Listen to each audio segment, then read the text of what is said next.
the screen.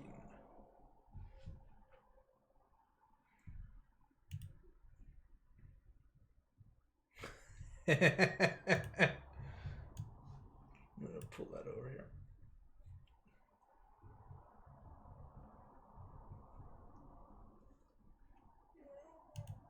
Aye. Ah, that's nice.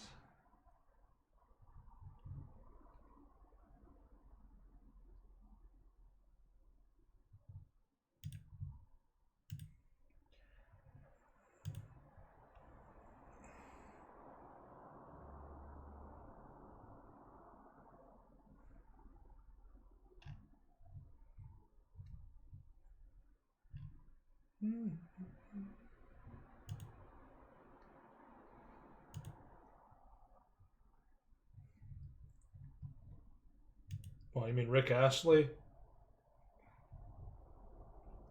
So do I.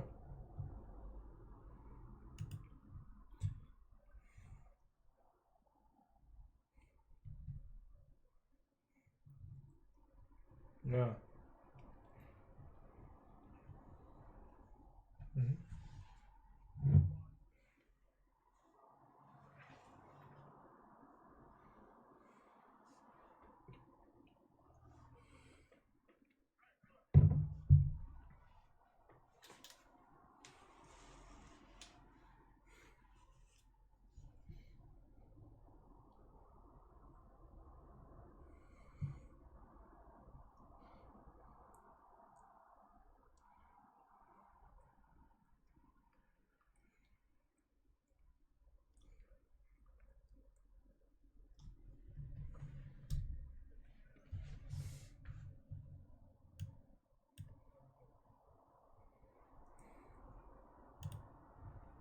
Oh,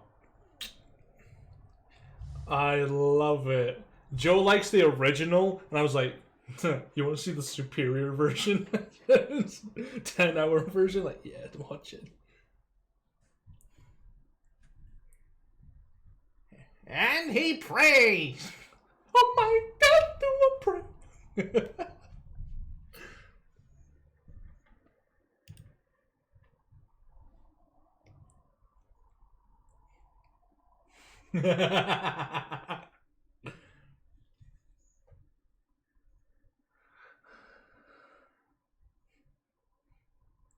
Oh, both I can't stand that and too cringe. Cringe.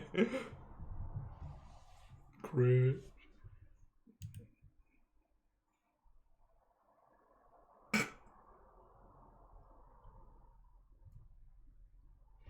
Out of curiosity, dark mode when?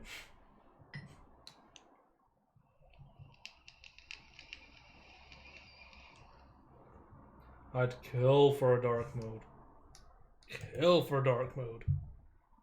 There might already be one and we're just stupid. But I don't see anything about it, so.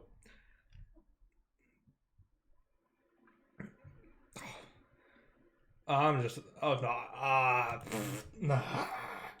Hmm.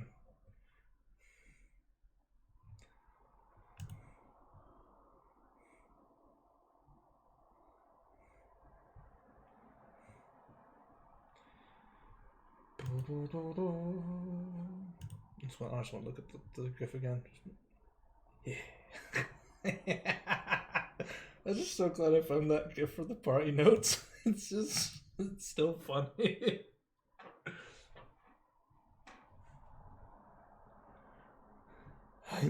Yeah.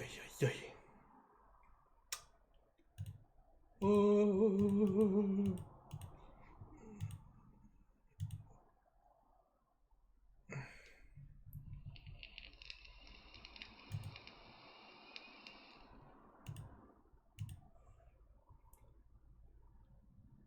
It just says money to send home, 8G, not on sheet.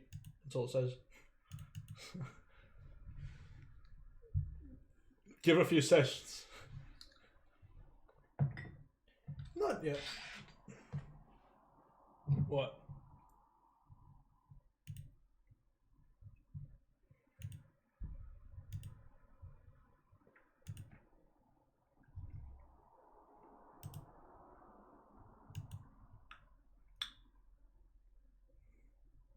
No, no, no, He-Man.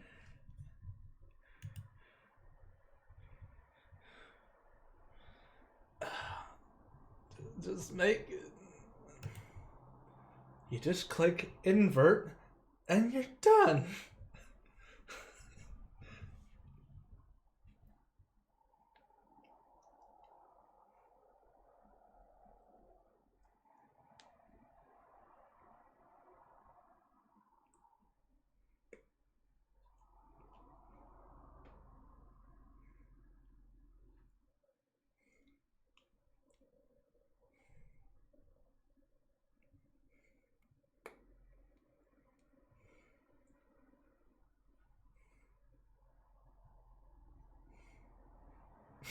You hear that? Hear that? Roll 20. Get us a dark mode.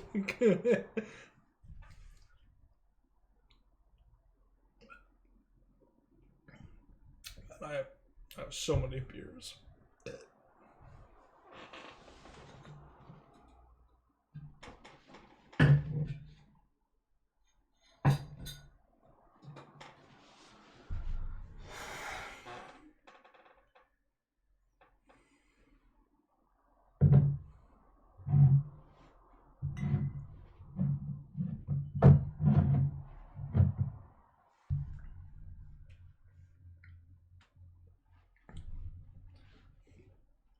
No, of course not. I'm not a peasant.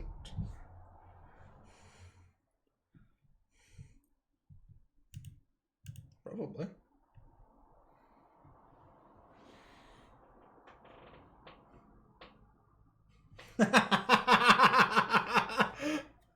It's like, bro, this is what you do.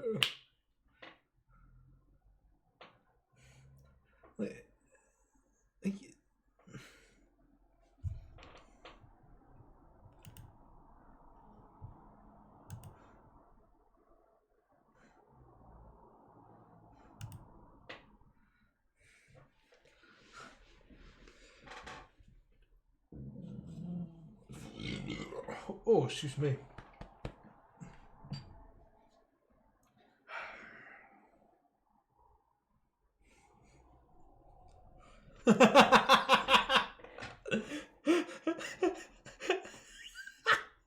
Have you attuned to dark mode yet? No? You're not getting it. Ah!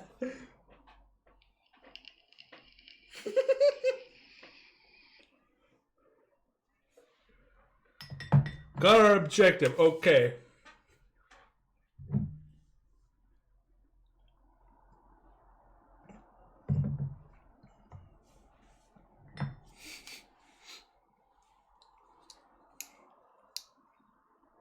Yeah. More now. More! More! More! Stand in the center. Do it. Do it.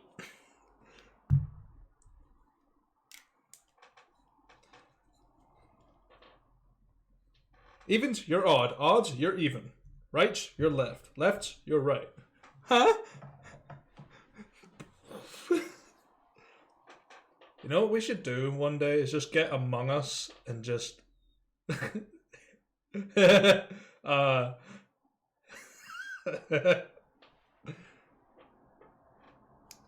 yeah. It's like Monopoly, but fun.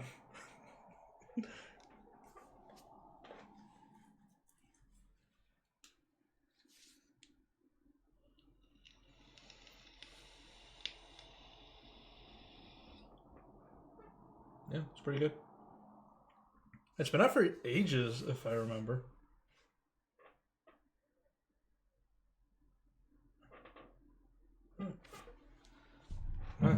I'm drinking liquid bread, so I'm all happy.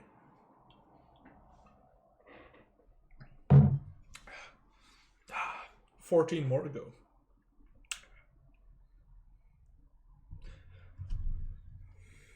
Yeah, I bought a 20 pack of beer. I have drank so much Lemsip in the past 48 hours. I am immune to the illness that has pervaded my body for the past 5 days.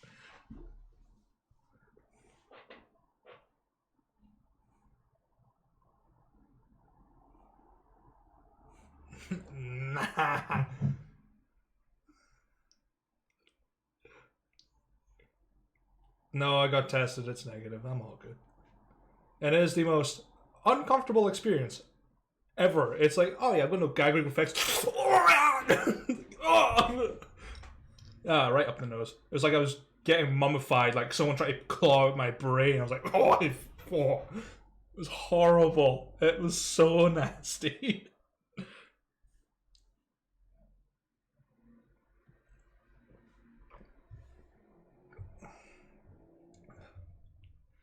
Yeah, it's just no, except cocaine addicts. Ah.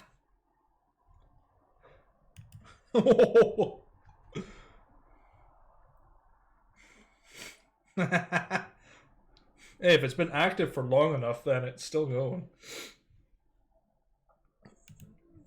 Yeah, sometimes though, like the post will just stop and then they get dropped for some reason. Was it you? Okay, so we got a bot watching us. Woo! Great. Yoshi, why are you watching the stream? I see you on this. I can see you.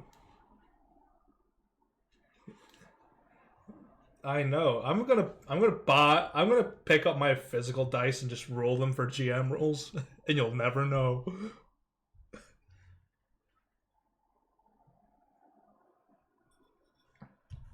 Well, fair enough.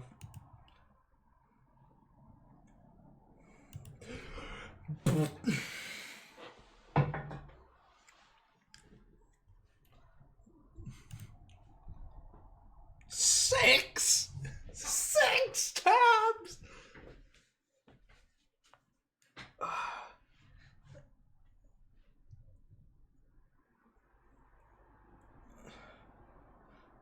I literally have Roll20 on Google Docs. That's it. That is my entire thing.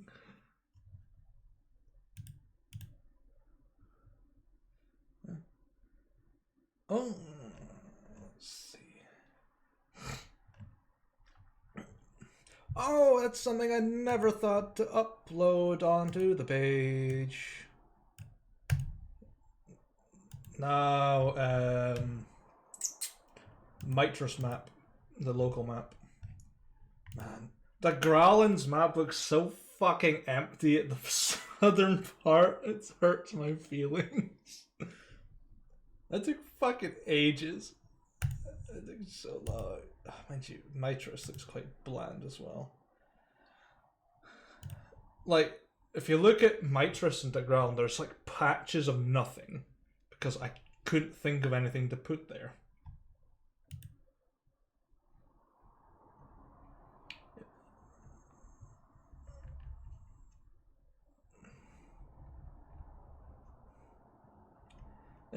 It also gives players like chances to put things in places, and you'd be like, okay, that would fit in this place. Added.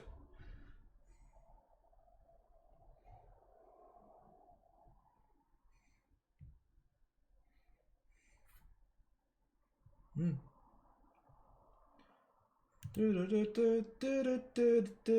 What do you mean 18 pages? 26. What? Why? You're an animal. You need to be stopped. Rookie numbers? Hell no, that ain't rookie numbers. Upload failed. Your file may be too large. Excuse me? Fine, I'll just screenshot it. Screw you, Roll20.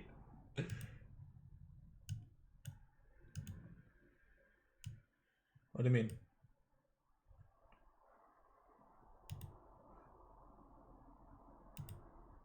Because it sometimes works better than the app. It sometimes works better.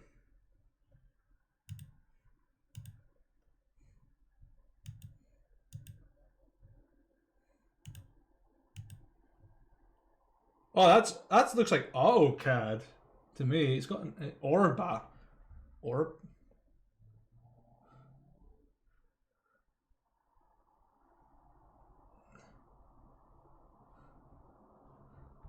Voice attack. What? Please don't tell me you're using a voice modulator at some point. He needs to do it to speak the Khajiit.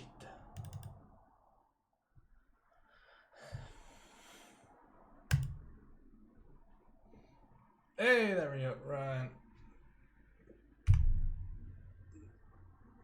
Alright, the stream might go dark for a minute. I do apologize. I'm screenshotting things.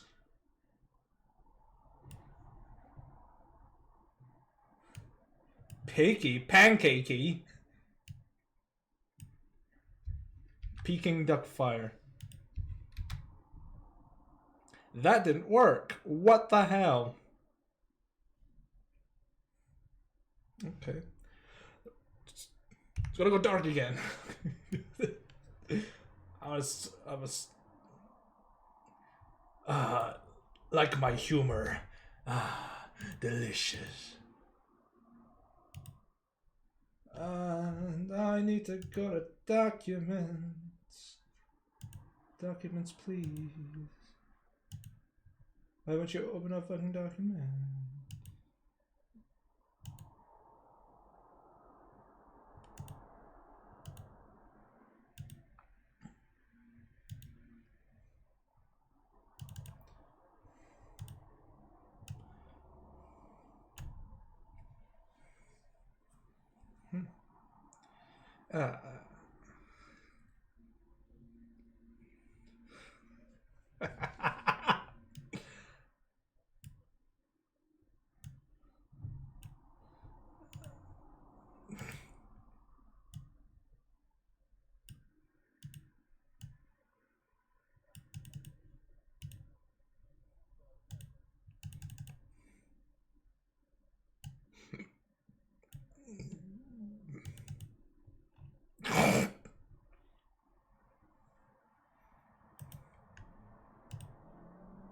What are you talking about?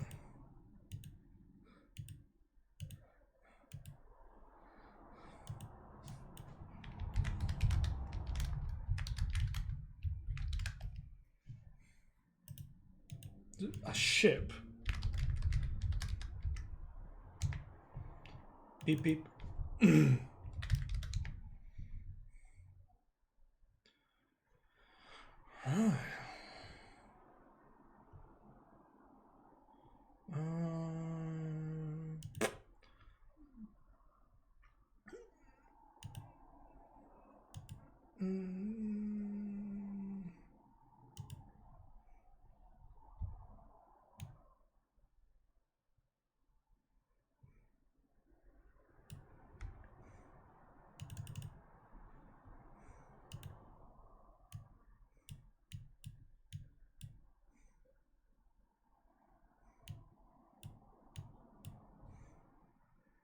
Fair.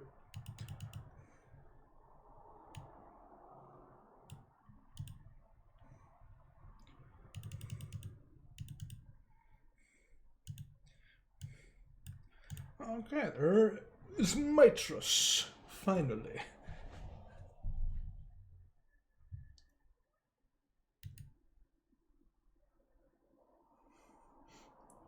Wow, I haven't seen a meme so perfectly like encapsulate how much you hated the stable guy from the last campaign. Guess you'll die. Guess you'll die.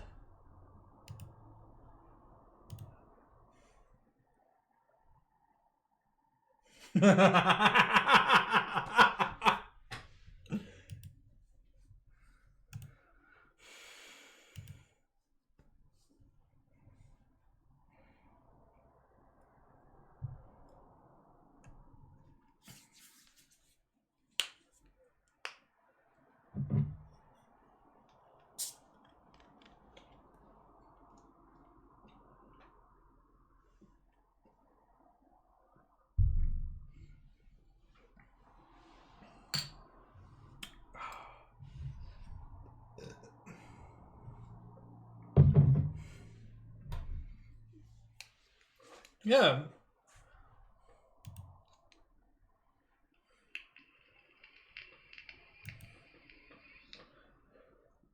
He's probably taking a shot over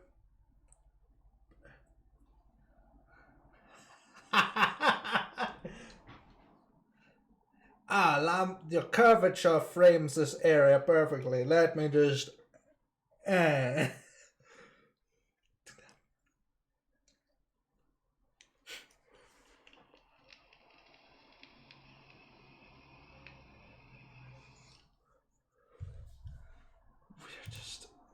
We're just like the worst people in the world, aren't we?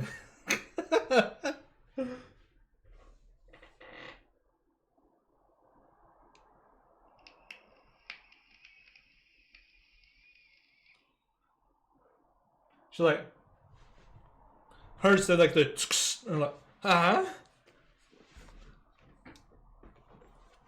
That's just a mood. Everyone's exercising. I'm just gonna be lying my fat ass on the ground, just kill me. Yeah.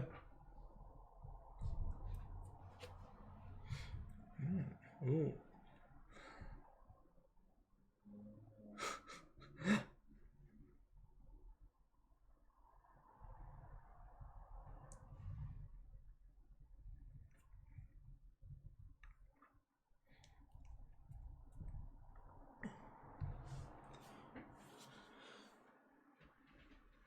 No.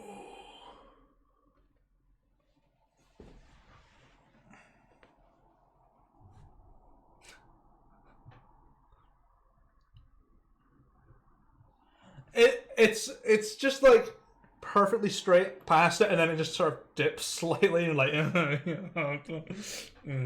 sus, dude, sus. Shameless plug, a wild Yoshi. Well, Yoshi, now it'll never escape. There you go, it's pinned. Yeah.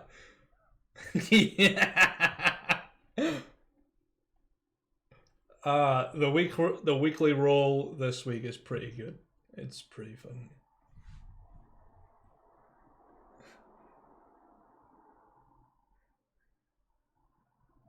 Twice that you know of, isn't? Yeah, it's pretty good. It's fucking weird that it happened twice. Yeah, twice that you know of. What? That totally happened in every single campaign I've ever played as a player. It's like, why is there always a fire when it's you three? I'm like, hi, and it's the same town every time. How do we keep doing this to these poor people? Yartar is now Chartar.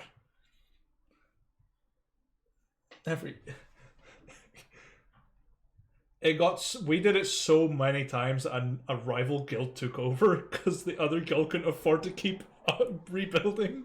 So like, I don't know. Oh, we might have done a bad political decision here. It's like what we burnt down a lot of terraced housing, we burnt down the casino, we burnt down a shop, we burnt down the watchtower, we burnt the garrison to the ground. This is why you don't give me an alchemy jug and a fireball. Shazam.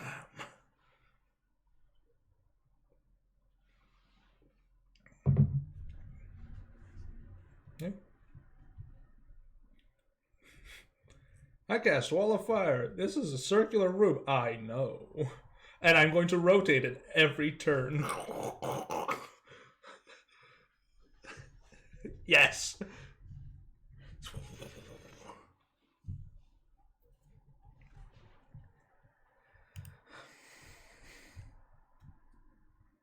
Because it's, Always Sunny in Philadelphia. It's great. It's Danny DeVito, man. You gotta pay the troll toll.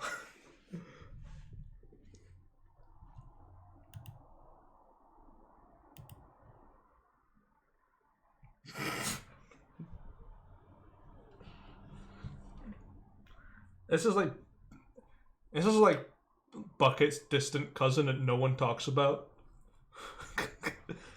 And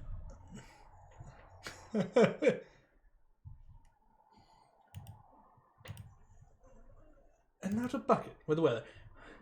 There's blood everywhere! Thank you. I can't actually, or is it? There is.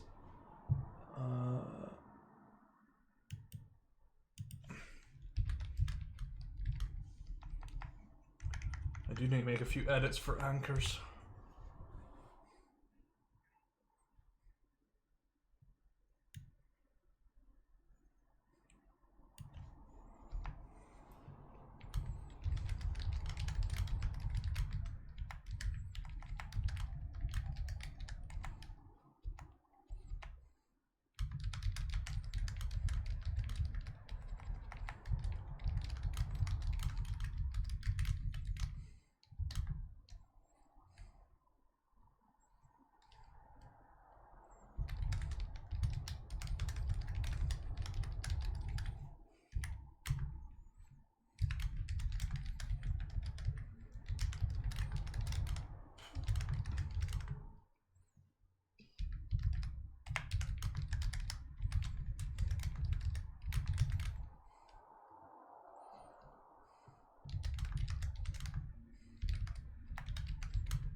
Right. Once everything all done up. What the fuck?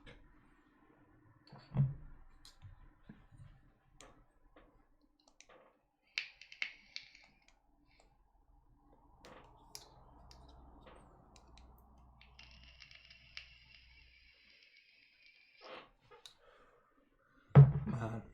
Need to get on that royalty free music stuff because I'm listening to silence. Alright,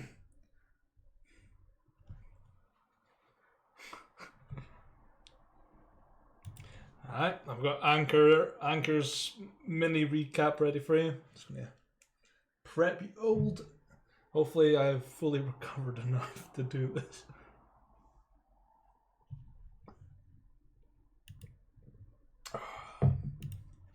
Right, you guys ready to begin? Fantastic. So, time for Anchor's recap, I suppose. I'm back in the streets of Anea, amidst the ruins of a portion of the city left in ruins by a bone-shattering explosion. I have confirmation that at least 50 people have died and at least 40 more seriously injured. Now, many inhabitants of Anea are evacuating in response to the reports of a shadow monster culling people in the streets. Bucket, what's the weather looking like? By the gods! There's blood everywhere! It's in my eyes! Thank you for that, Bucket. More as the story develops. And as always, stay classic, Kagara. So,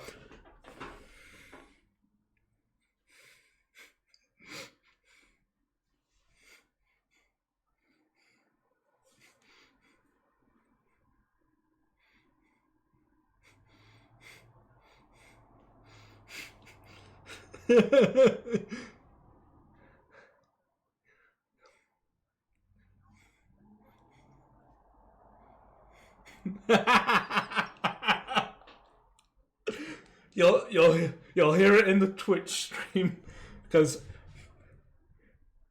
this Discord can only do so much because the bitrate probably spiked and the decibel range went too high and it cut off. Because by the gods!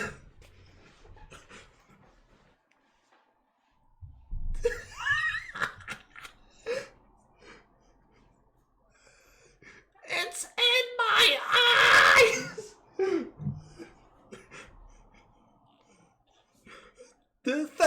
Thank you for that, Bucket.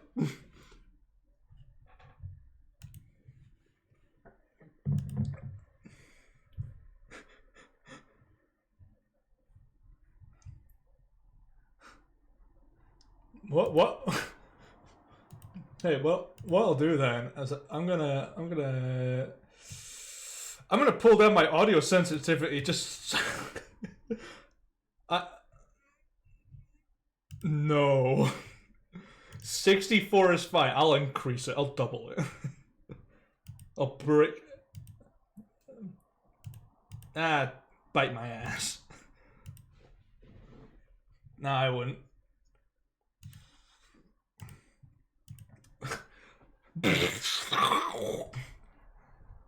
Your mom. What? My turn to play on the Xbox. Yeah, it's... Hello, welcome to the Verizon voice line. AT&T. Right. But there's blood everywhere! Everywhere! I turn it a gingerbread man from Shrek. There's blood everywhere! Not the gumdrop bunnies.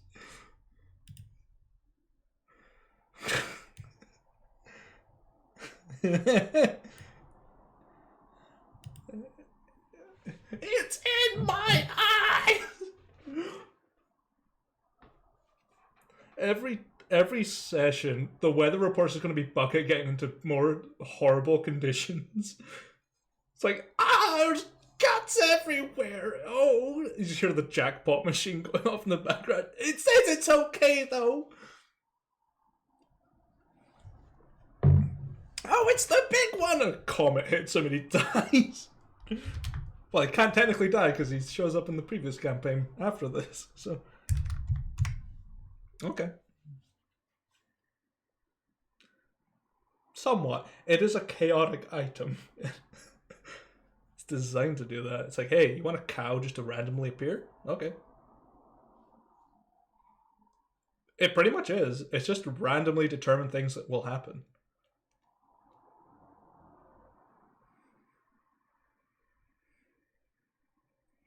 Yeah. It will never show.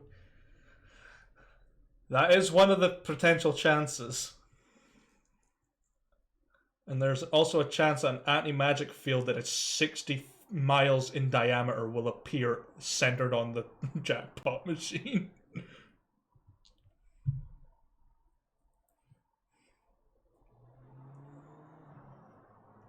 Yeah.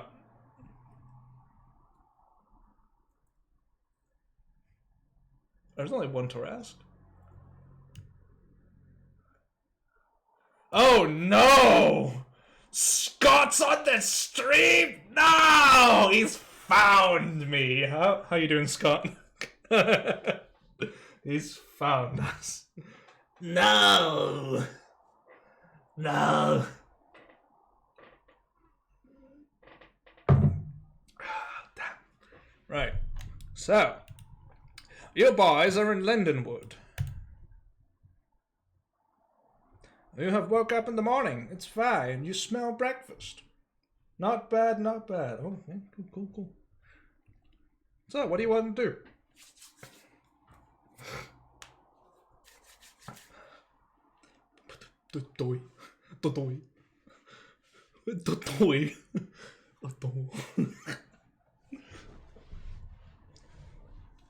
Sure. Doesn't quite fit properly, but you sort of muscle it and it tears a little bit. Fits alright.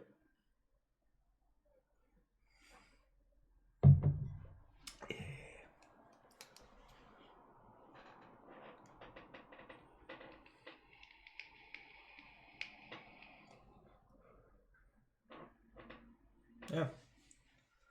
You're just like sleeping, enjoying time, and you just hear the small pitter patter of footsteps, and that's almost like an alarm clock. You're like, oh, she's coming. And you just hear the door creak open, and it's Kath. They're just staring. You're getting up, dearie. Right. Breakfast is ready, dear. She closes the door. It's like, yeah, I'm ready. Just a fucking slipper ready. Chankla.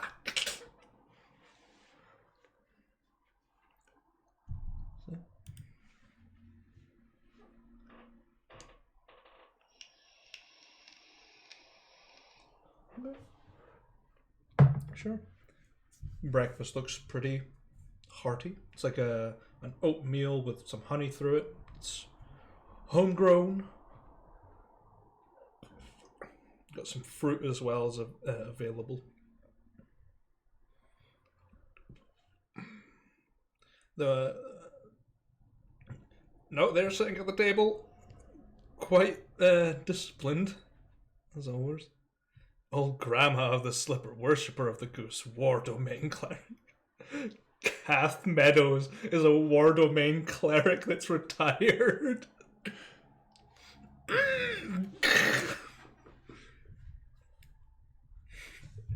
Oh dearie, you've gone and fucked up now.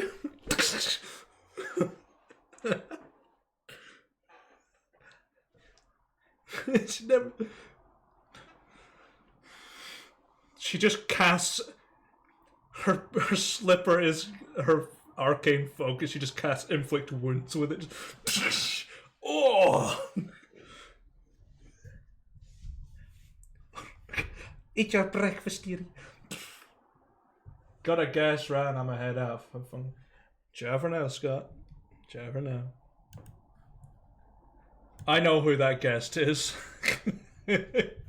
I know exactly who that guest is. No, I know who Scott's guest is, and it's owns the other ring, I should say. I'm gonna turn on the light. Actually, it's getting dark really quick. I was not expecting it. There we go. Yeah.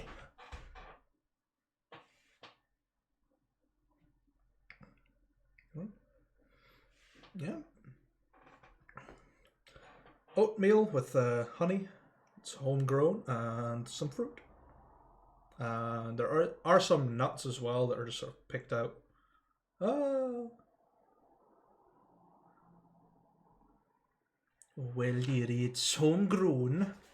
Unfortunately, the bees aren't producing as much as they used to.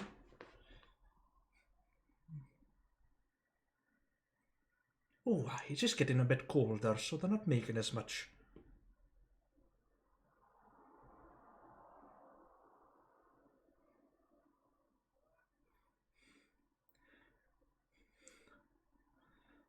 Well, we do make meat too, dearie. We've got the meatworks just across the road. Make some very fine meats. It is coming out a little bit of a strange colour though, so don't let that deter you.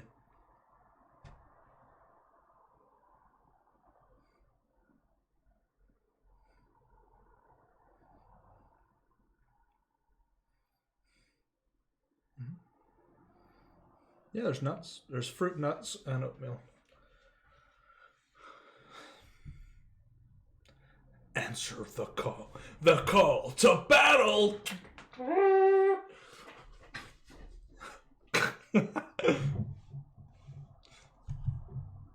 Wait, you just get...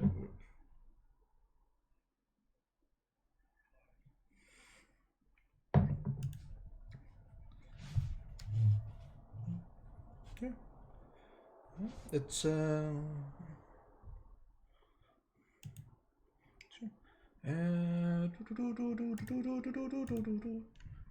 there's something about the honey. Roll d4. You get 1 temporary HP. Yep. No. Why would the meadows do something bad to you? They're like the nicest NPCs I've ever made. We don't like half orcs, dearie. Poisons him. Nah, they're good people.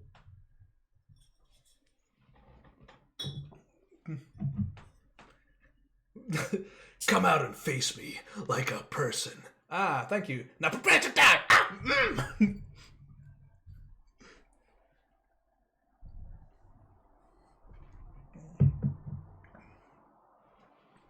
I mean, the only weird thing about the honey is it's blue. That's it. Yeah.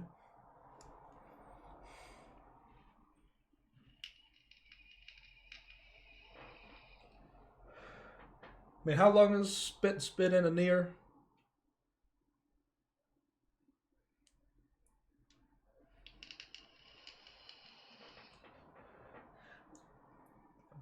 Did he come through Lindenwood to get to a near, or did he run round the sort of side of it?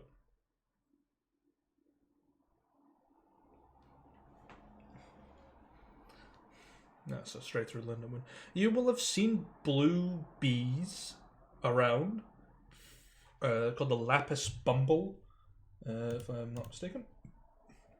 Nope, that's the wrong document. Notable villages. I believe it's called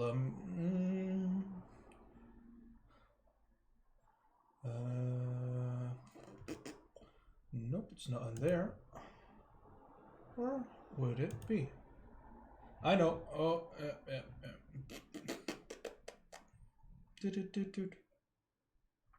yeah, the Lapis Bumble. Yeah, that's all it's called.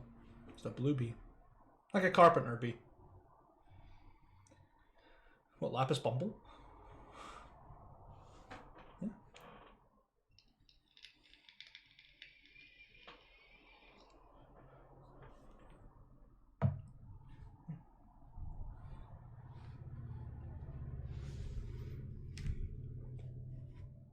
Not a lot of people do.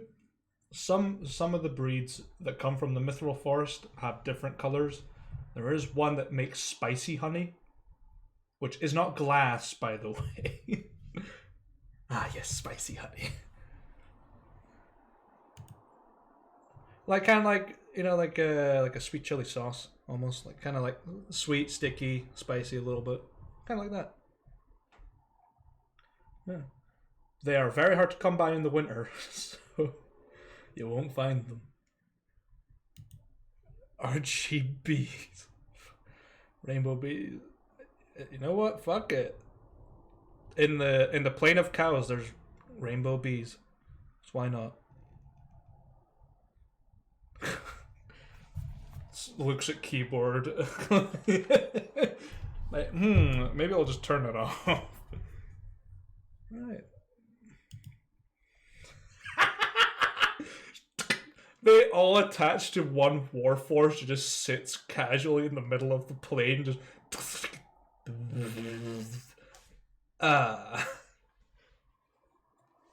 This sting is them taking information out of your brain, just like, fuck. It's like, oh my god. Bees that do psychic damage.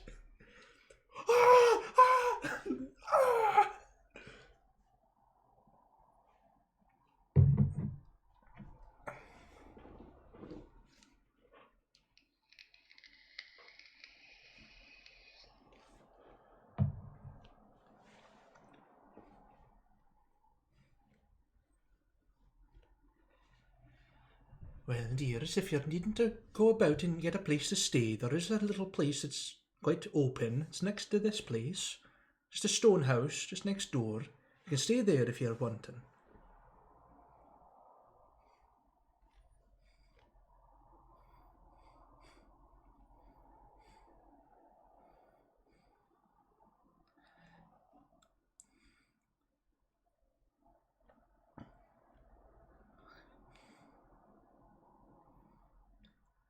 Well, I haven't seen any problems come out in the night, so seems to be pretty safe. You're more than welcome to stay here as long as you need to. Got plenty of food to go round and bed's always open.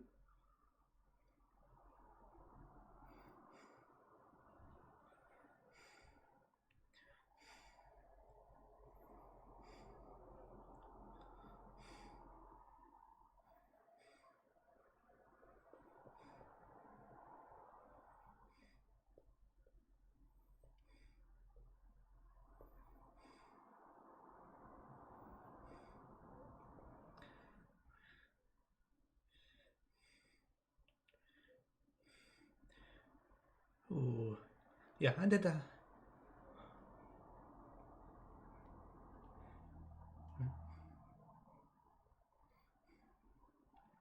Ooh.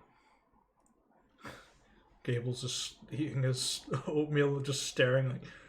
Oh, it's definitely not some.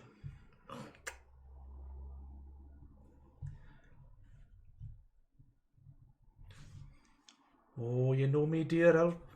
I'll ruin it. I'll scalp its arse, so I will.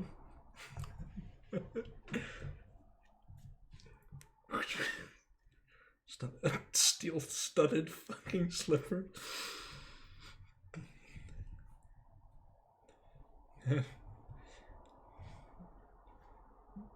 Well, if you're needing supplies, you just go over to Umbi's and she'll sort you out. Before you head out.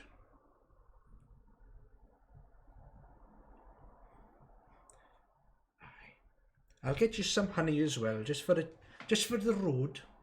She just waddles away and goes down into the basement.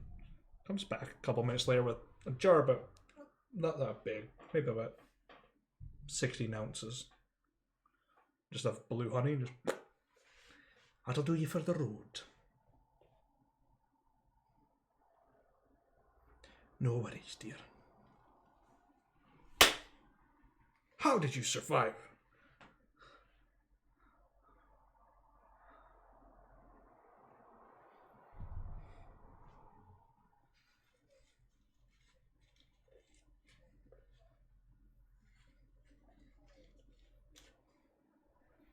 No, it is normal sized.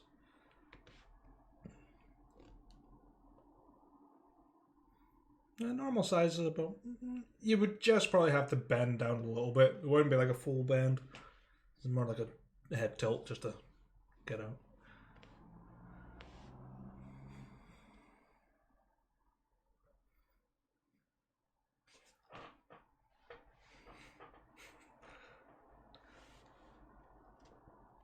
Your supplies are fine. Yeah, it's all been tied down properly because Gable spent the night sorting it out.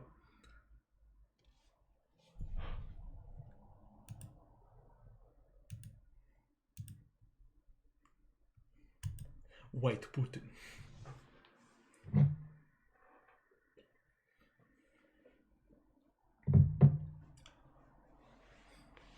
Yep. Sure, you pull it out and there you go.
Depends on how fast you're moving.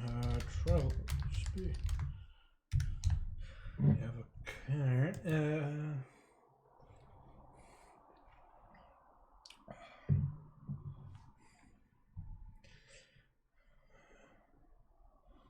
And a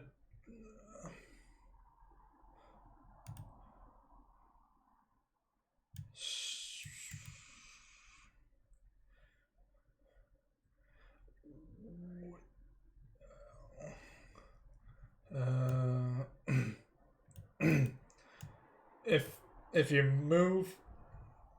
you move slow, which is about 18 miles a day, you could cover 1 hex of the map. Over here. So 1 hex is 20 miles.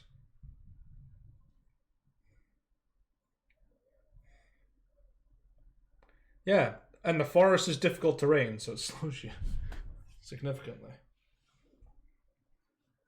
Yeah.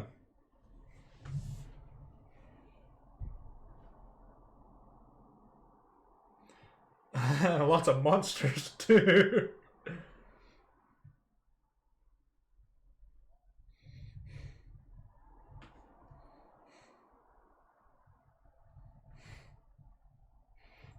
Tenderize the boy.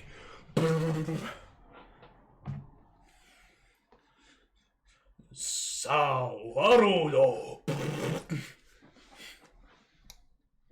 Able to use stealth.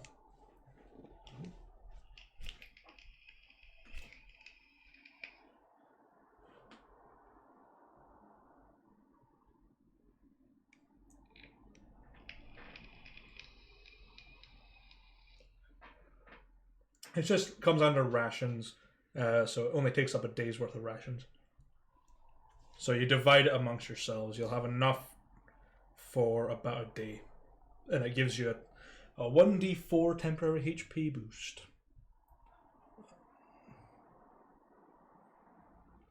Which will... the honey's benefits last until you consume another meal.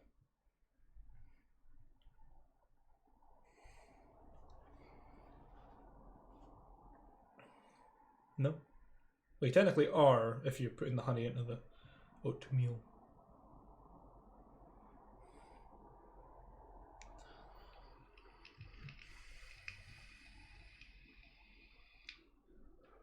Yeah. Yeah, roll a d4. Okay.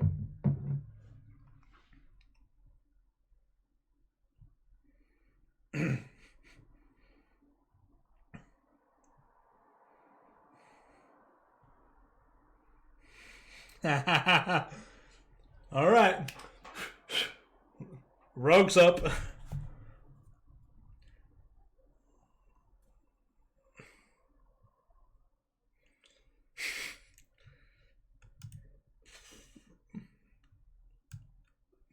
It's only Henry that has low AC.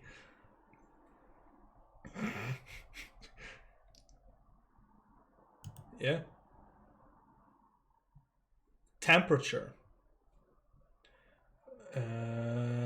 Give me a minute because I haven't actually rolled for weather conditions for the session, so give me just a second. Yeah. I am about Realm War weather. So yeah, your hunger tables they're fine for now. All right. Yeah, you'll be well rested. It's comfortable beds. Right, I'm gonna let you guys determine the weather for a change. Yeah. No, completely missed. It is a D6, please. 1. Oh, that's the exploding 1. 2. Okay. Right. And a D4, please. Okay. A win. A win. Okay, just make sure if there's anything else that can occur within the forest. Okay, another d6. Yeah, one more. And one.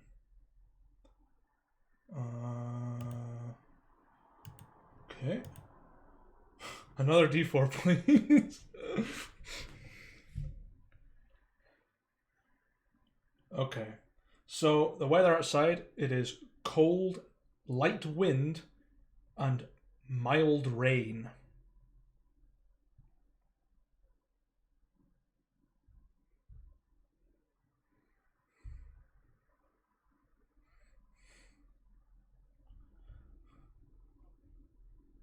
Yeah. Yeah, it's kind of like you'll definitely need to wear like something kind of thick, but you'll be alright. Yeah, you can go to Umbi's.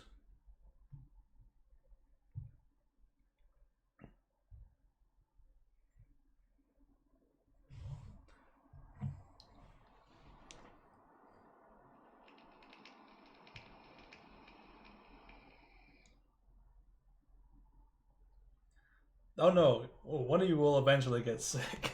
There's blood everywhere!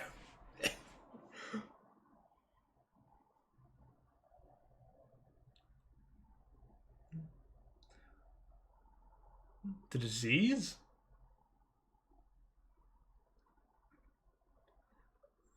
I think at level 2 you become immune to disease.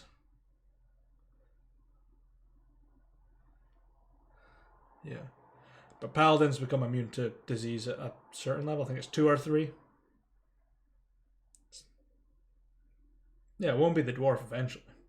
But that's so far down the line. That's like 10 sessions away before your next level up. So.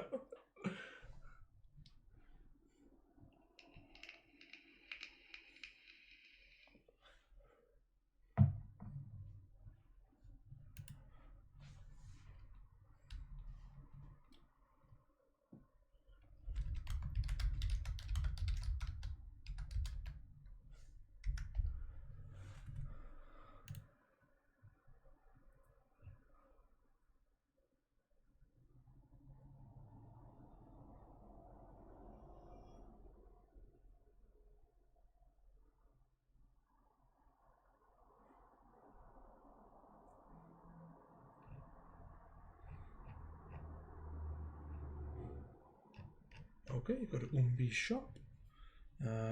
Humble little place. Just looks like a house that's been converted into a storefront. It's nothing too spectacular. It's literally a small little table at the front and some shelves with some supplies. Umbi is a very stout forest gnome. Very elderly.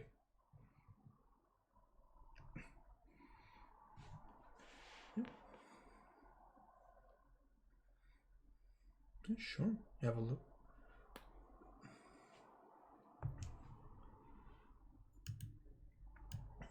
So rope.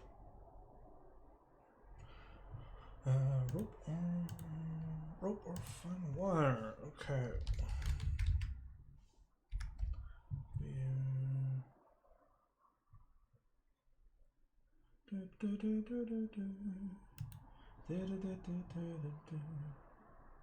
Let's see here. Okay, traps. See how much these cost. Simples. Let's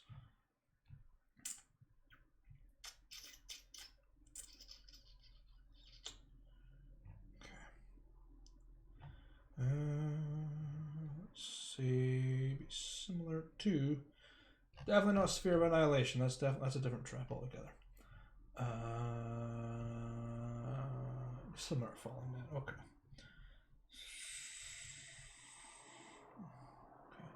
Okay. She has some very fine rope. She doesn't have any wire.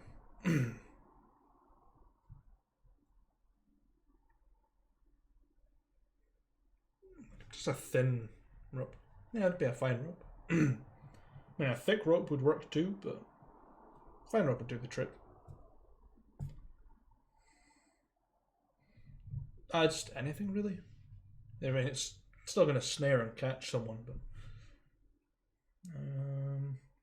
Or she has a net.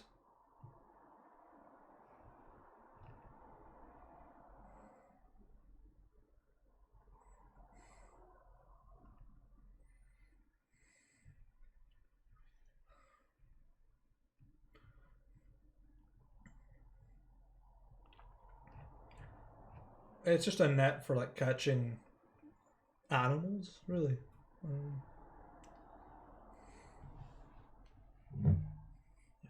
It's the only way to catch them.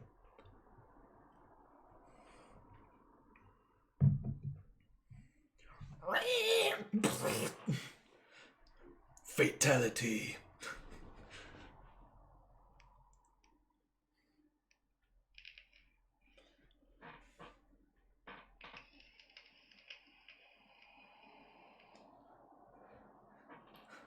Context.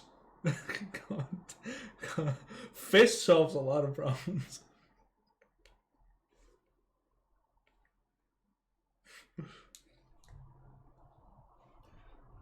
Rocket fist. Mechanic.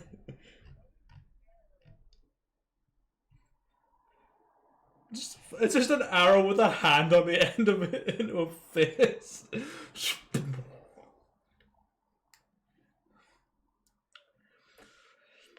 Suckering succotash. It's a grappling arrow. It just opens and just grabs.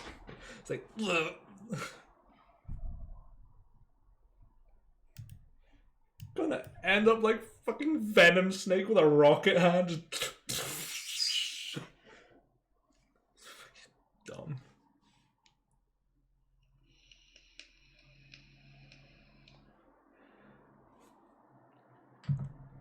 I technically count as a tiny creature. I cast Catapult on myself.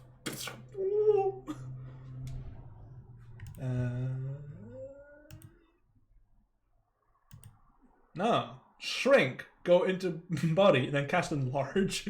I'm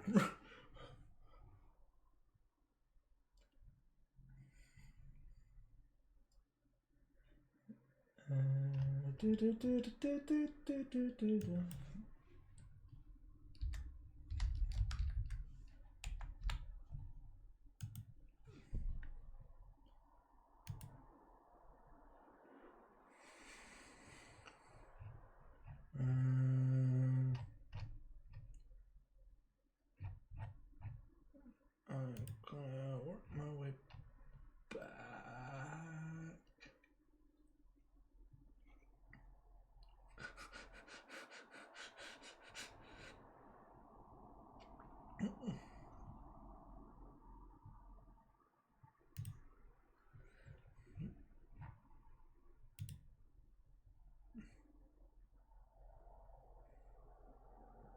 Nope.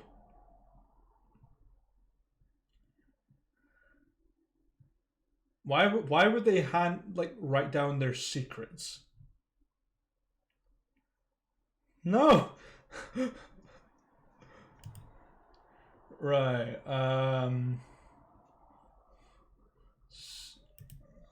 It's not medieval logic. Who writes down like, oh, this is how I set up this trap to kill X person. Oh, incriminating evidence.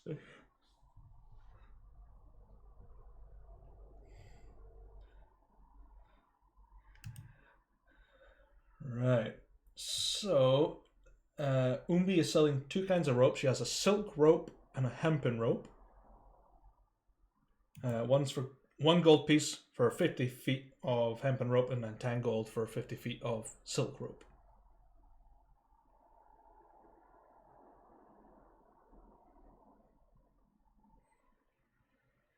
Okay. The hemp rope, so it's a gold piece. I think I will determine if I can find the document that has all the stuff in it. Okay. Yeah, I know about different merchant rates. It's a D. It's a gold. Yeah.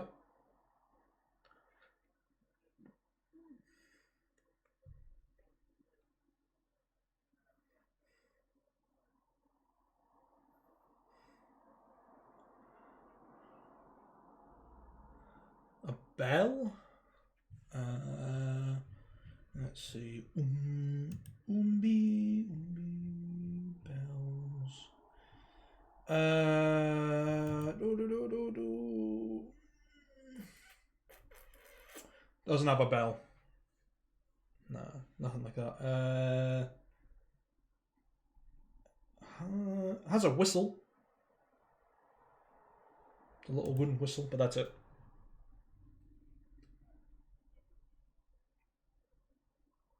It is 5 silver pieces for a wooden whistle.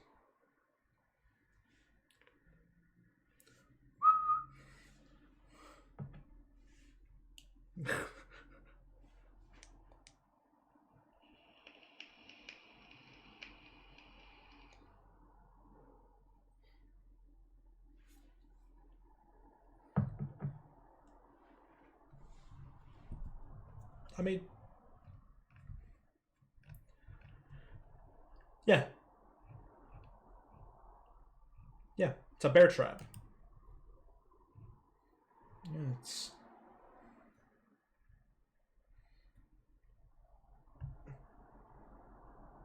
Yeah, it would come...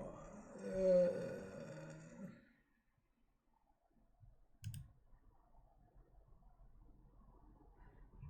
uh,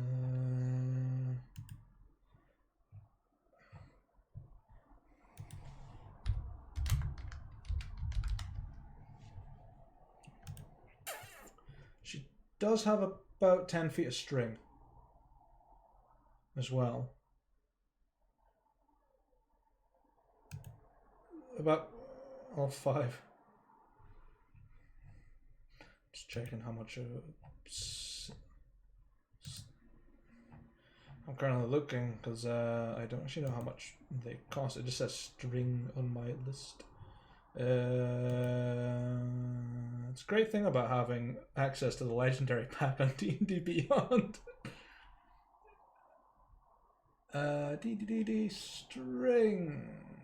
String. Keep going. Where is string? 10-foot length string, typically found in a burglar's pack. It has no price, so I'll say like 3 copper. Yeah. Just hand you 10 feet of string. What do you want to use? Oh no, I know what you. Yeah. There is like clans of orcs that use that whistle. And they are in Kagara, so you might encounter one. I can't make the sound.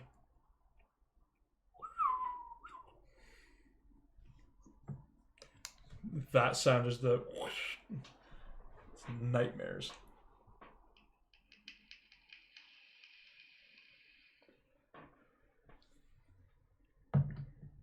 Yeah, it's like a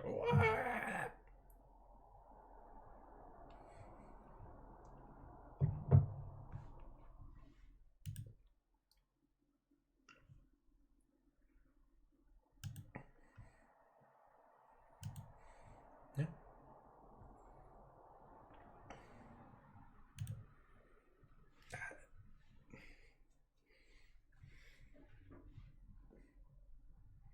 Yeah.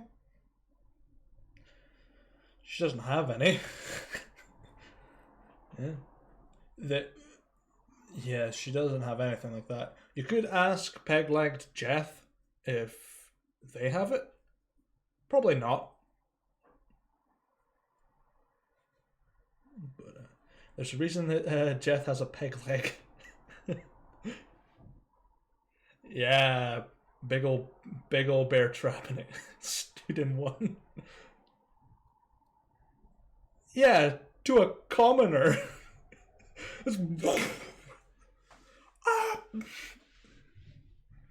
Oh, just D4 damage. Realizes it's an actual rookie character. It's like, oh, yeah, that's quite a lot.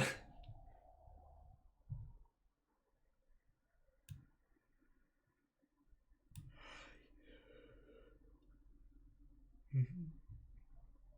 Mm-hmm. So,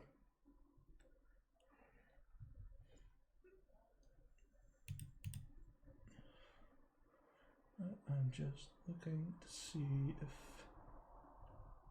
there's anything else she might sell that be of use to you.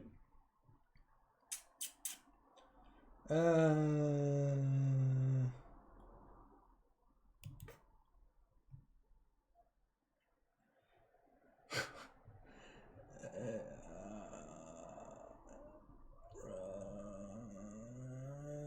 she does not have any rations.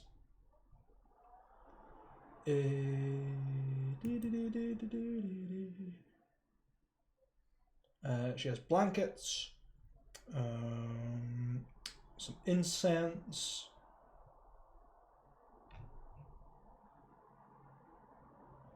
It just shows up as blanket, I think. I'll have a look. Axe. A bedroll, here we go. 1 gold piece, £7.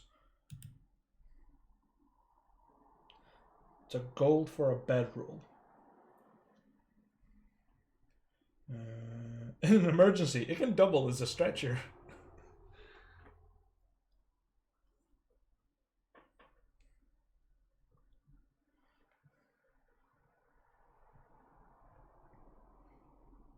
I mean, your kits usually come with one.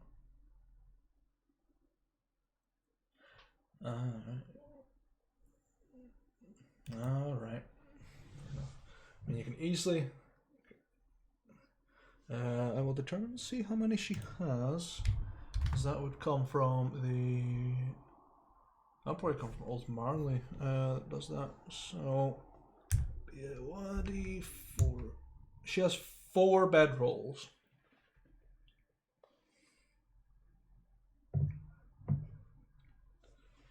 Except you. Yeah. Okay. Okay. I'll see how much charge for it. Okay. She will take. She's selling them for 8 silver. Yeah. Yeah. 4 is 20% less. Yeah.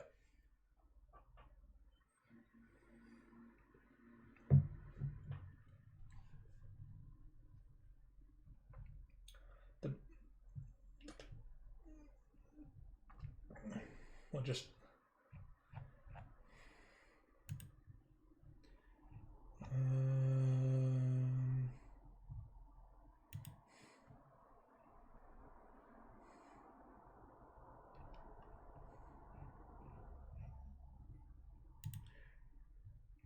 Give me the secret to man's red flower.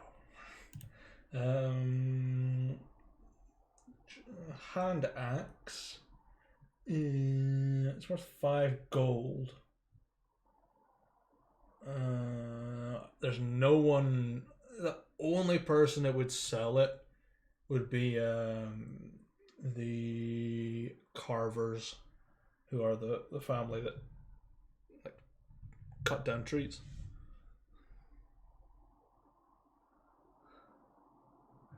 Mm-hmm. Mm-hmm. It's gonna be one spicy fire. No.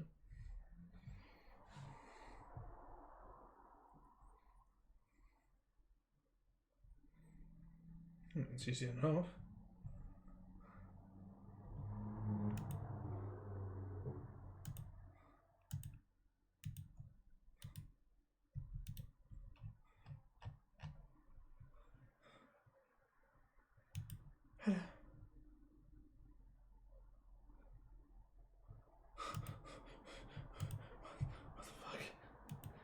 Apparently, grenade launchers are a thing now in D&D. The fuck? It does not tell me. I think it's an artificer's thing. Fuck no, Umbi does not sell. These are simple people. Do you literally want to be a tank? Does Henry identify as a panzer tank? I identify as a Sherman tank. A Scottish tank. There isn't really a Scottish tank unless you're talking about someone that can throw a caber. I love the Highland games. It's so fun.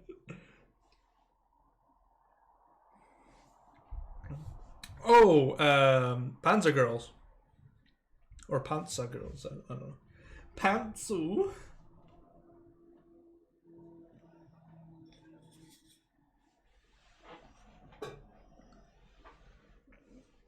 Yep, even battleships apparently.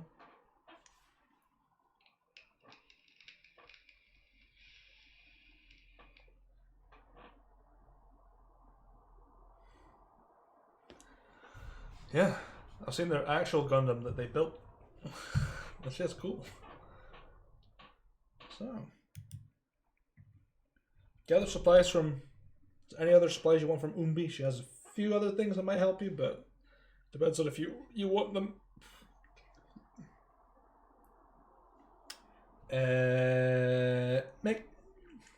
Make just a perception check, and I'll tell you what there is. It doesn't need to be a high one. It's just enough to like give me an idea of how much you see.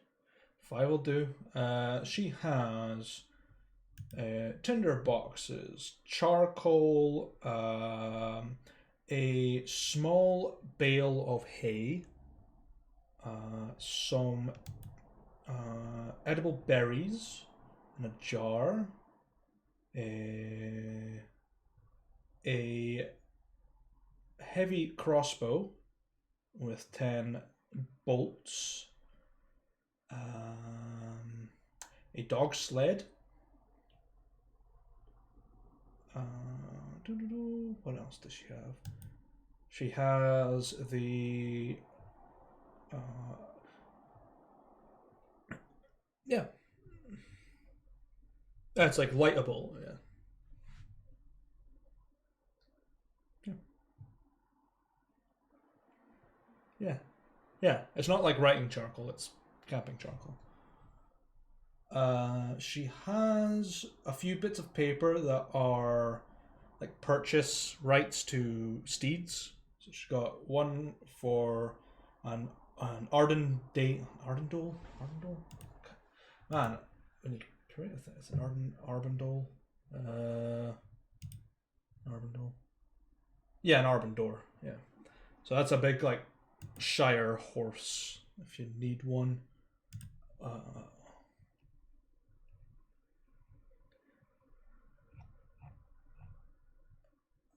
You could try. It's a very big horse. What else does she have? I don't know if she has one for the.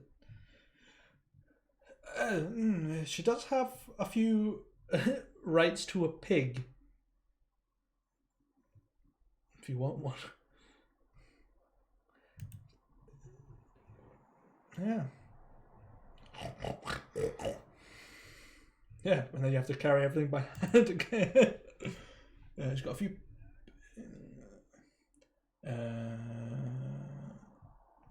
Yeah, I mean, you can easily do that.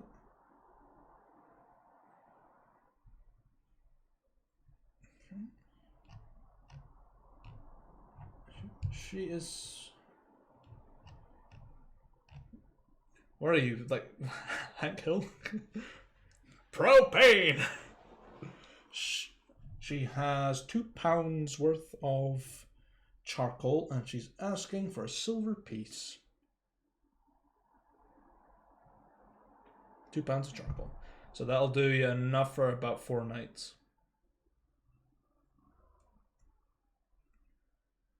Sure.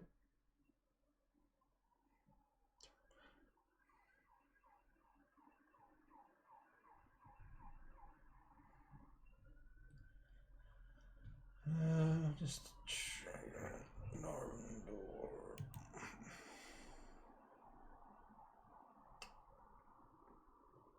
You got some tents. You got some tents, yeah. Yeah. Don't know what else. Yeah.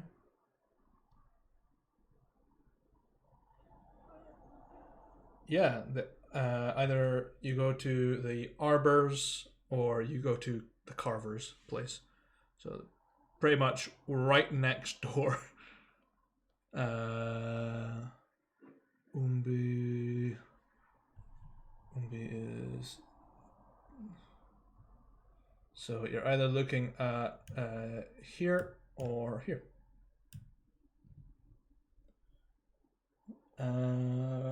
She also sells some insect repellent if you want.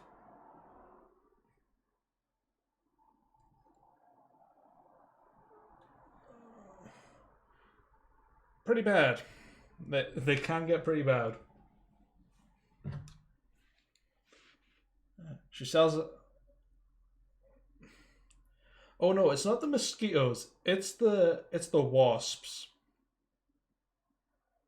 Yeah. It's around. You want to tame some wasps.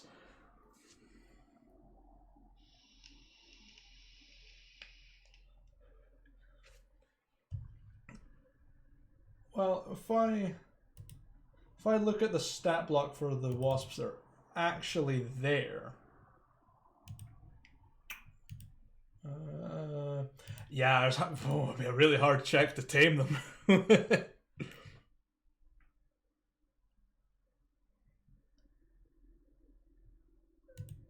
Smackdown, yeah. Yeah, I'll just pull you over here. It doesn't look. It depends on which way you want to go. If you want to go like from this way and then go up like that, or if you want to go to Monad, to Hovelton, and then just scoot your way up and through, or if you want to go to Fort Deer, to Small Run, and then shoot to Tiberton, and then Smackdown. Uh-huh.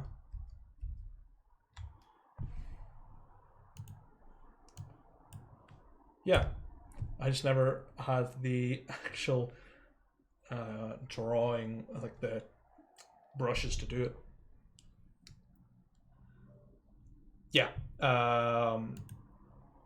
The River Ivor, which divides every realm, it runs through this way, like that. And it ends. It comes all the way around this way.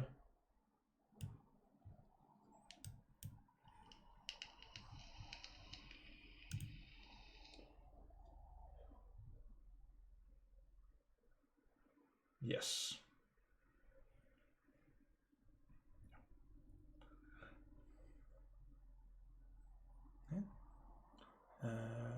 Yeah, there's plenty.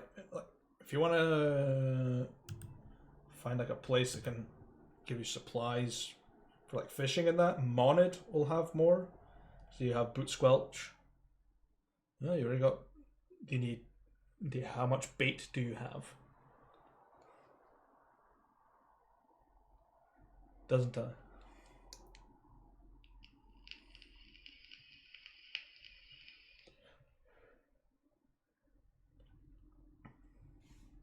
They kind of do. It's more like a feather, more or less, like a fly fishing lure.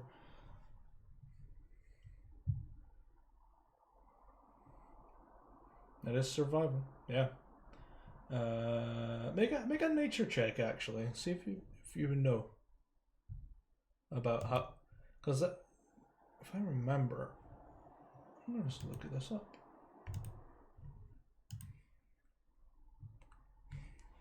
Yeah. You're like, I know there's worms. I don't know if there's anything bigger than worms. So yeah, you know there's worms in the ground, but how big they can get, you have no idea.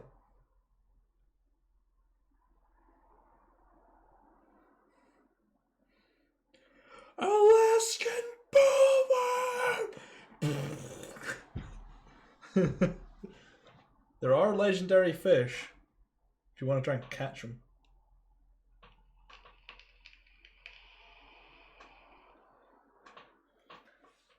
Yeah, there are legendary animals you can hunt for basically just bragging rights. If you want to kill like unique creatures.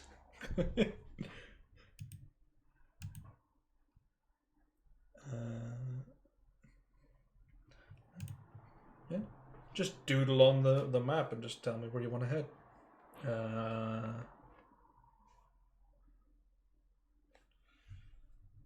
Okay, so you're gonna go straight to Holden, up like that. Yep.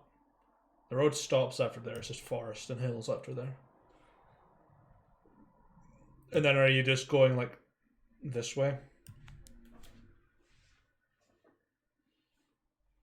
This fly is very determined to survive.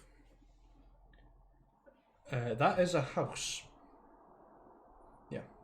Yeah, any houses that don't have any name is a house. Yeah. You will have to cross quite a lot of forest.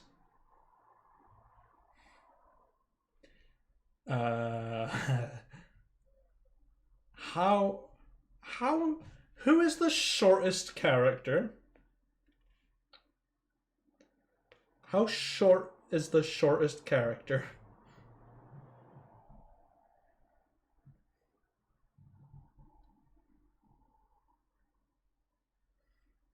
Okay.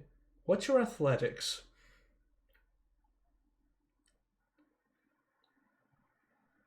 Okay, you might be able to swim across because it is very deep river and it's really aggressively fast. Okay.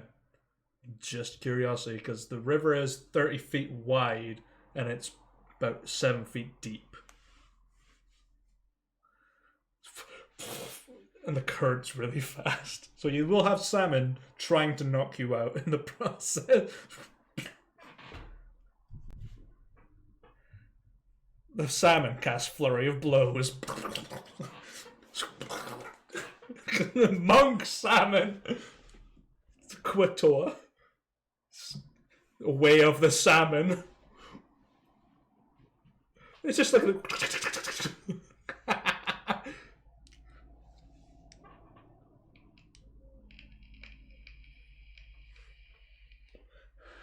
oh, you want to see it? What's inside my picnic basket? Oh, Yogi, I don't know. Yogi, you didn't have to kill them. Oh, boo-boo, you ain't seen nothing yet. I'll fucking do it again. Oh, of course, I'll fucking do it again. Only you can cast forest fires. Wait, what?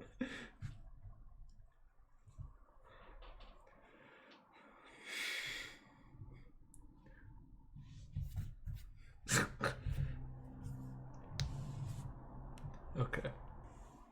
That's the initial plan.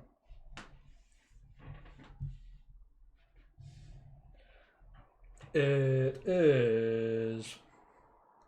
Yeah, it's about half a day to get to Monad. It's 10 miles away.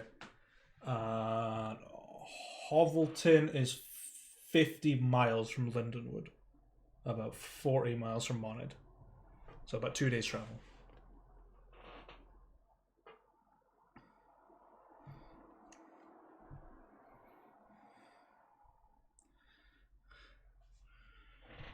And I'm gonna...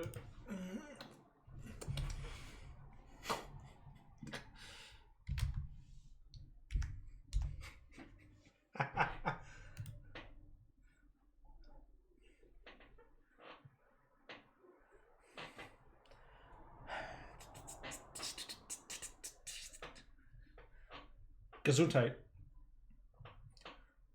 I don't have a map ready, so I'm gonna go into my Patreon. Hey, at least I'm fucking honest. Because I was like, hey, they might stick around in Lindenwood for a little while. I might not need one. Oh, fucking, lo and behold, here we go again. Oh boy, here we go, kill him again.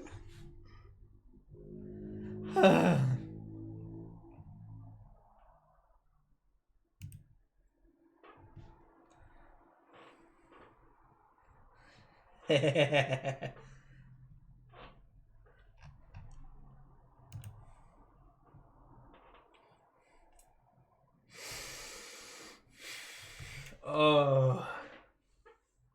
Oh, I forgot. Oh, they do this. Oh, I will be. That's a good damn price. Right, so you guys have an option. Completely out of game. You have an option. Do I buy you guys a D&D book for Roll20, or do I buy 240 maps for you? No.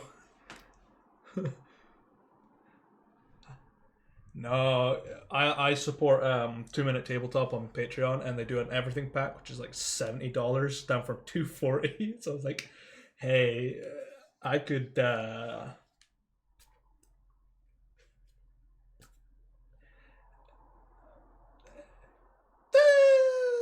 I mean, hey, you have to think about it. I could use those maps forever.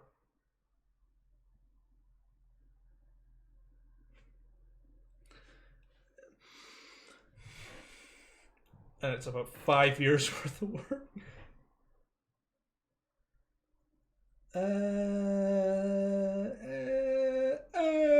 What is this? Oh. That is the god of geese.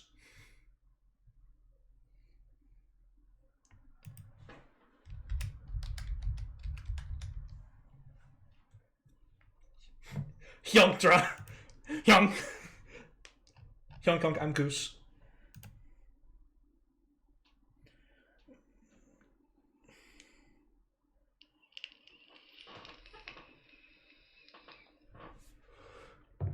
Fuck. Oh, okay. Okay, 2 Minute Tabletop. We're at. You've either got the everything pack plus, which is $150, or $70 for the everything pack. Fuck. I can. You know what? I'm just gonna doodle a map. Just for now, whilst I mill over my choices. I'm just gonna. Oh my! What the? Oh my! Oh my God! I can't see anything. Make it green. Yeah, I know. I'll go to. Hey, don't worry about it. Just enjoy my freehanding. Is it? But have some trees. 5-star red, 5 red star. Have some happy little trees. If I had, no. Yeah, I'm gonna do it. No, but this has everything. Oh, I'm getting taxed too? Oh, I thought that was including tax. You son of a bitch. Fine. Country, not Australia. I definitely don't live in Australia. No, I don't. Oh, why will it be set there? No. Go to PayPal. Yeah, I want to go to PayPal. No, I know what PayPal is.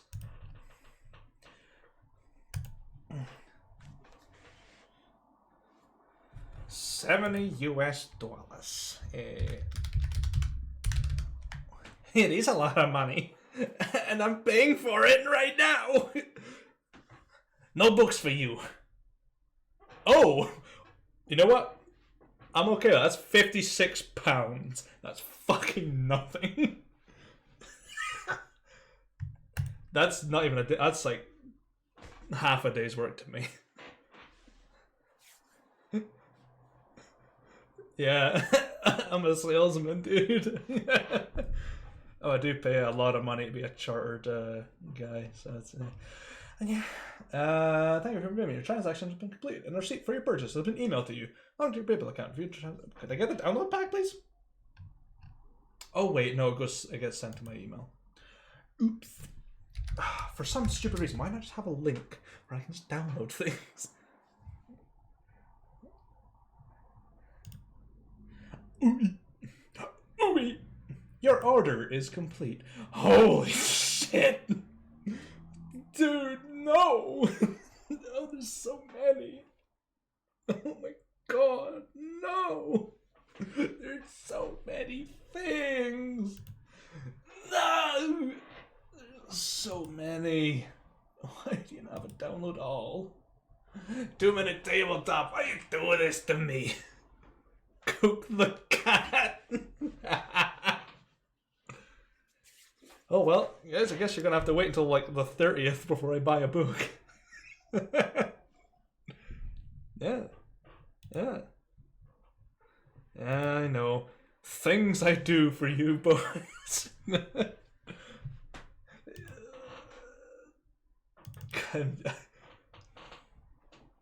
No, it's censorship. It's allowed.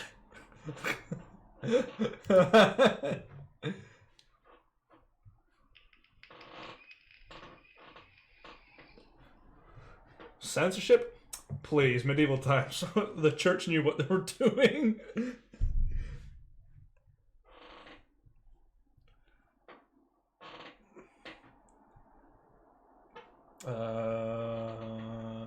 I'm alright.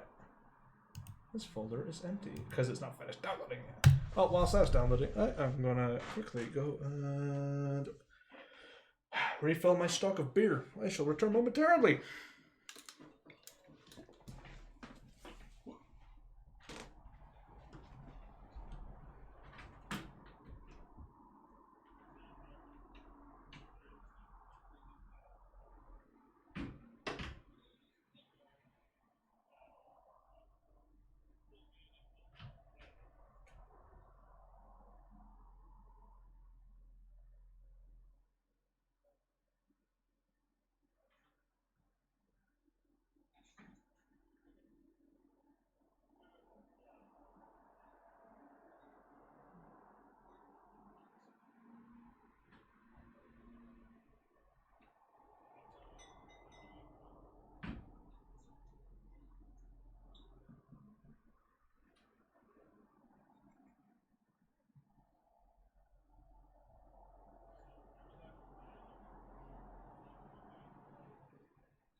Alcohol is poison, smoke weed. Nah.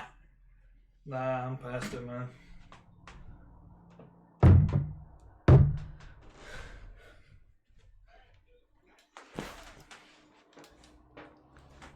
Oh yeah.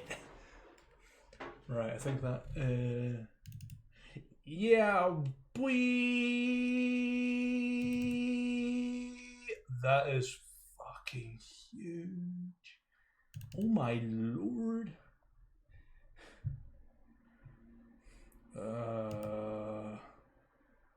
Fine. You know what? Funnily enough, this is actually kind of the same thing. Right? Can I export you, my old friend? No, I can't export you. Why?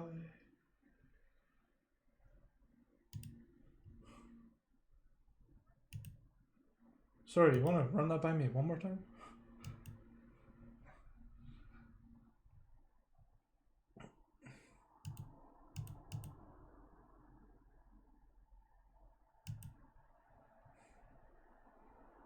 Yeah, pretty much. Unfortunately, this came as a PDF, so this is going to go dark for a minute. And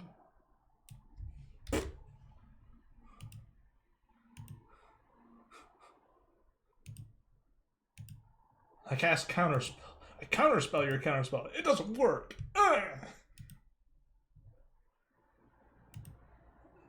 Yeah. Yeah, so you spend spell slots for no fucking reason. Unless the other person is counting the person that's counterspelling gets counterspelled by something else that can cast counterspell. Then it works, but you can counterspell that person's counterspell if someone else can counterspell.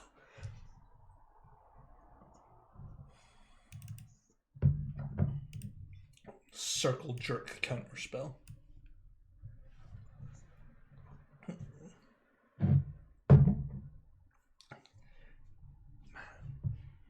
People that try to counterspell a counterspell are so basic you could drop them in acid and it would neutralize it.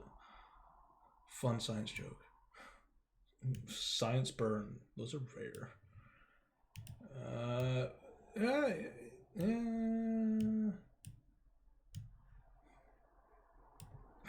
Bitch, have you seen some of the shit that architects make? Makes sense. Background invisible. Make the height 1, 2, 3, 4, 5, 6, 7, 8. Less. Oh, aye, lads. Oh. Right, I'm gonna have to just remove it. Oi! I'm trying to get rid of all the stupid trees. It won't let me.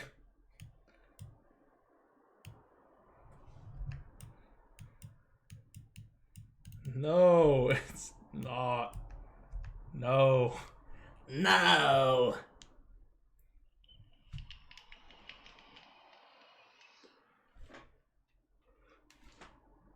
How dare you still live? This damn fly won't leave me alone. Try to kill like 9 times now. How the fuck did you evade that? This thing's a. You got a lot of nerve showing up here. You got a lot of nerve being alive. Alright. On the road again. So, you're heading to Monid. Well, the only person that has that color code is Kenny. So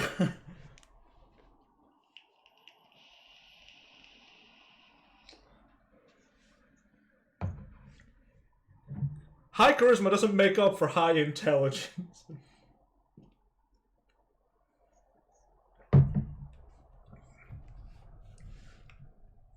I saw alternative rules for alcohol poisoning in D&D. It's your charisma goes up, but your intelligence and wisdom drop.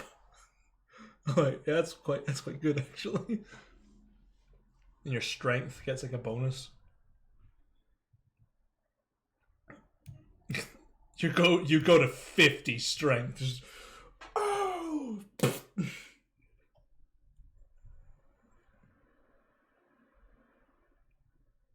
Probably.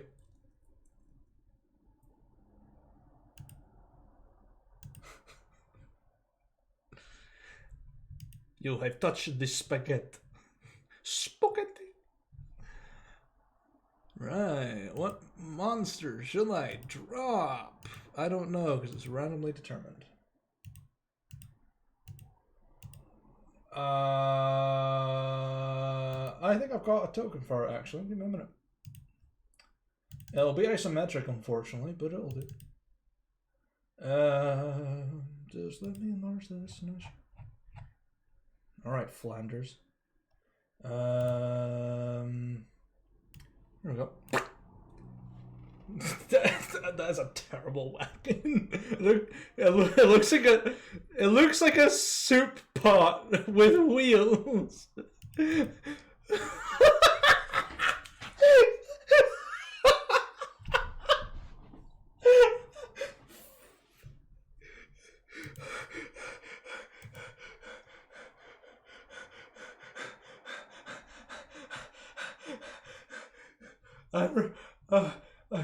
The pain from the illness. Player controller? Yeah, I could do that. Oh god.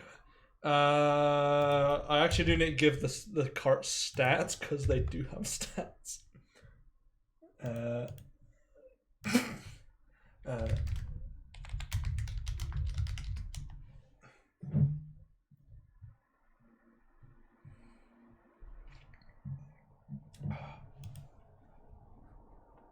Let's see. Carts.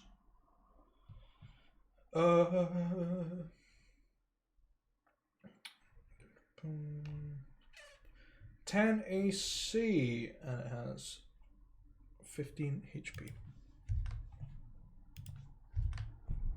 It is vulnerable to fire. There we go.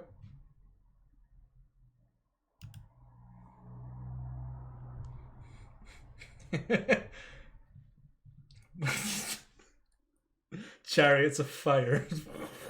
Yeah, we don't talk about it.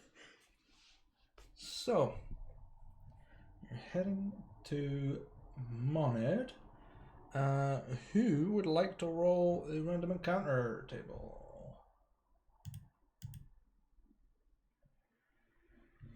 It is a D8. 1.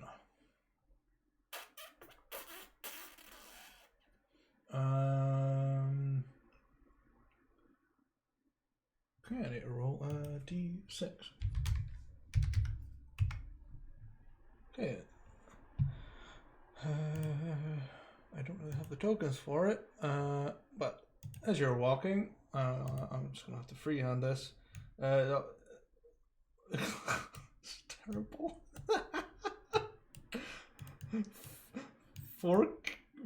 Four cows make their way across, block the path temporarily, but that is it. It's a terrible cow. So, they're just wild cows. Yeah.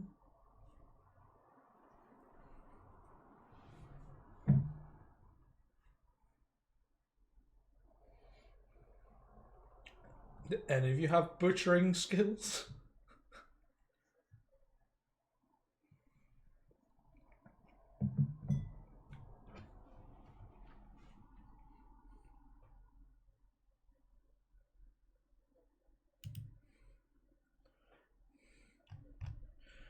Okay.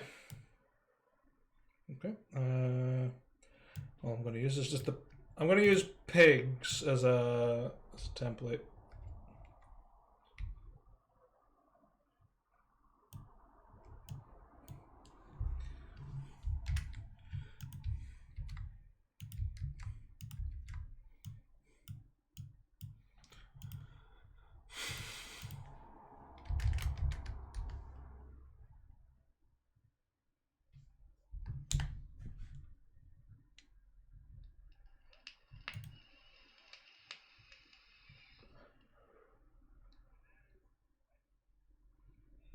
Okay.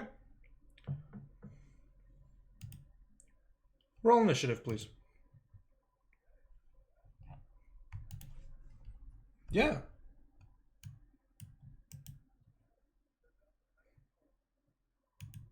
No. Not at this level. No.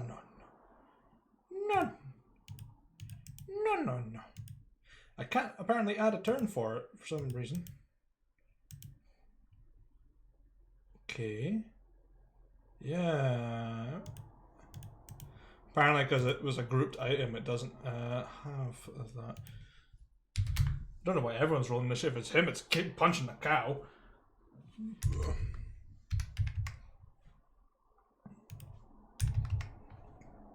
Okay. Okay.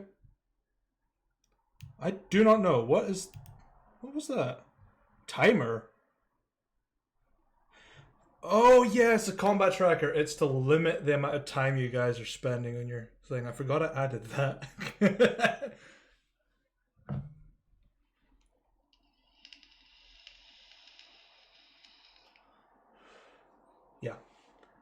basically like plan what you're gonna do.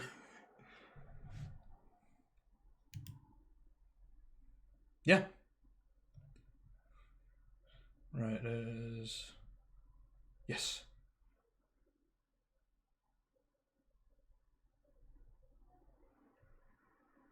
Okay. It is this cow. I do need to add its HP bar on that.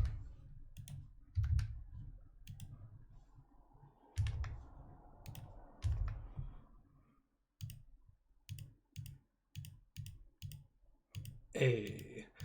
Nice.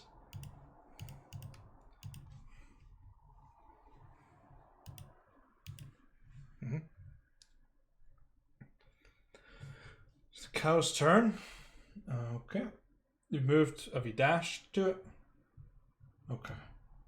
The cow looks at you. And he goes, "Mmm." That's its turn.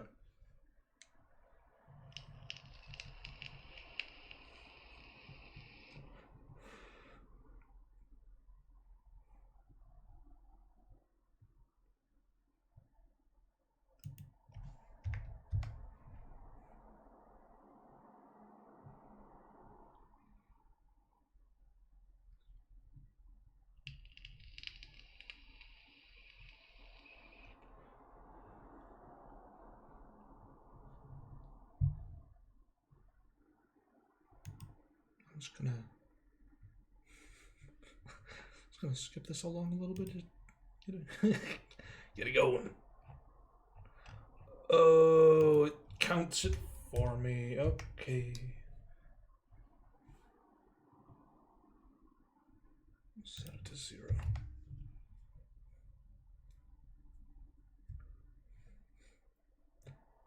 Okay.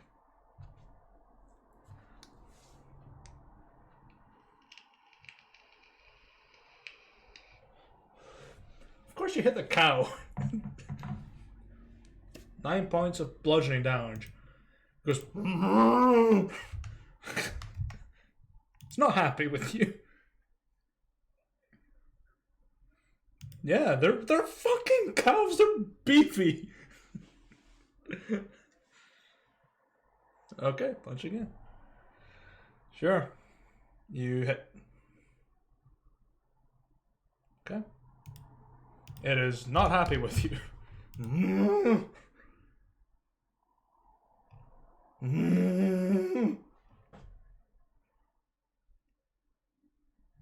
Remember, click done.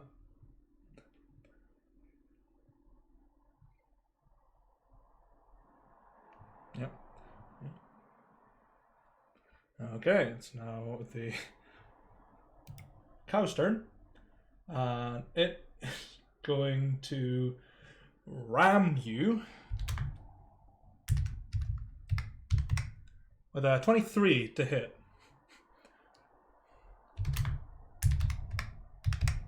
Take 8 points of bludgeoning damage as it beats on you. Okay. They're just like standing, like grazing, just enjoying, being cows and enjoying life and just seeing their friend getting beaten to death. Does it have any other attacks? No. Done. Yeah, kill the cow! Do it!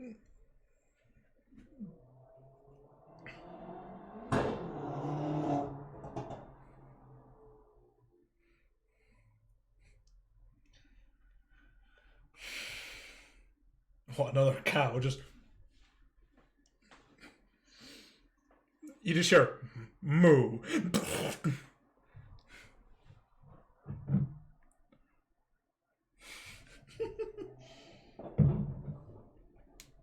Yeah, it hits. It's not looking too good. It's like.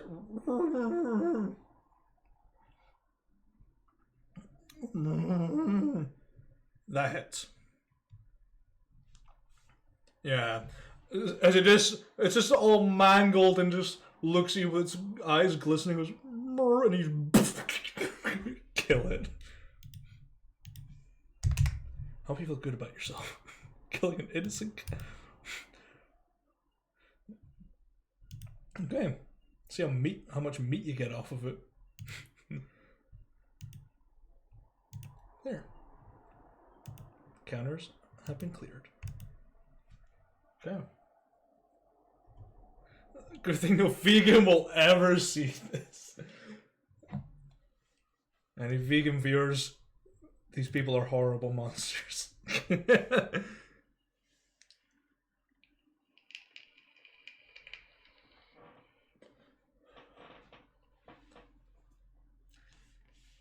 The other cows, they just run, so they are going to run away.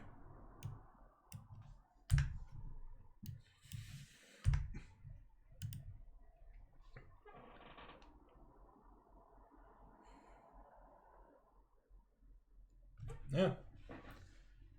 Make a survival check to extract, as it were.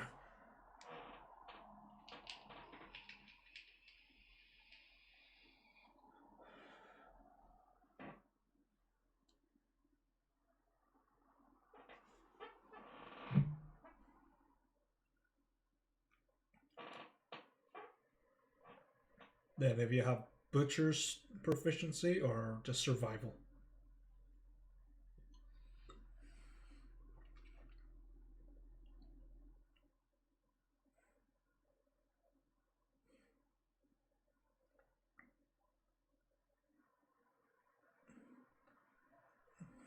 Is Henry proficient in survival? You wouldn't. It would just be 9. Yeah, you don't get. Yes, I'm making it harder on you. Because it wouldn't make sense if you, like, say, for example, someone's proficient in Arcana and someone isn't and helps that person. That doesn't make sense. But if the person that's proficient helps someone that isn't, then that makes sense.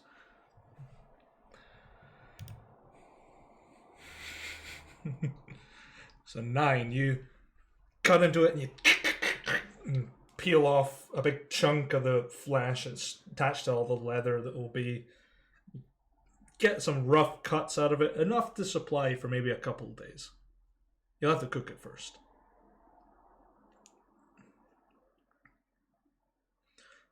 About 2 to 3. Depends on how much you eat. 2 to 3. It's enough to feed at least every single one of you for about 2 days. If you don't eat it in that time, though, it does spoil. There's Booth.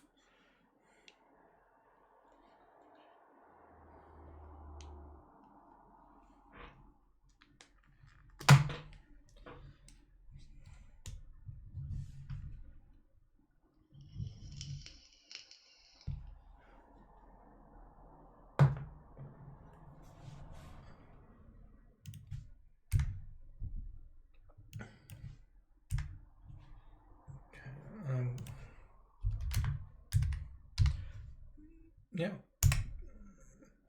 The meat will rot in 1 day.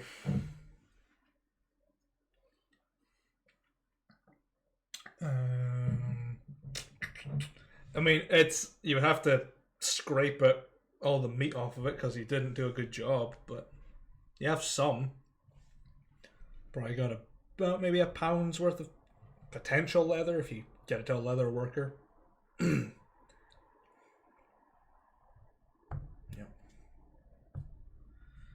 I don't know if anyone in Monad actually has. Yeah. Don't know if anyone Monad does. No. Hovelton will have people that can do it. Monad's more of a fishing village. Some cereal farms. So, you continue your way to Monad. It's up to yourself. If you want to just take a Sure.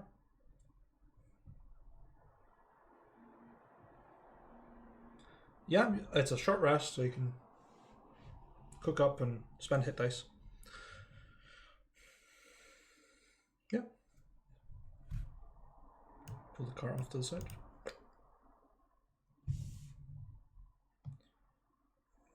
Over a fire, maybe about 10 minutes, maybe a little bit more.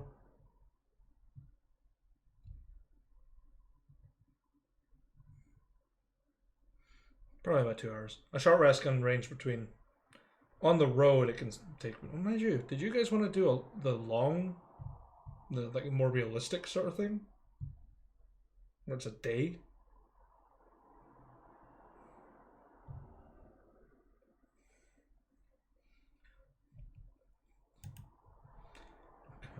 Let's see. I will determine the length of time it takes to cook it in minutes. So I'll roll a D100. It takes 58 minutes apparently to cook everything.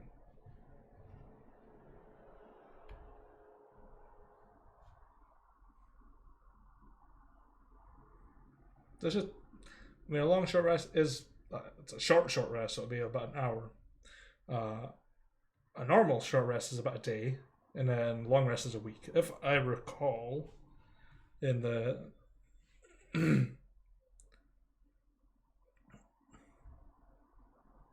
yeah, yes, yeah, this does count as a temporary camp. Then once you actually get your camps that I've written and had ready for ages, then yeah, you'll get your hit dice back. So you spend an hour at the side of the road cooking, and yeah, you're pretty much ready to go. Got a couple of days worth of rations out of the cow, and it's Nostramonid. Unseasoned. Kinda okay. Actually, who's cooking it? Who's cooking it?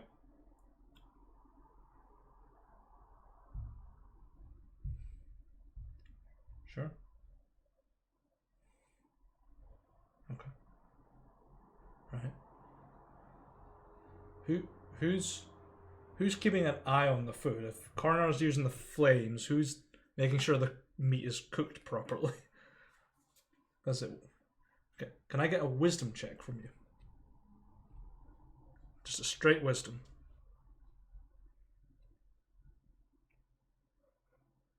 So it's a 5. Yeah, it's okay. It kind of goes stringy. You've overcooked it. It's not the best. It's so well done. It's dry like jerky, but it's edible. I mean, it'll go crunchy eventually. It looks crusty. Crusty gray pizza. It is a good snack. Protein.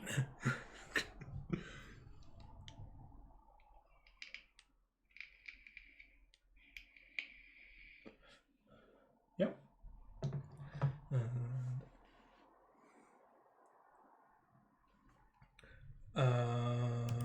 Well, uncooked meat will spoil within 1d7 days. Any cooked meat will spoil within 1d14, then 12 days.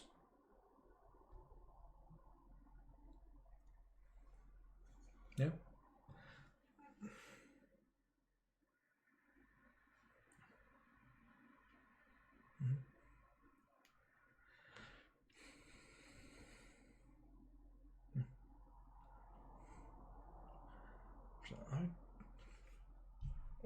I don't know if I have Monad prepared as a map yet. It's okay. I'll figure it out.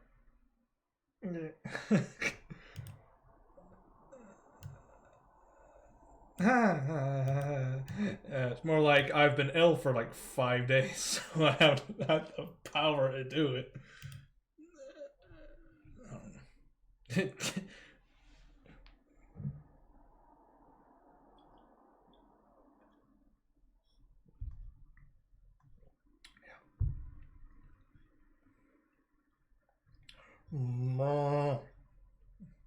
So you head to Monid, and it's a relatively small village.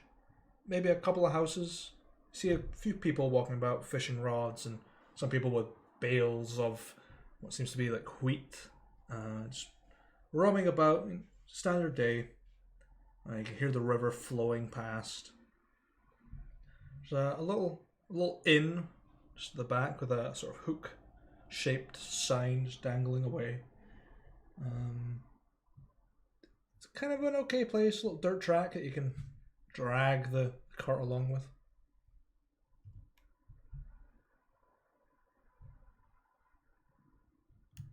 Mm-hmm. What do you want to do? I don't have a map of Monit. I don't have a map of Hovelton. No. You have an old map of Kagara, which I don't think you took.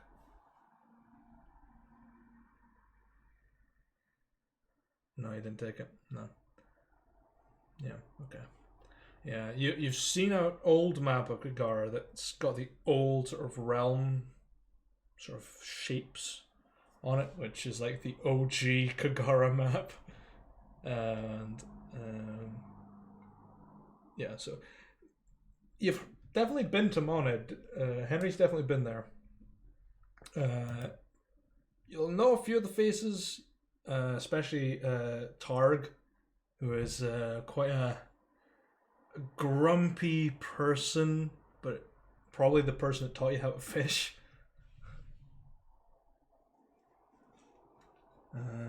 If I remember, Boot Squelch Targ. There we go. An elderly human. Okay, that's fine. Okay, I can pull that voice off for like maybe 2 seconds before my voice bleeds. That's fine. Yeah.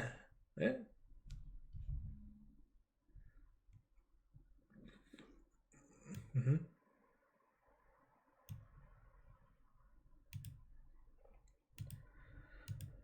Um, make either an investigation or a persuasion check. Okay. You ask around. No one sells maps. Targ, make a perception check. You should be able to find them. Not 20.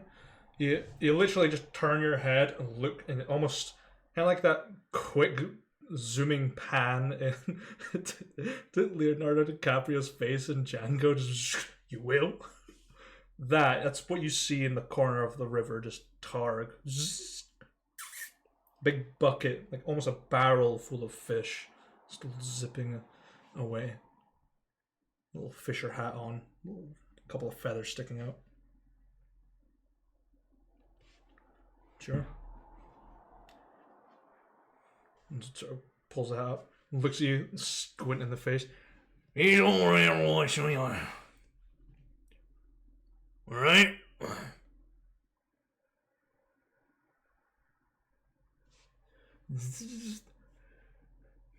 You know, big little damn.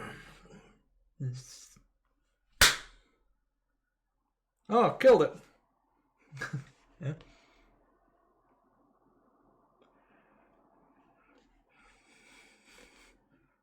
There's no damn kind of around this one. I know damn well no. This is actually how he speaks as well. This... I don't. You know, we have to win. What them know? You know.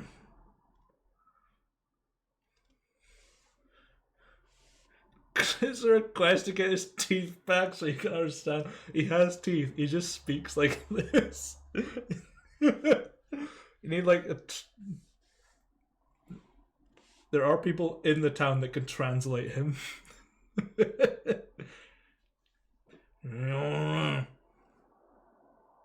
Alright.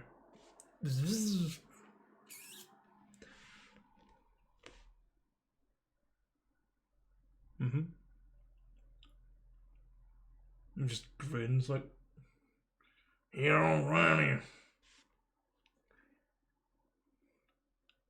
Yeah.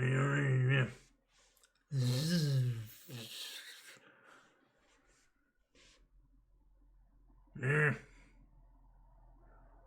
Yeah, alright. Yeah, true.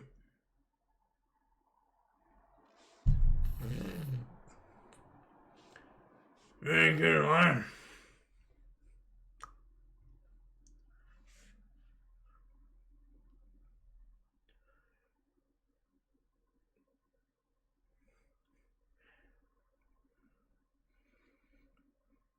Alright.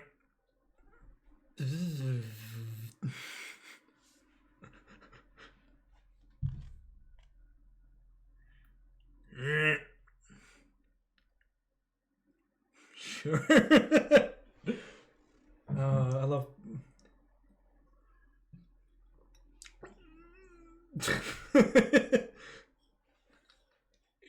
He said nothing that Henry picked up on.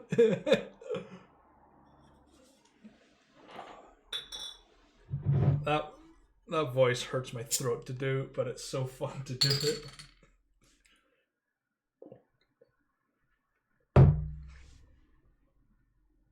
If you want.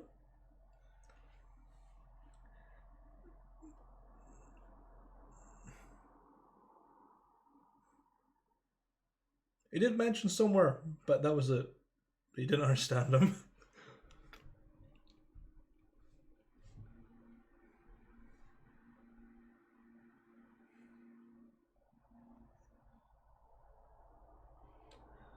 Okay.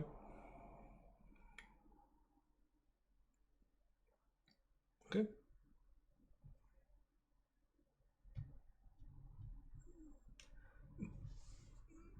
Monet is a smaller village. Hovelton is the more busier village. It's further north.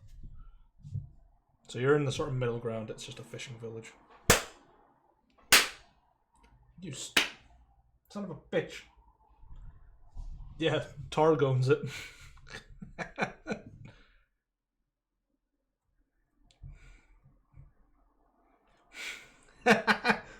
Targ, you got fish? If you want, I can easily set up a quest for you to go find those teeth. Sure. Sure, I mean, his bait shop is open.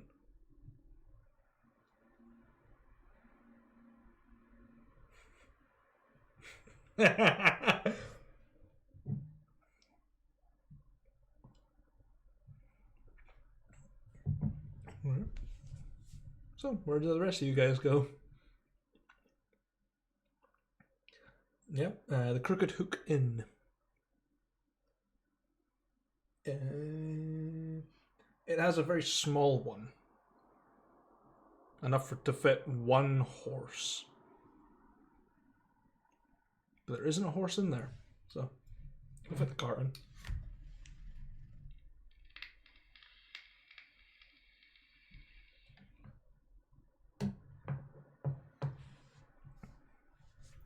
Oh.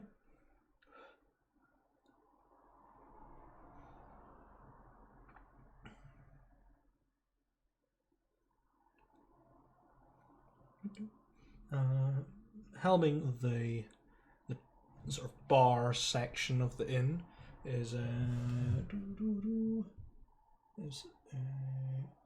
middle-aged wood elf wearing a very simple sort of tweed attire, few tribal tattoos across the cheek down to the chin, wiry, almost straw-like hair, kindly eyes, but withered a little bit. Hello. I've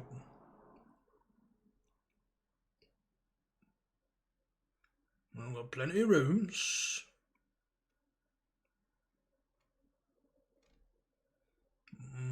We've got fish, and that's it.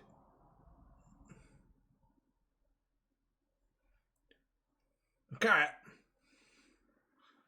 She's got a cat. Wait, cat. Like, isn't it? Alright. Take your word for it.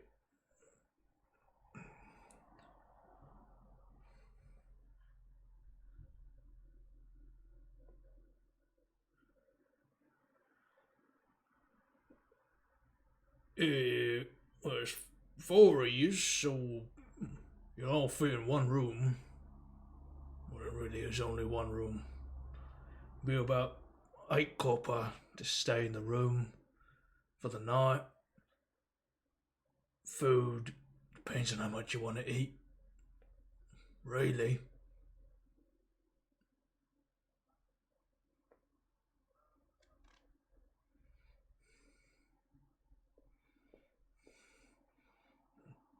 Alright. Alright. Hand you over the key.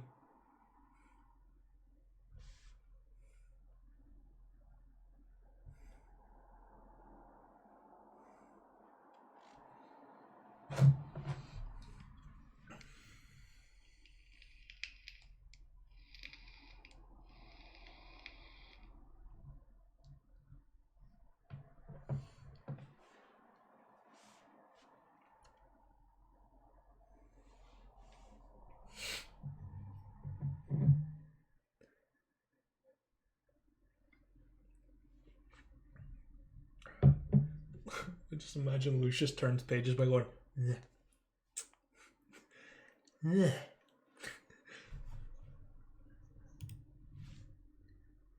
Doing. Subtitle. Sure.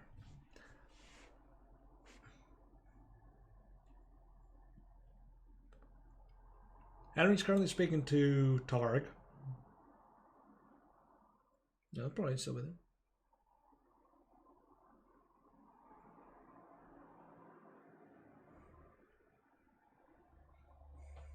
Okay. So spend time shipping stuff into the bedroom. Very small room. 2 bunk beds. So you get to choose. There's a chest at the back end near the window. Maybe enough room to store some of your stuff. Not all of it.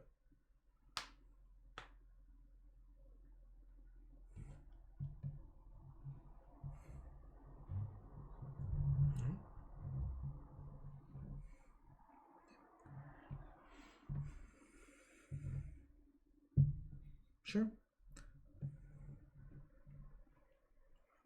For Christ. You can eat that if you want.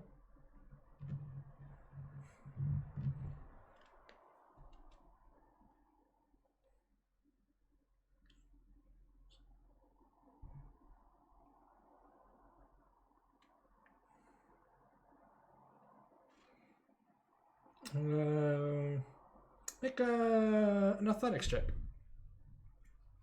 for whoever is moving it.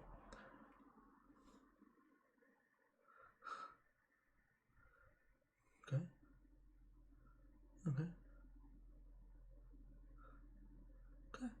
Yeah, you move in about maybe 30 minutes. Just not too hard. You've definitely carried heavier things.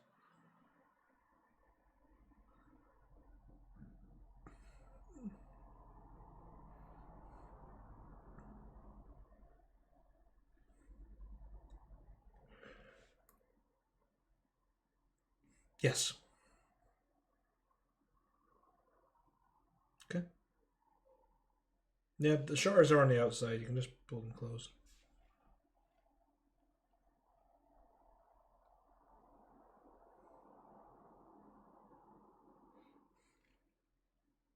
Mm-hmm.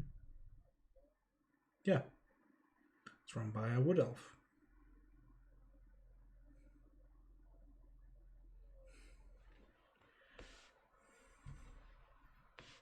All right. Got a beer or ale or house special. Fish wine. Yep.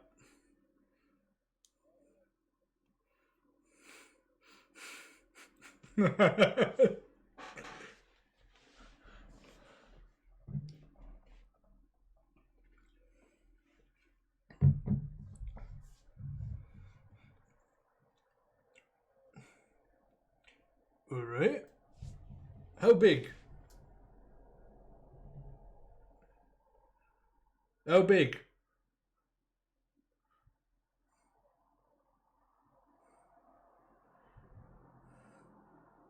Right? I'll go bigger than that. Pulls out this flagon. It's about the size of like a child. Right?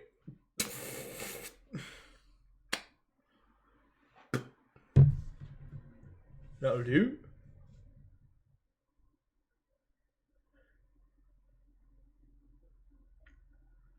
Alright. Pretty good. Kind of oddly salty for some reason, but it's not too bad.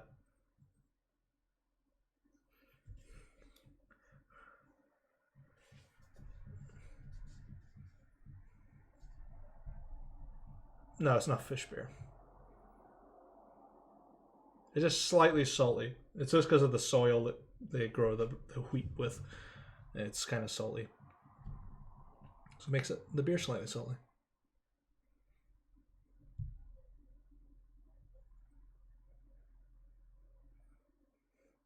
Yeah, because you have about 6 to 8 ounces of the stuff. So, something like that.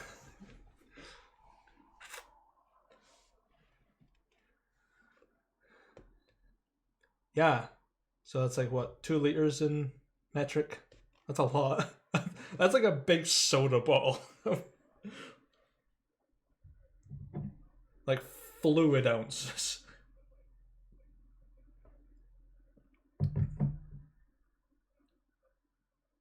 68. 628. No, 68. Blah.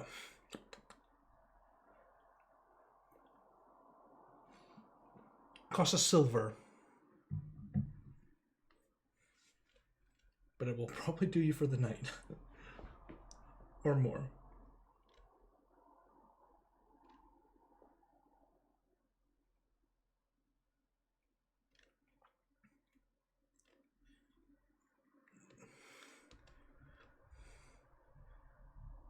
Just the elf looks at you and goes, "Holy shit, there really is a cat man.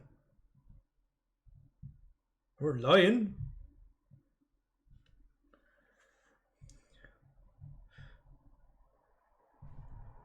I'm Dinbar, the barman.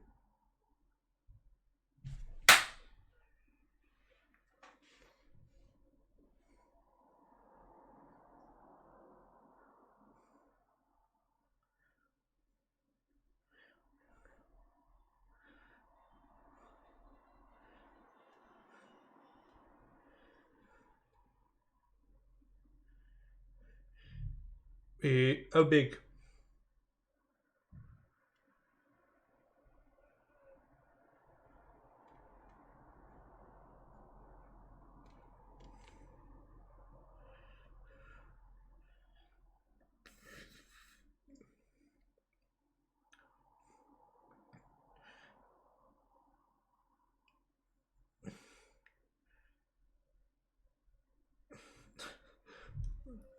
Denbar's still looking at you. Denbar's just staring at you like, how big?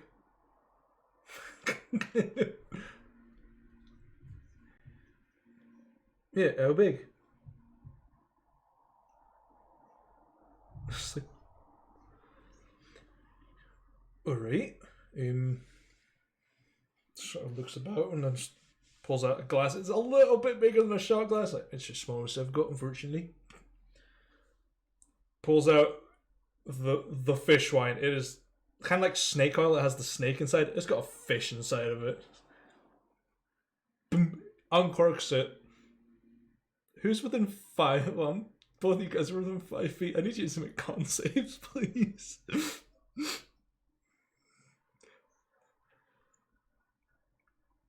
Okay.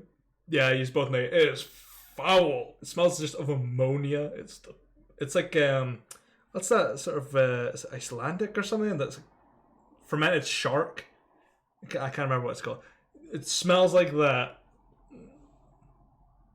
Yeah, yeah. It smells like that, but sort of winey sort of smell. It's just right.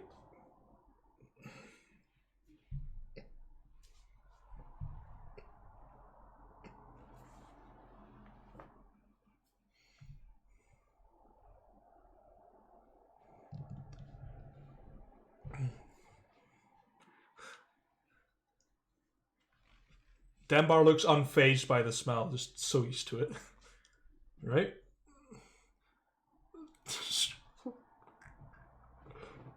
Yeah, your tasting glass is full to the rim. Enjoy.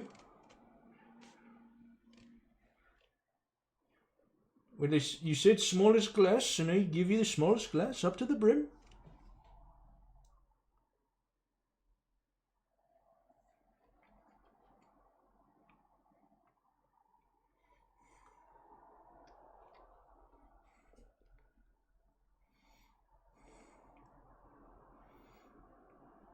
Right? How big?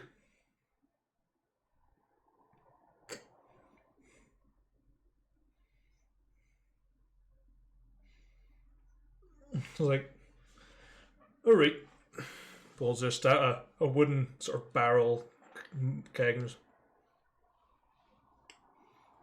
And there you go. You've got like a little sort of like mini keg cup. Enjoy.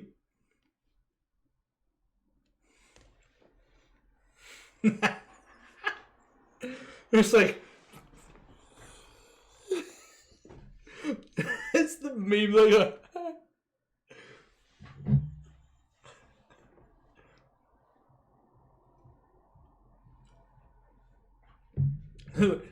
I I'm very sorry. Lenny.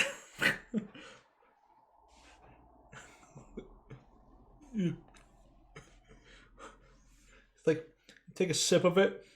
It's ungodly in texture. It's lumpy. It's like thick, salty, fishy. That tinge of ammonia through it. It's nasty. But you get the hit of alcohol in the end, and it's like a kick. It's like a.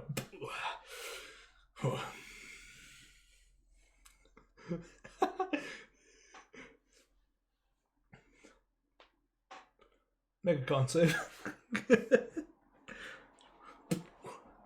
Yeah, you managed to down it. You're just like, fuck.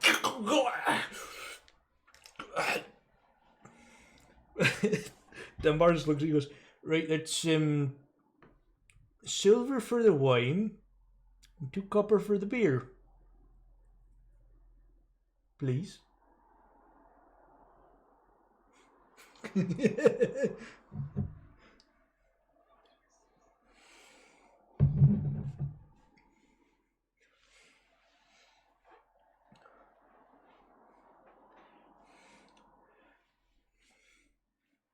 Alright, we'll give you a beer for it too.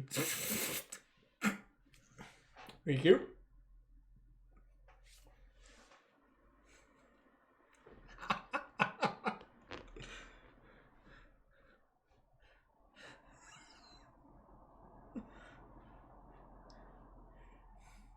And then look at you go, I don't know what that is. And make your tea. And how big?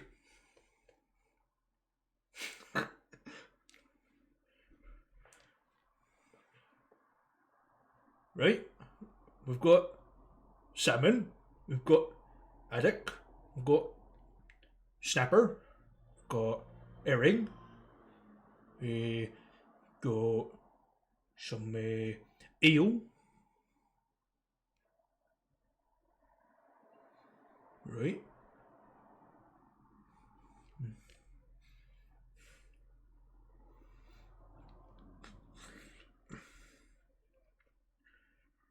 Yeah, unfortunately, we're a fishing village. We don't have much in the way of. Unless you're wanting some oatmeal.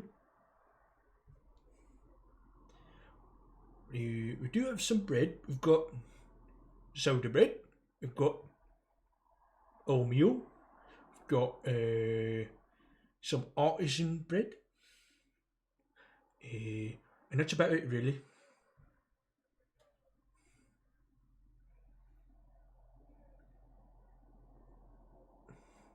How big?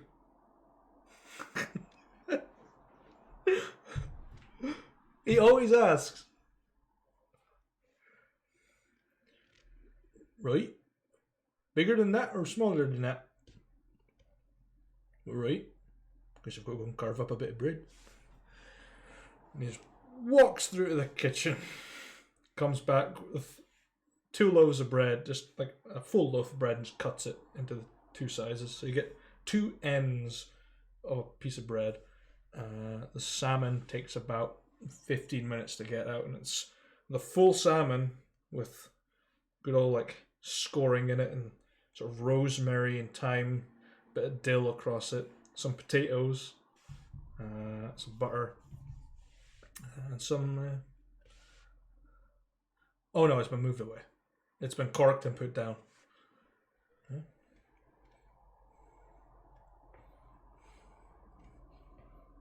The meal is worth 3 copper pieces. Your tea sets you back a copper. The bread just comes with the meal. Yeah, the bread's free. Okay, take some. Thank you. It's not fish tea, it's just tea.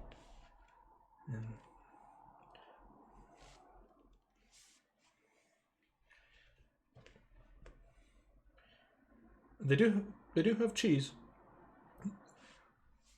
It is not. There's no such thing. It's not going to be katsu martsu for Christ's sake.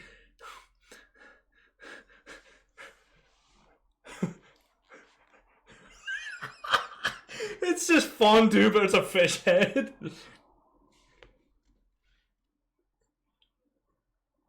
What kind of cheese you wanting? We've got cheddar. We've got goat. We've got some sort of unknown cheese. We've got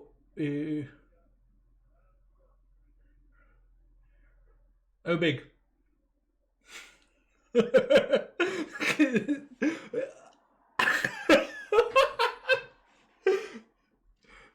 Just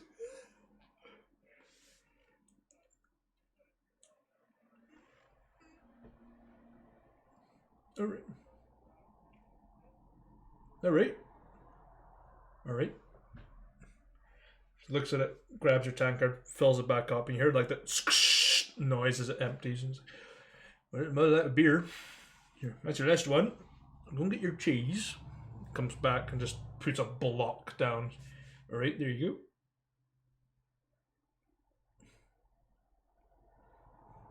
go. The bread is freshly baked.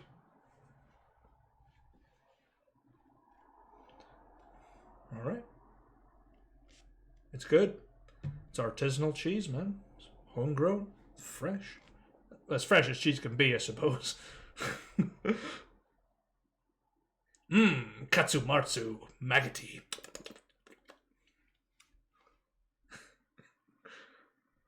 Oh, big.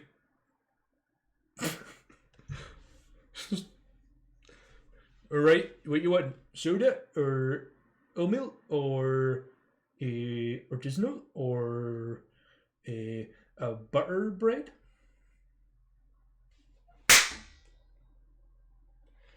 Alright. Alright.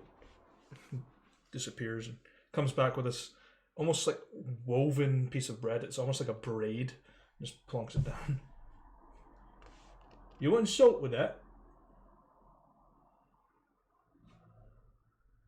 Butter? Cheese?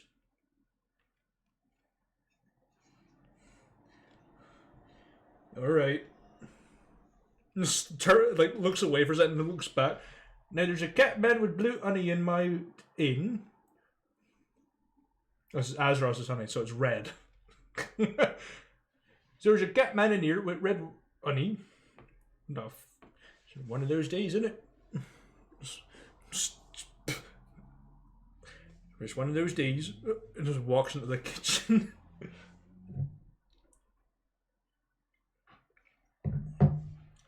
Sure. I shall return momentarily. Nature calls. Moned. Moned.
Hiya.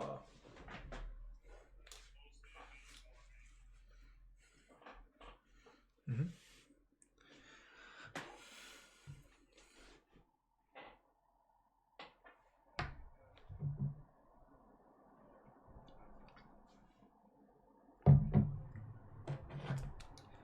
Jerome was an elf.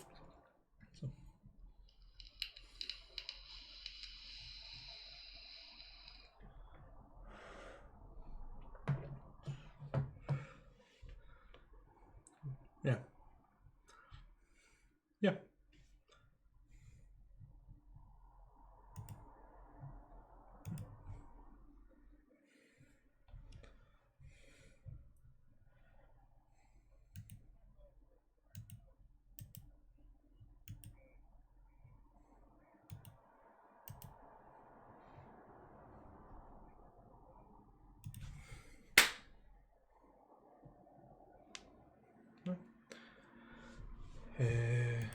So, the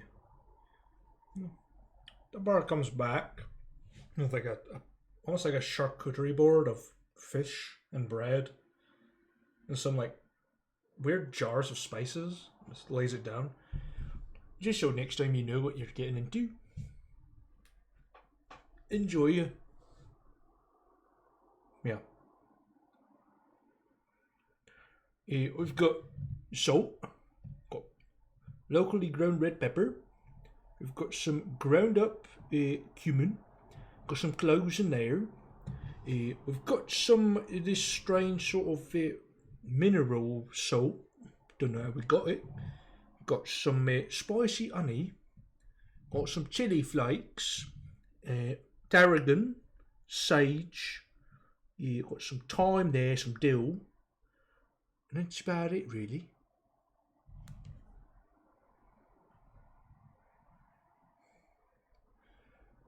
Right. Kind.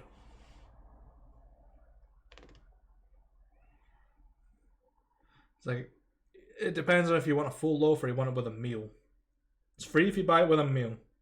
If it's a full loaf, it costs about a copper. It's a copper. Okay, it's a copper piece.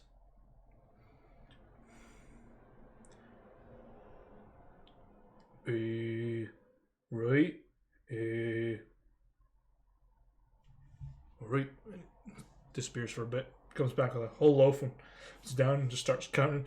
It's one copper, two, three, 4, and 5, 6, and 7, 8, 9.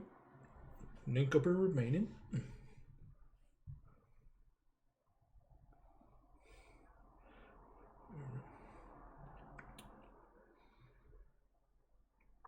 Okay. Yeah. Con save, please.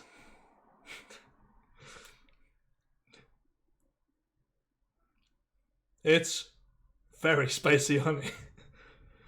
You're like, you hold on. You're not like, oh, like you've got like beads of sweat dripping down slightly. It's not hiccup levels of it's like, but it's like, it's a kicker. It's like, you're like, yeah. You're right there. You look like you've licked piss off a nettle.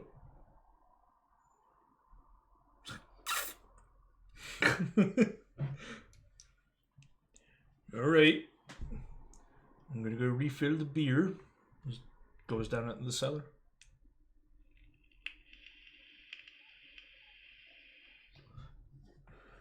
Yeah, very, very spicy.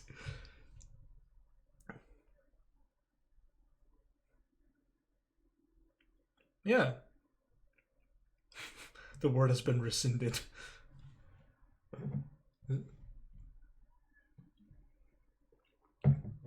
Dunbar comes back and just looks across you on what brings you into modded?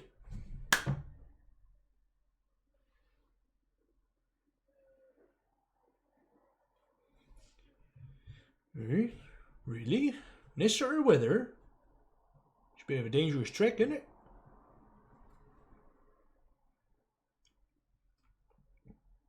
And what town is that?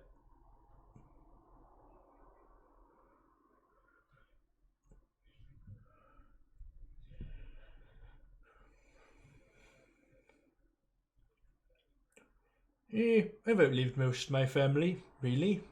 All sort of caught some gangrene or some sort of weird disease. I'm just lucky. I drink my fish wine and I get on with it. And here's a bit of a strange place, if you ask me. Don't like it. Big walls, don't like it. But yeah, if you're heading up north, I'd suggest sticking to the river path. Lots of bugs though, it's a bit of a problem. Alright, so you've been to Lindenwood, right?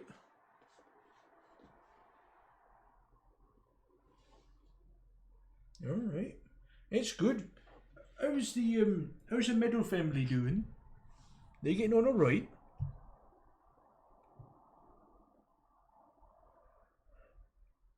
Yeah, it's good to hear. Yeah, good folks. You're just heading north to go to like, I don't know, going up to like the mountains or just through the forest or something?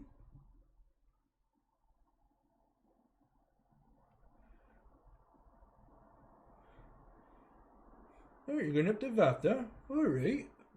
In through Diberton or Riso or just beeline it straight there or try to keep it as quick as possible?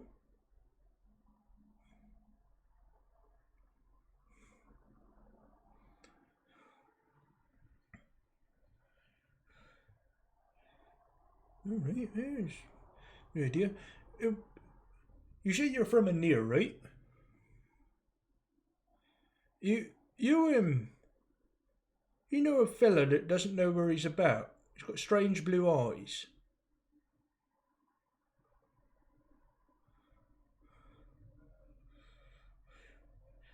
Right, he's been wandering about the town and he just wandered into the river. Don't know what he's doing. I tried telling him you're not in a near anymore. I told him where he is. Didn't quite understand me for a little bit. And he sort of died. Yeah, he sort of just died in the river and got swept away by it. Damn shame.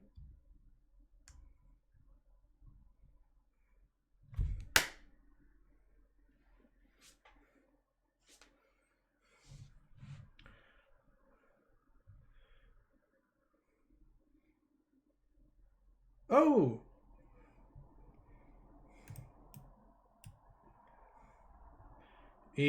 No, we don't. But I know what sort of cut you're talking about. It's the lending, right? Yeah, pulls down his collar and shows 3 cuts. I do it myself, now and then.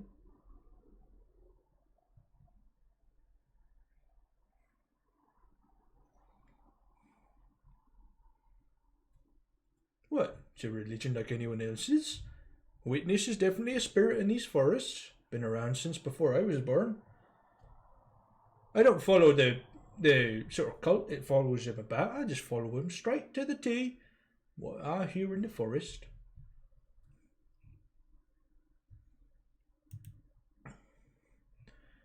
Aye.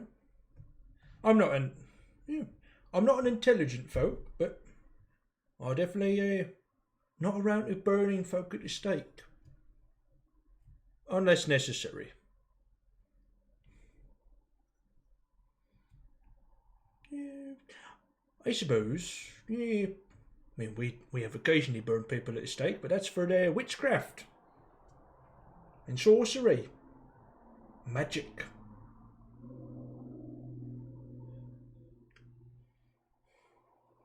The magic's a little bit out of my strange sort of realm as well.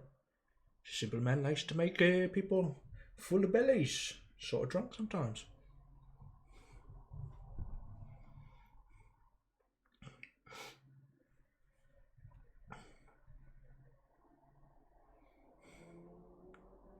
Reason. Oh, I'm in the same boat as you. Now I've been sailing down it for a good 400 years. It's a long time. But if you boys are heading up the river way, you've got your cart, you ever consider a boat? Albeit you'll be swimming against the tide.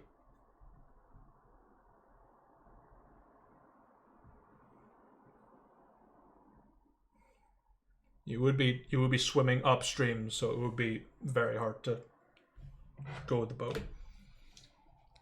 The SS Gilligan.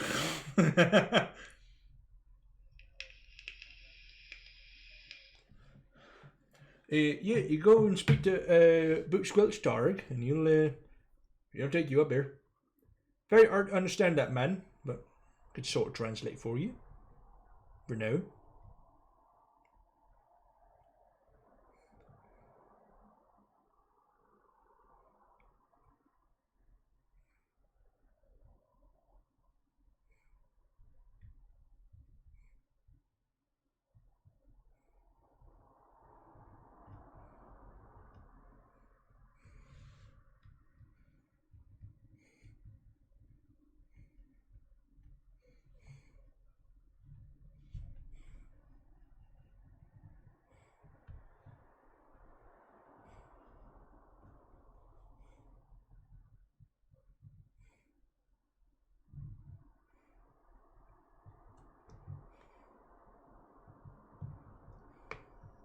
There's for.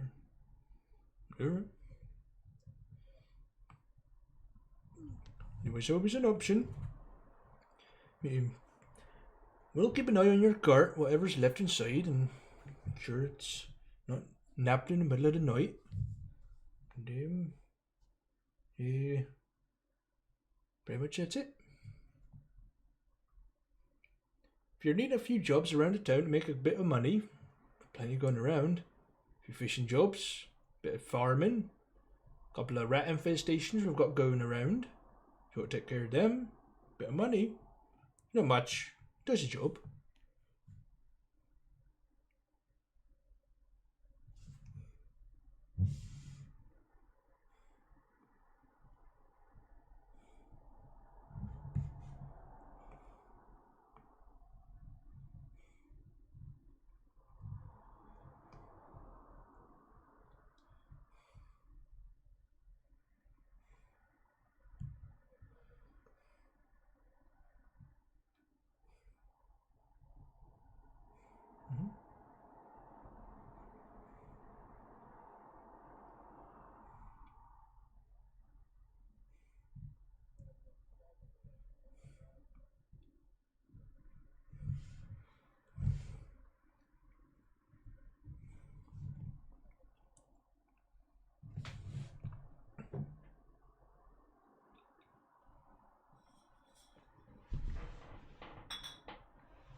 Mm-hmm.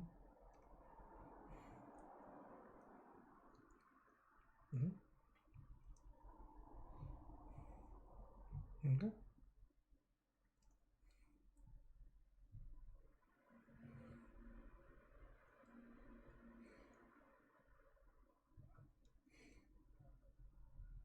Yeah.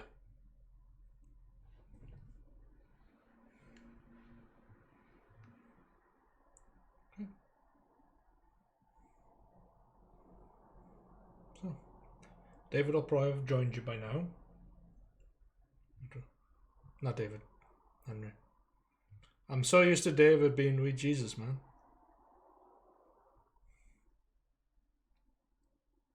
Did you make an investigation check?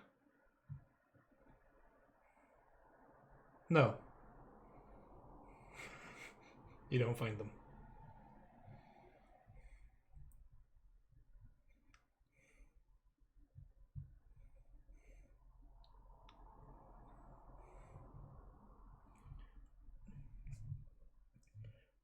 Right. Right. Heads off and comes back with relatively smaller salmon, still served in the same way: potatoes, fish, bit of seasoning, some garden peas on the side, and hands it over in a relatively smaller tankard of ale or beer. I should say. Right size, you're looking at about 3 copper.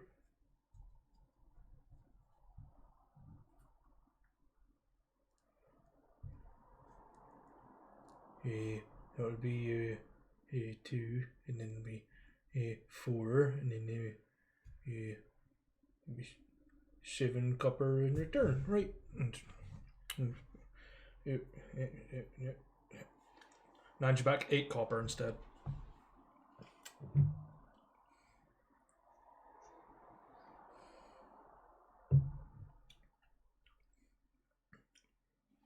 All right, thank you very much.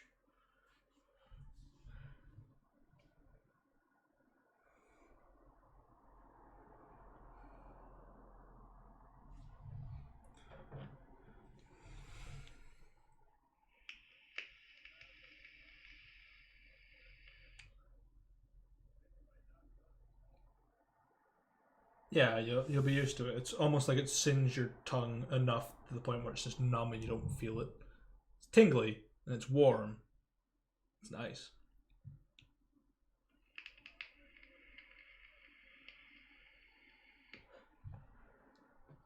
Going to the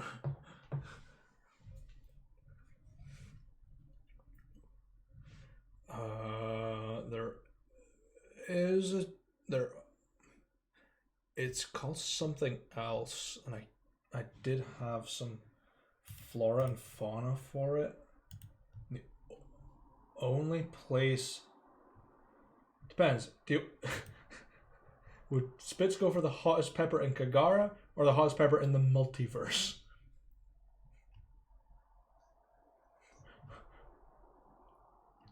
If you want the multiverse,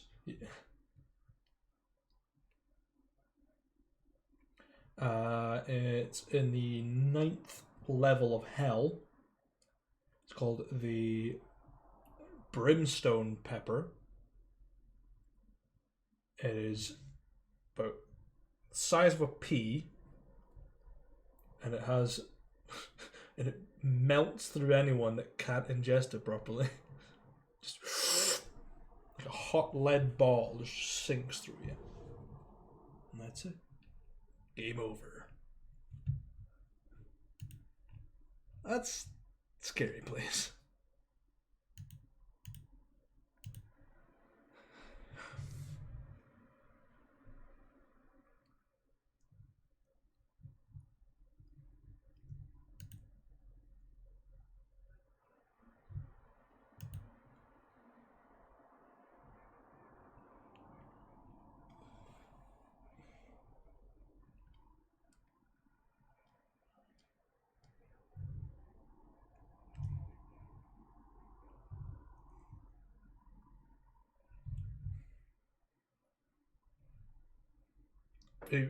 I'm not even offended that much. Sure, make it.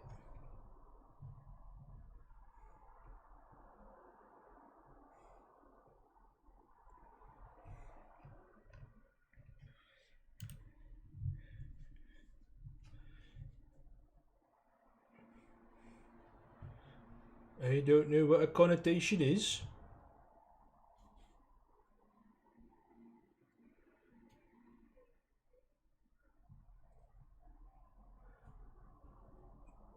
Oh,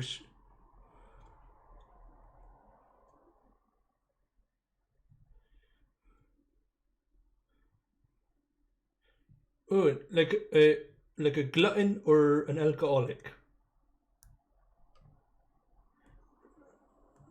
right? I'll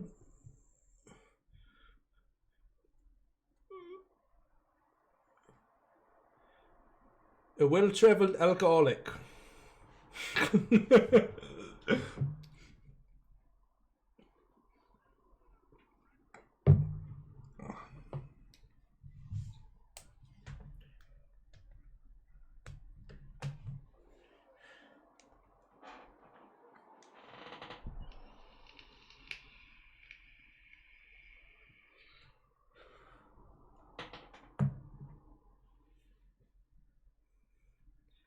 All right.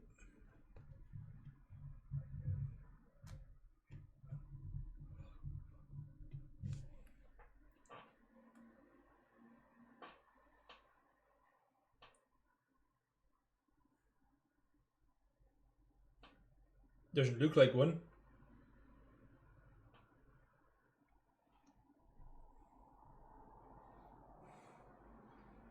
Oh, so you're neither rich nor an alcoholic.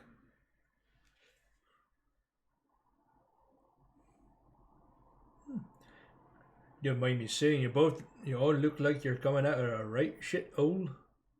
You're about to head into an alright place, I suppose. Hope you've got, like, good trade supply. Fair enough. Yeah. Good on it. About time. It's been studying for a lot of time. A couple of 100 years, I suppose. By the time it burnt to the ground and got rebuilt.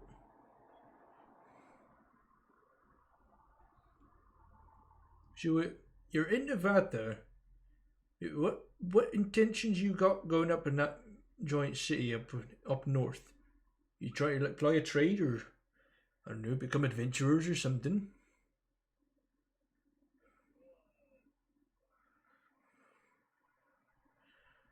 Mm. Mm. Mm.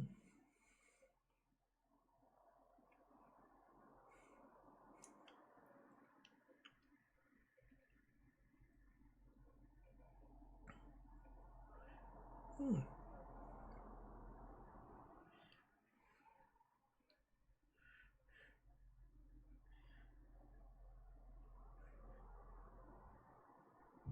Right, and you say he's like a master smith in that.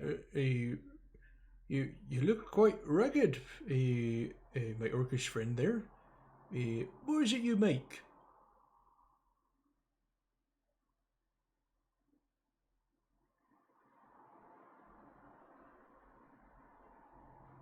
What is it you make? Like, all right, right, like a blade smith. All right, all right. There's a couple of smiths up north that I've come across in my travels. There's a few armorers up there. There's a sort of what's that word I'm looking for? Someone that makes the bows. A Fletcher, if I remember that's correct. That's someone who makes arrows, I believe. A couple of weaponsmiths like yourself. You'll definitely fit in up there. Best place to have a look first would be a Tiberton, maybe a little orchard. If you really want to go really far away, I'd suggest going up to either Riverwatch or going into the Reach, which is across the River Ivor, but pretty good smiths out there. Vathe's got some good people. You definitely get some opportunities. A lot of competition though. So we might find a good place. The closest cartographer I know of lives up in Vathe, unfortunately. Map makers are hard to come by given the current situation this place is in.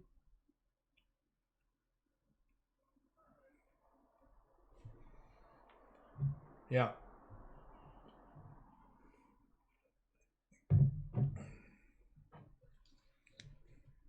Tiberton, or go to Little Orchard, or go to Vathe. There are a few other places that are further, like Uslermore or Rothermill, but they're really far out of your way, so you wouldn't need to really worry about that. Or go into the Reach, yeah, or go across the river.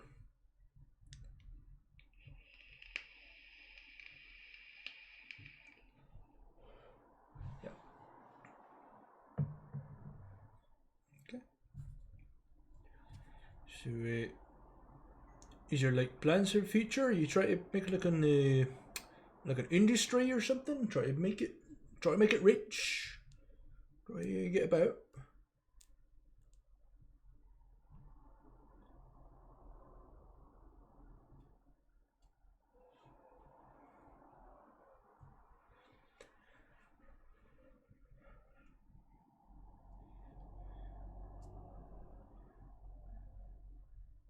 Yeah.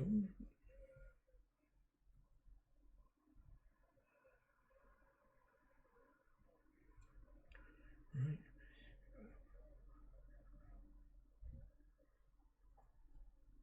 So, you boys got like a fail-safe plan in case no variants start knocking on our doorstep?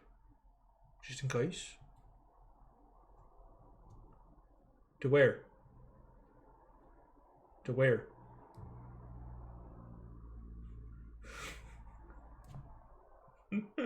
You're pulling the how big thing on me. It's like far. It's fucking funny. Right, and if they come even further up north, or they continue to invade, to where? Anywhere further away than Kagara is in Novarian territory. You're just moving into the problem.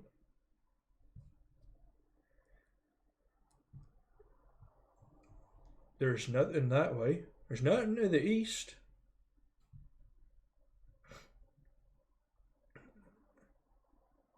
Well, most of the east is already taken up by Novarians. Right. Do you have winter clothes? How thick? They're just arguing. It's like, where the fuck we go? Move. Where? Further away. South. How thick?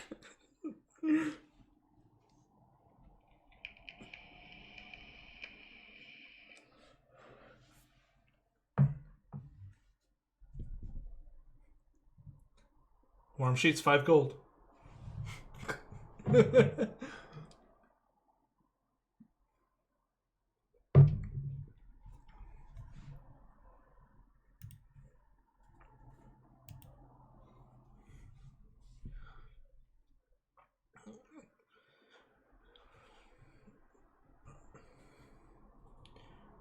there's a lot of bridges to cross before you get to Vathe.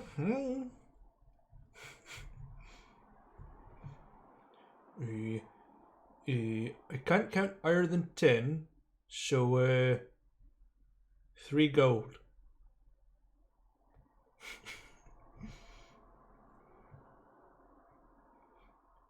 Oh, it's going a little bit outside my counting range, unfortunately. That's at least something. You can go across them watery duct things that go into Vathe.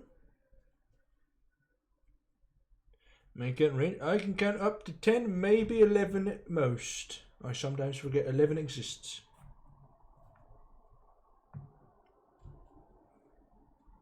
It's not bad. I've not had any education in, must be about 350 years.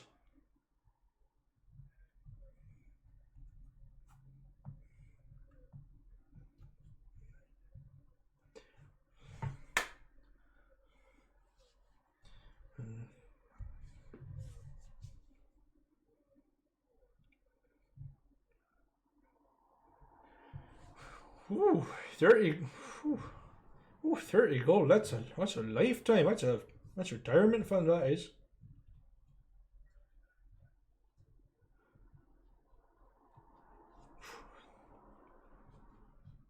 Damn. Ooh, well, if someone had 30 gold here, they'd definitely not be waking up tomorrow. There'd be a knife in their back. I would know. I've done it before.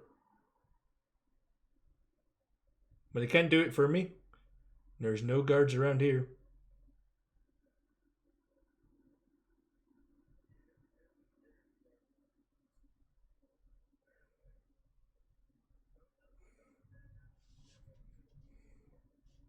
Whew. That's a lot of copper pieces, that is. Need to go to the bank? I haven't seen a bank in so long.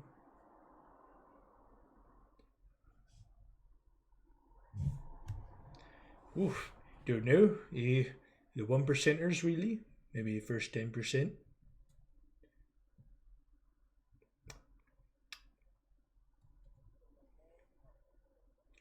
Yeah.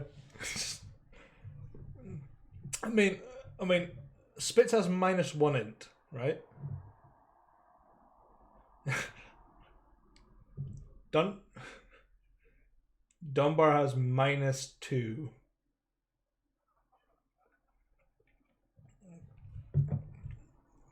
He's got higher wisdom and charisma. He's just not as intelligent.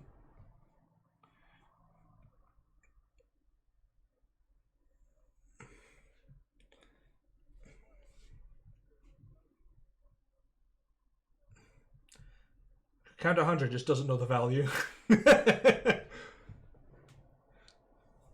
Knows it in Orcish, but doesn't know it in common. It's like, I don't know what that means. I'm sorry, could you repeat that?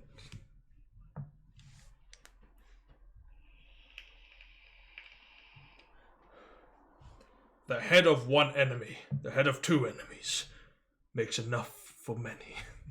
Okay. So yeah. The night.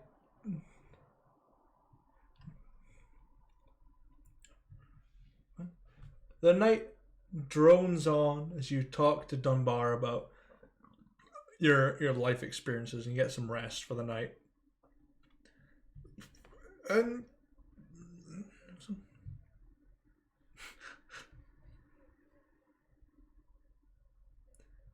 no, they're like, it's like right beyond. It's like it's enough to retire on. But you could if you wanted to, if you wanted to survive a day, or you become a hermit. You have a long night's rest, kind of comfortable.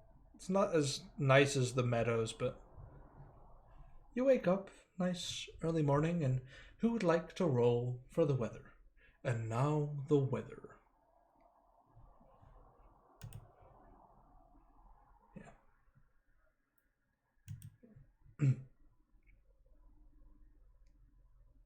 Yeah, should be. And now a message from our sponsors. I need to watch. I need to listen to Night Vale. I've stopped.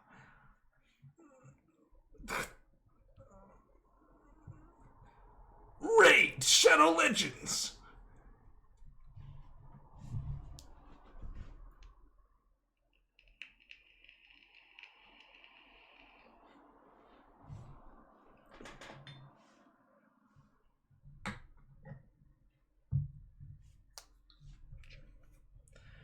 This is 1. Okay, roll D4 for me, Yoshi.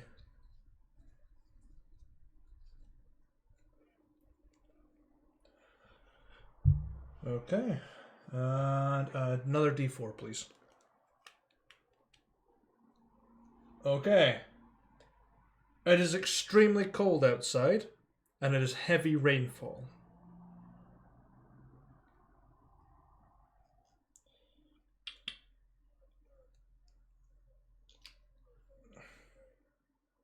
Very cold.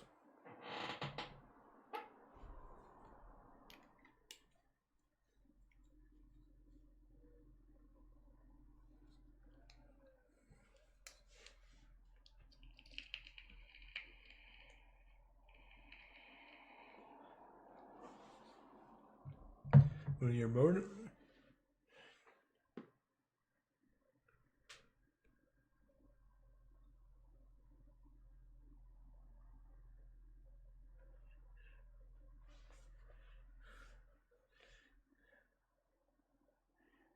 There's a bit of problem.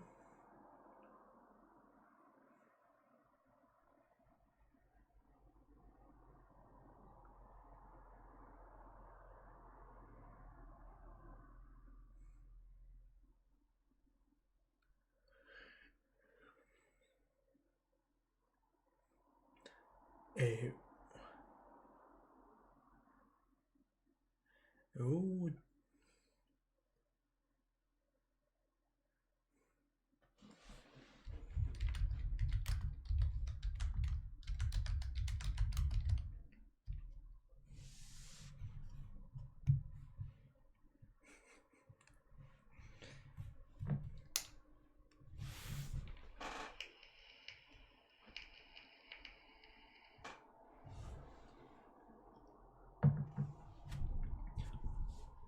Old Derek's teeth.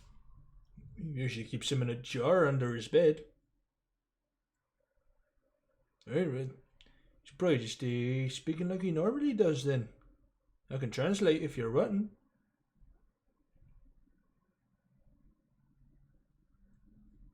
But it is morning right now.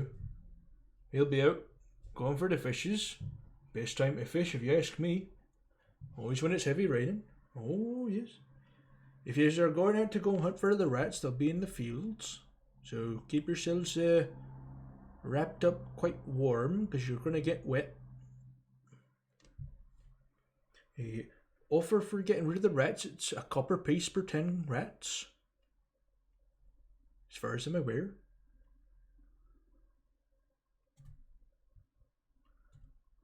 Ask Targ.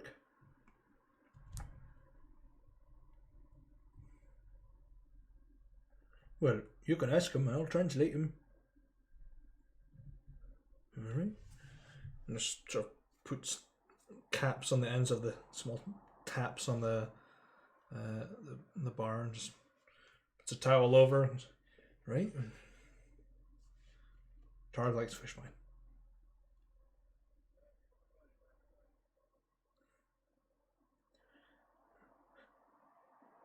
Right. How big?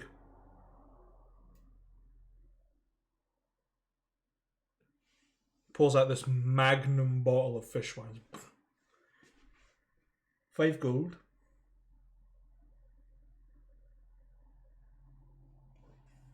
Takes it.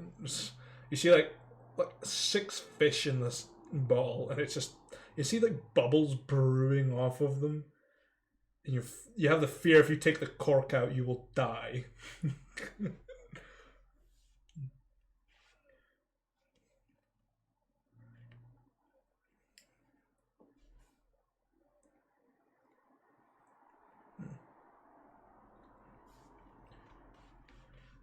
All right. Suppose I'll get my cloak.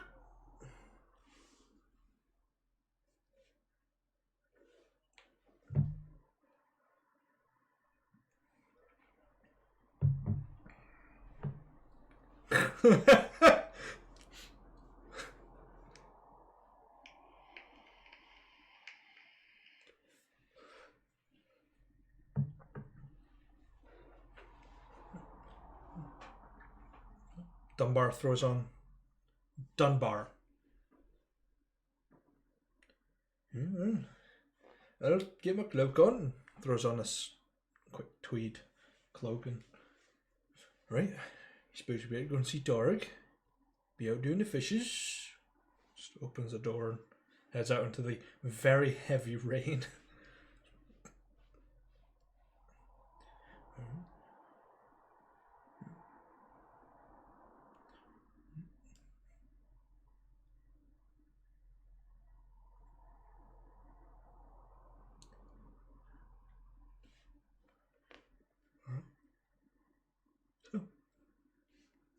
Sure.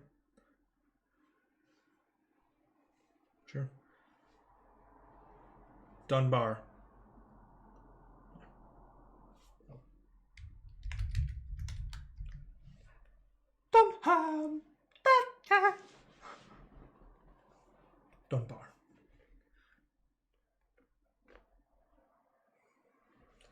Yeah.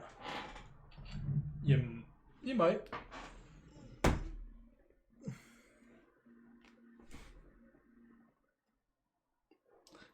It's just Nurse Joy in it up.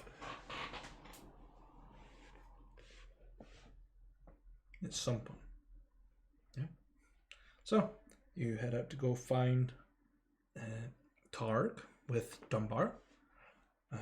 You find Targ in the river, standing the tide, casting lines, and then trying to grab some of the fish that are jumping out, throwing them into the barrel. Yeah.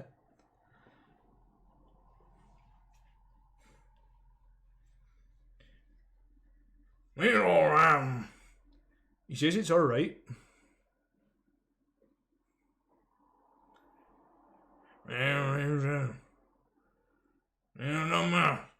She says, hello, Dunbar. That's what he said.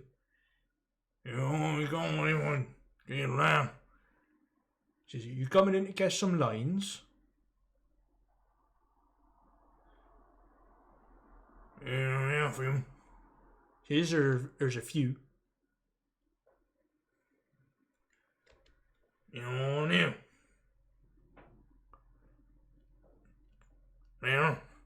She says, map?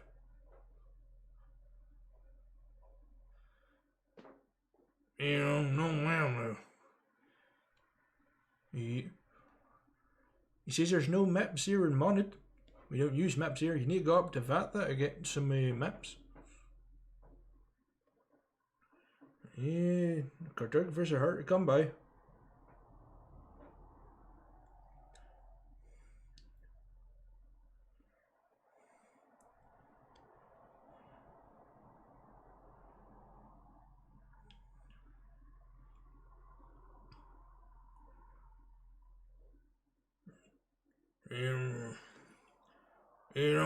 We don't know about and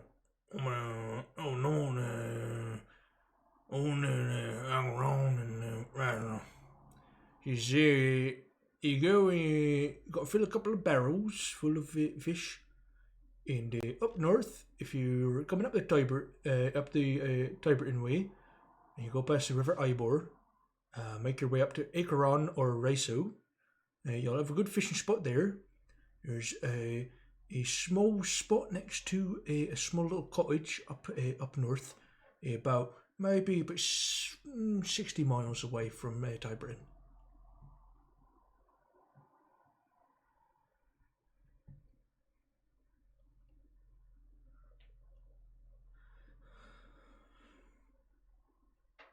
Okay. What are you writing with?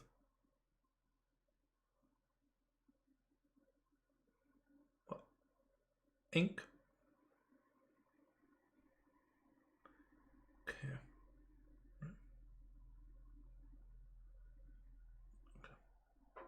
Okay. Sure. You won't. One, maps are hard to come by. Two, maps are fucking expensive. Like, really expensive. Three, cartographers have been hired by armies. So, maybe like one at a push. In Mitras. Yeah, it'll be a history check. So, do you hop on in with your fishing rod and join Targ?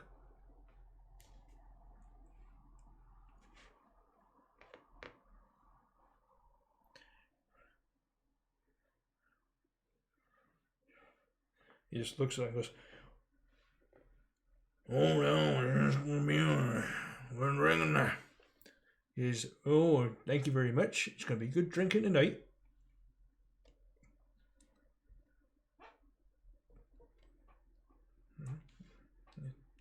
Set down by the riverside. Yeah, he's got like a little, like, sort of small tent set up that's got some supplies in it.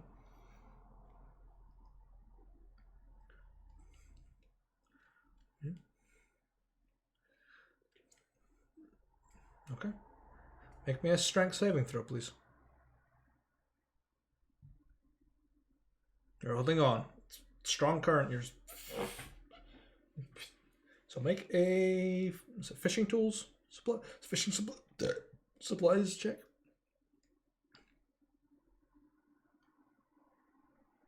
Yeah, it's a tool set. It runs off of dexterity.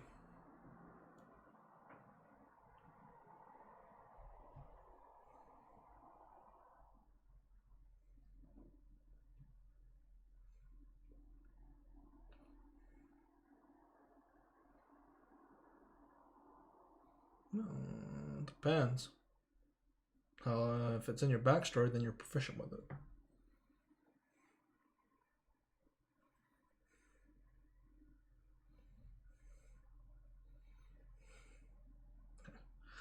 Hobby.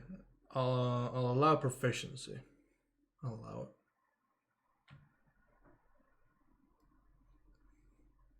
13. You're spending a lot of time with Targ, who's like a god with the fishing rod and catching fish whilst you're still waiting on your first bite. And eventually you start pulling in several fish, and by the time you fill one barrel, Targ's filled 3.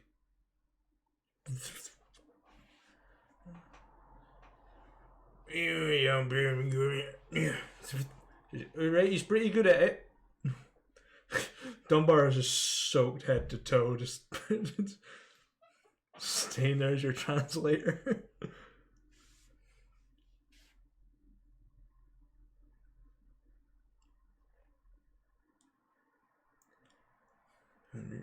There's nowhere else to really go. Could do sit next to a fire, I suppose.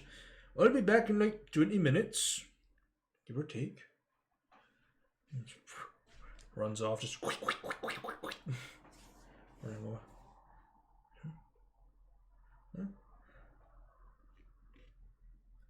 yeah, he just sort of no. It's not like you could understand him anyway. So you spend a good couple of hours, maybe 4 or 5 hours, fishing, but I do need a con save to withstand the weather. Okay. You're coming down with a bit of cold, so you're a bit chilly. I don't know if that's a condition. You're very cold. Not like a fever, like as in like you're so cold your body's just shaking, your nose is running, you're just freezing cold and in need of temperature.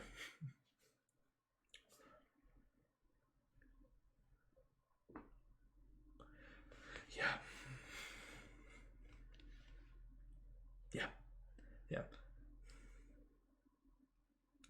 So you've managed to fill a couple of barrels of fish in that time. You're cold, chilly, and Target is just unfaltered by it. He's just weighs his way out with his 10 baskets, just ready, and helps you out with your few, pulls you out of the river.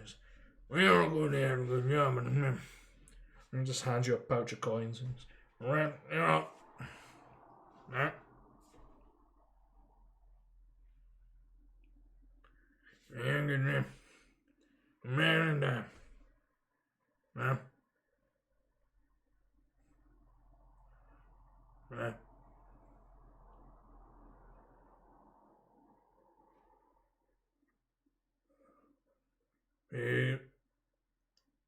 Harry.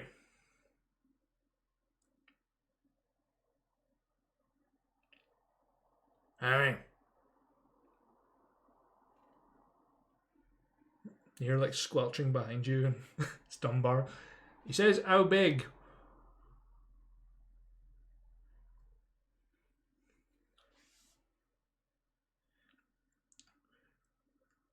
Right. I'm a. There. Live or dead?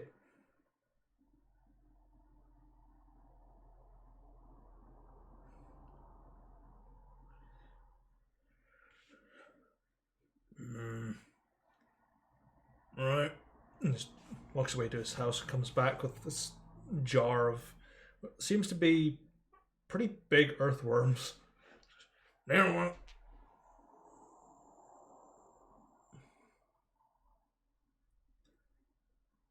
Yeah. I know.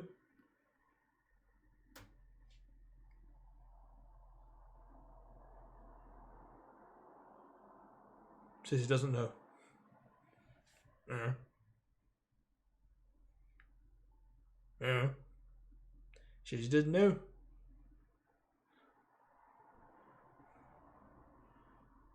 Morning. I'll take it. Yeah. And you enough worms for at least a week's worth of fishing. So if you, yeah, unless you, if you fish for a day, you just deduct. It's basically got 7 charges in it, and you just take away a charge every time you use it. Best way to do it, I suppose. Yeah, Dunbar just sort of looks. I think your meeting's adjourned, so I'm going to go back and get some warmth. Basically jumps back at the crooked.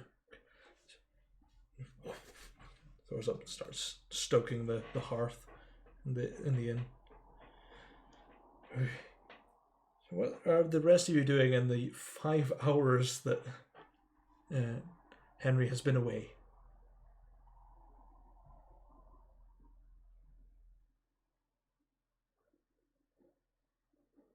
Yeah. Yeah. It was away for like an hour.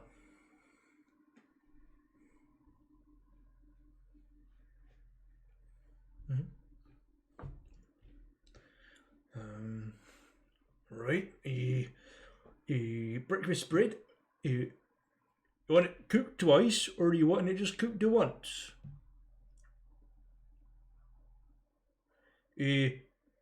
Brown or burnt? Alright, we'll cook it once. Comes back with some slices of toast. You want any toppings with that?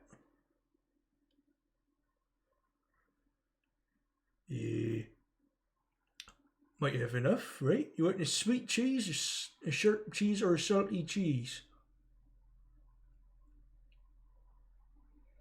Sharp cheese, right. How big?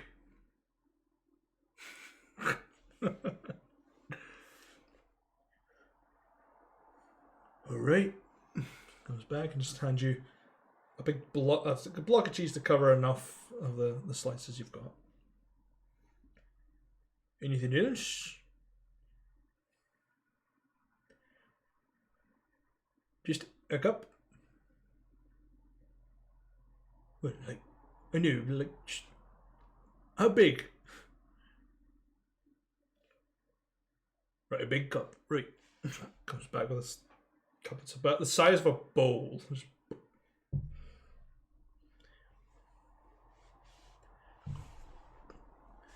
Right.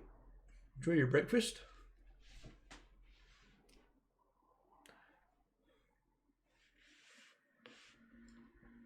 Sure. Pretty. How do you evade me so? Yeah, Cooper. Yeah, or I just pick up my bleach bottle and spray them.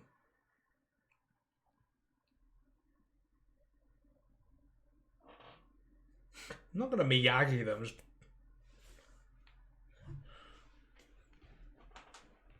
Abby'd hear it.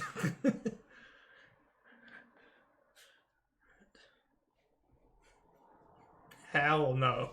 I pay enough rent as it is. It's not even mine. Alright, I shall return momentarily. I'm gonna go try and find the fan. What?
And the fan is missing. Great.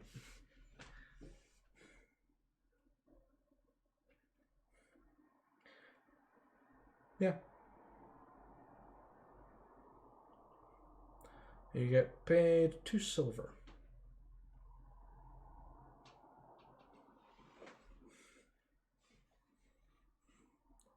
So, who's out rat hunting? If anyone is.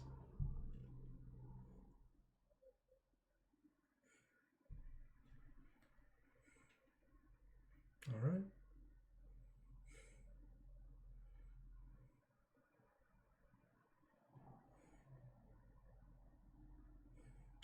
You've got some rat catching, there's fishing, or there is... it's raining, so the other one doesn't work. Okay, that's fine. So just fishing or it was rat catching. Given the weather, that one's not important. Anyone outside?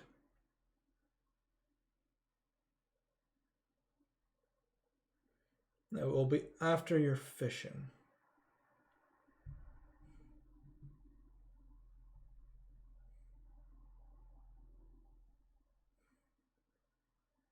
About midday.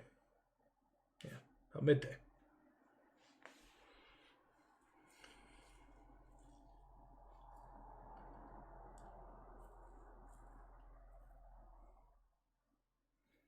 I mean, you've finished up the barrels about midday, and Tarek paid you about 12:30, maybe 1 o'clock. Not much.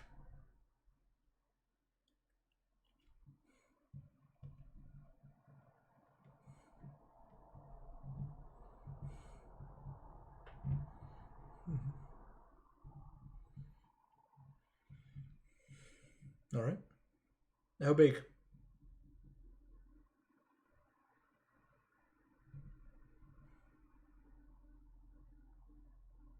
Right. Looks about and just hands a small keg over. There you go. 5 silver for that. Just takes it. Just pockets it away.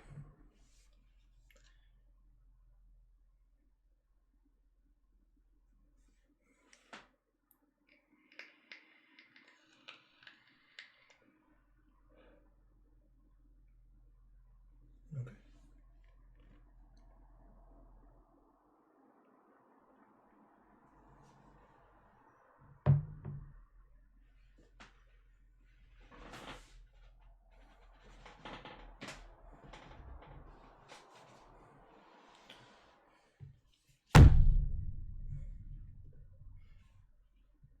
Yeah, just give me a second. I'm just cleaning up some fruit fly from my desk here. The smithing jobs are inactive until the rain stops.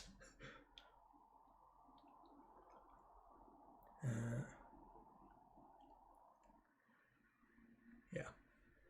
Yeah, they're needing quite a few things made.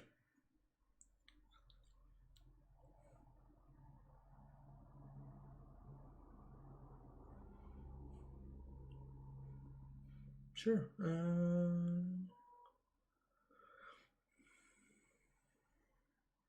Sure. Give me 2 intelligence checks. Okay. And an 8. You're going through the diagrams and you're just sort of looking at them like, don't feel like it today. And you look through the Marshall guide and pretty interesting stuff. I mean, you learn a little bit about footwork and maintaining stance in a hand-to-hand combat. Diagrams, they can wait. You haven't got a forge, you're not that interested at the moment about how to do it in the field.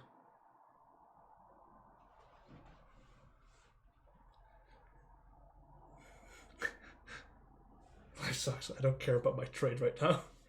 I have nothing to trade with.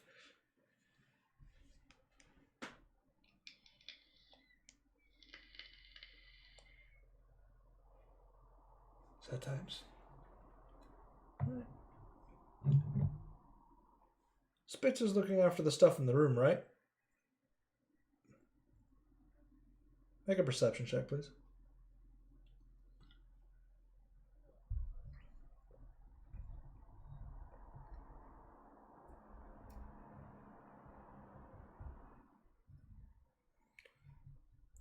You look at...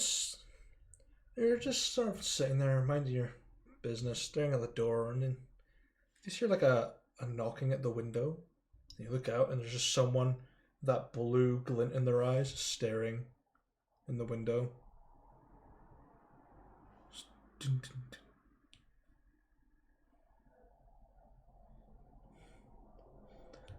No, they're just outside knocking on the window.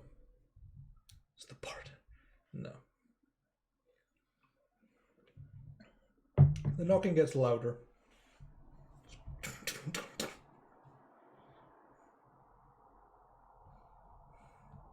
The first. There's only one floor. No, there's only one floor of this place.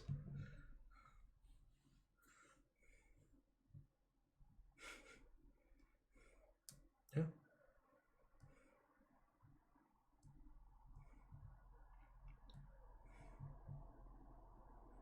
No.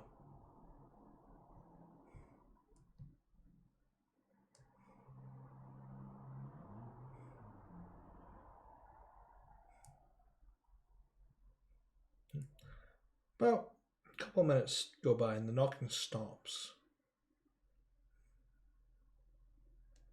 And it's just... nothing happens.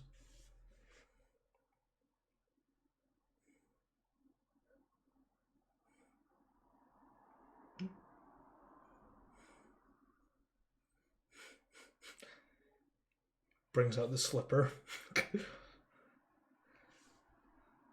And a couple of minutes go by and out of the rain into the inn through the bar side walks an individual cloaked and is slowly moving to the bar and sits, dripping wet, staring at the bartender.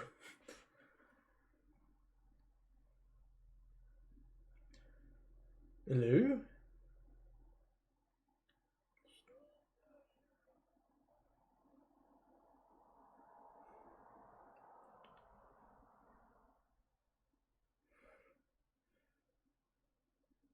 Right. Well, he's sitting right at the bar.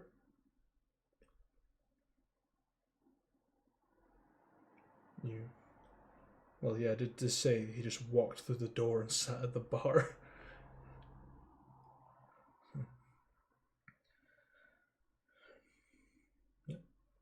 He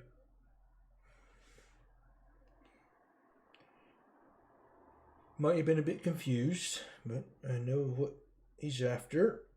Pours a beer and slides it over, and a platinum coin flies across into Dunbar's hand. Pleasure doing business. Individuals drinks it away.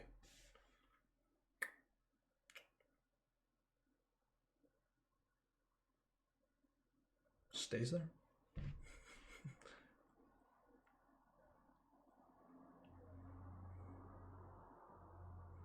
Hmm.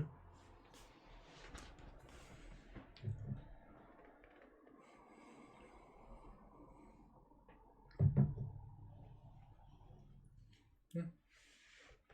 Keeps on getting refilled. Over and over.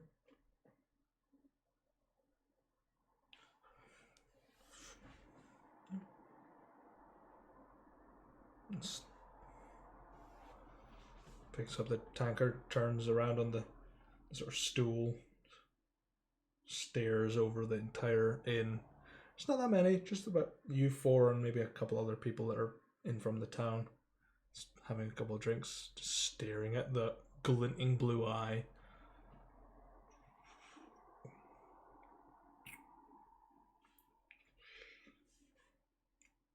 Turns back to Dunbar.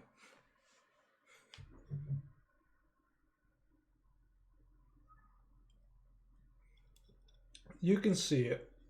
Like it's the cat eye sort of glint in the back.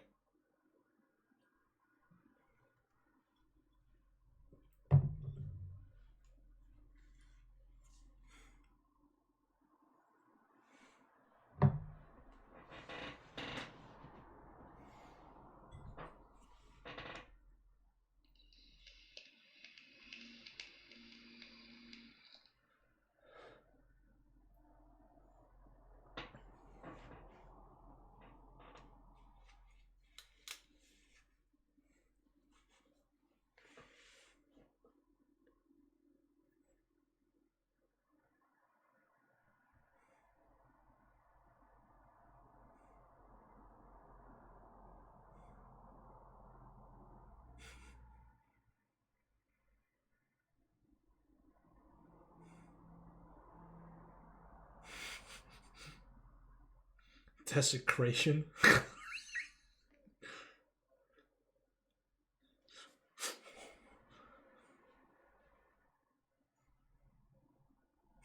Smelling salts ain't as powerful as this fucking fish wine from Monhead. Wake the casts true resurrection on anyone within a 20-mile radius. Whoa.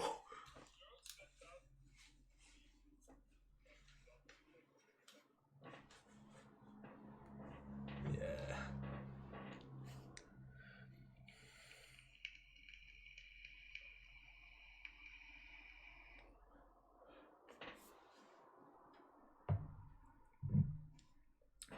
The individual, if I pull up the right document, an adult human, about 30 years old, with a long hair tied into sort of like a wolf's tail at the back, has a few scars across the brow, very patchy beard that's been intertwined with some scarring, sort of a slightly deep tan, rugged is the best term I would say. Seems to be wearing very well made leather armor that is stained almost like a purplish black.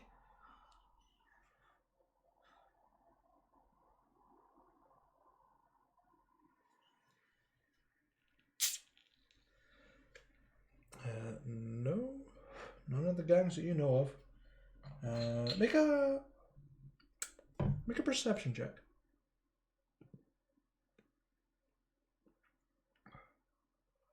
You notice an emblem on the left pauldron of the armor, just underneath the sort of cloak that they're wearing. You can make a history check if you want, because you will probably know this. You have no idea. You're like, I kind of recognize it. You can't just. Cat's not out of the bag yet. You don't quite know.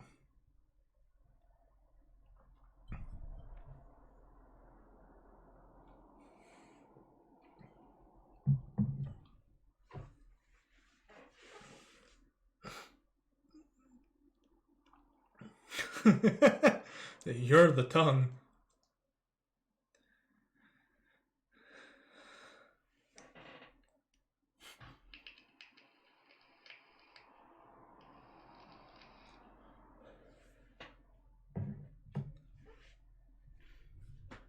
Individual, sure.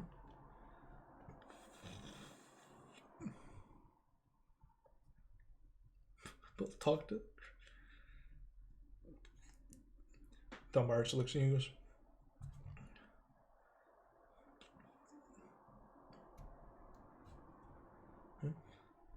yeah? Dunbar just sort of turns to you, Lucius, and goes, alright, what are you after?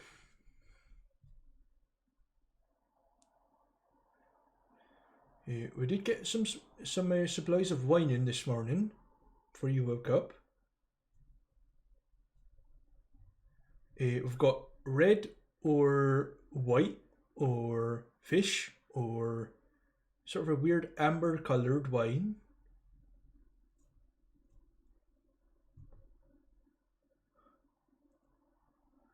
Right, and just pulls out this really musty bottle and just pours it into not even a wine glass, it's just a glass. Don't know what it is, so A couple of copper pieces will suffice, I suppose.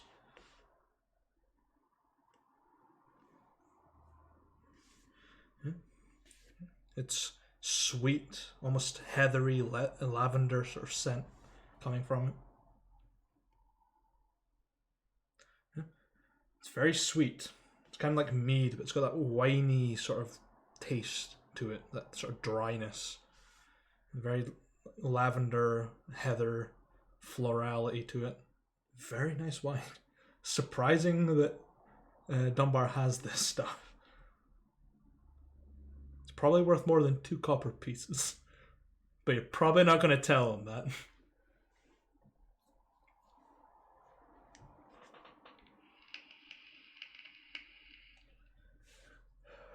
Got about four bottles of it, alongside a couple of bottles of red and some white.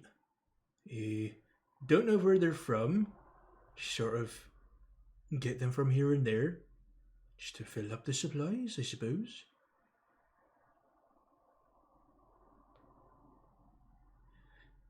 Bottle of each. Everything but the fish wine, right?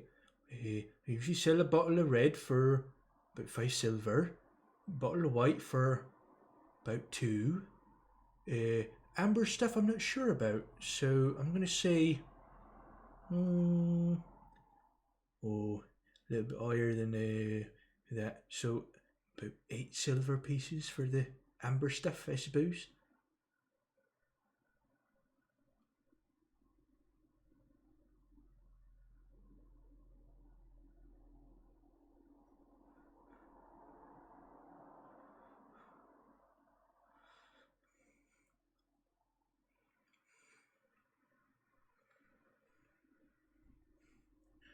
Sort of pulls the silver across and goes, well, let's 10 there, next 10 there, so it's 2 10s is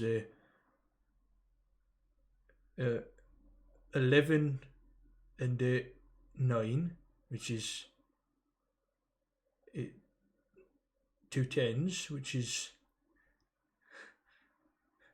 11 and 9, which is enough. Puts it, hands you 3 bottles.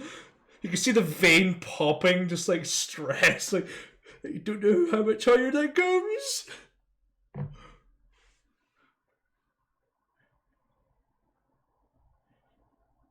Right.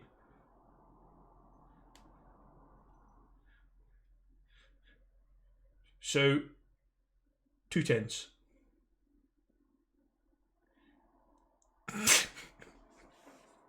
So it's either 11 and 9 or 2 10s.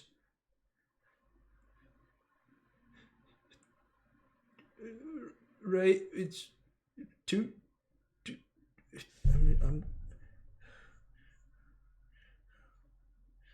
He's already assumed that he's taking 2 10s. He's like, he's got so stressed, he went, alright, it's enough. Pulls it away. So sad. He's not used to selling bottles of the stuff. You have red wine, white wine, and amber wine. There's no indication of what they are.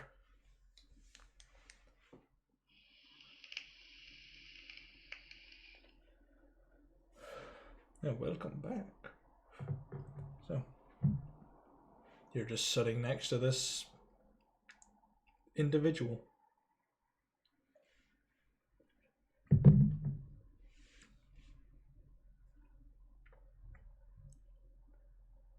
Yeah, slowly just, yeah.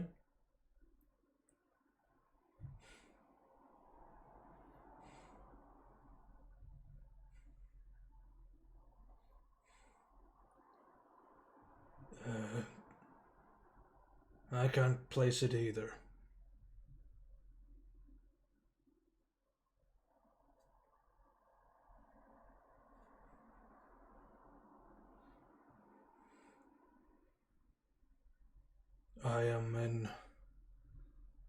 I'm in Monid, a town 30 miles north of Anir.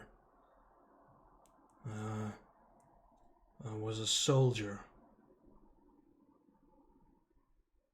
I don't remember much.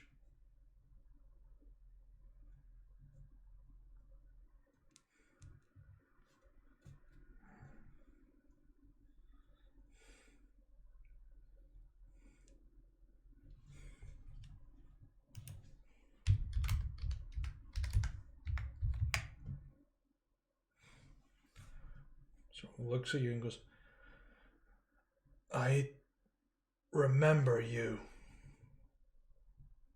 You were outside the blacksmith. I died.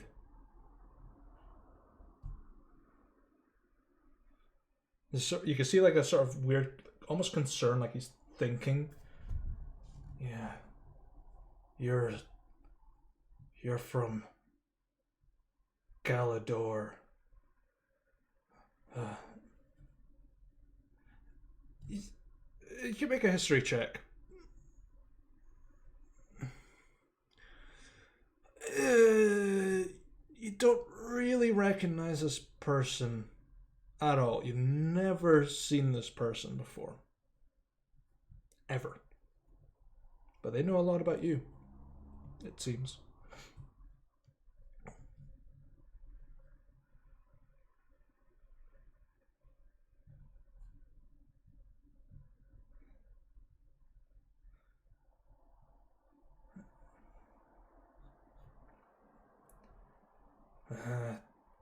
I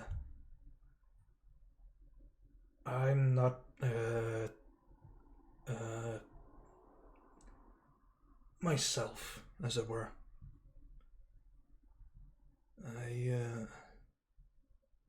I have tried to find some sort of host that can maintain me for a while, and now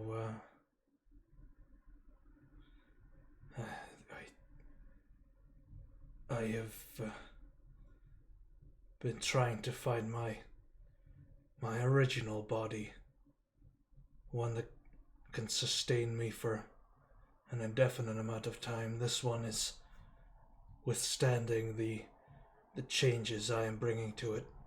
Healthy, young, able, skilled. The others died, and I was sent back to the house, to a prison. The doors are now open, and a spirit has taken place and taken control of the house.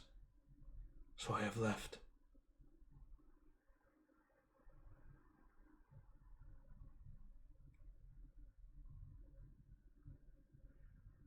That is what you people have called me. Yes, I am the one called Bright, I suppose.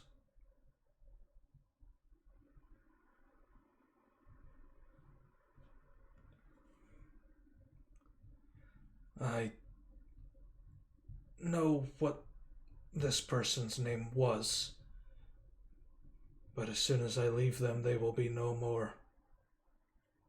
It's hard for me to remember who I was before I became this parasite.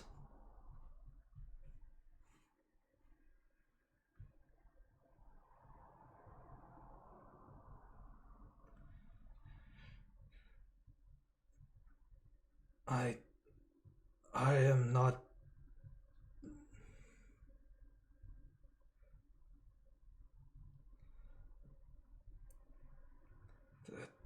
the simple-minded fear the unknown and label it as a danger. I am only dangerous when I need to be. I am not something from the oldest house or the house with no name. I was trapped in that house for a long time, held there by something, and the secret still lies within. A sound that permeates my mind every moment.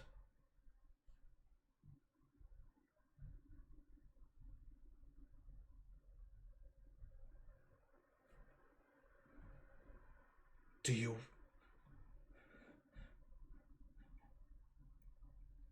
wish to hear the sound?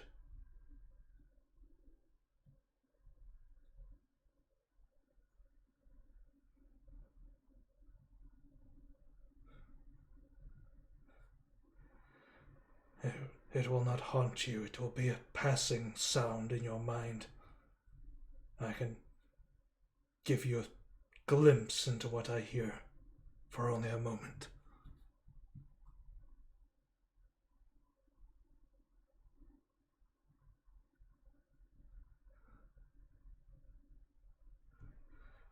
No.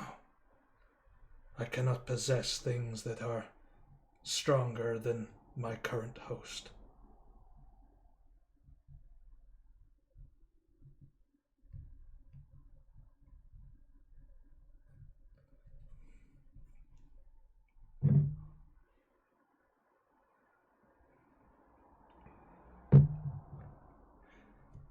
Right.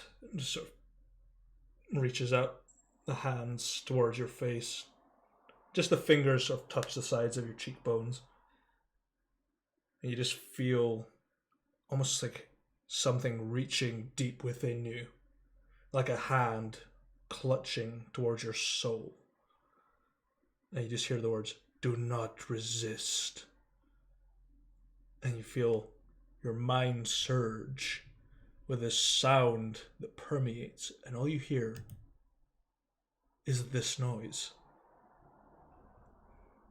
Ringing and ringing. And then he just lets go. And the ringing stops. And you feel okay.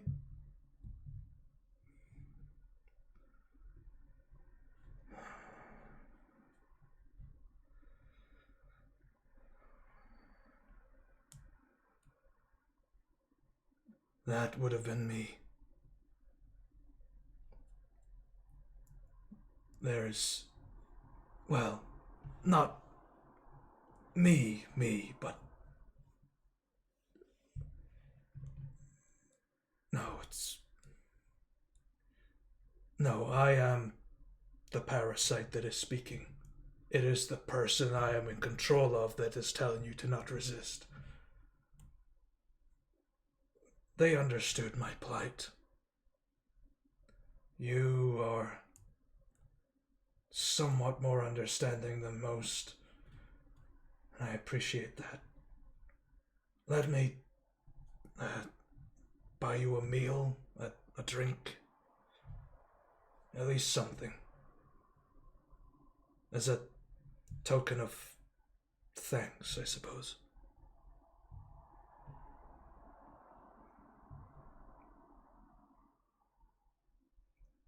Huh. I am an outsider, I suppose. Bright the outsider. How fitting.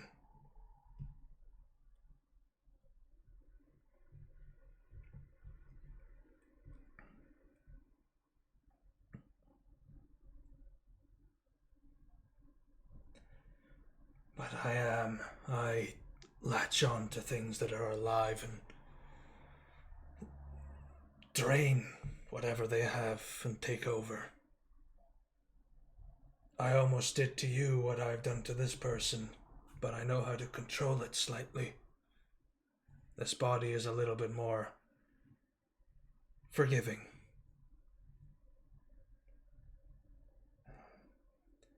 May I ask your name?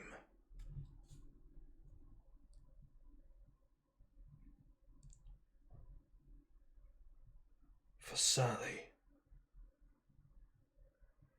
I know that name from somewhere and I don't know why.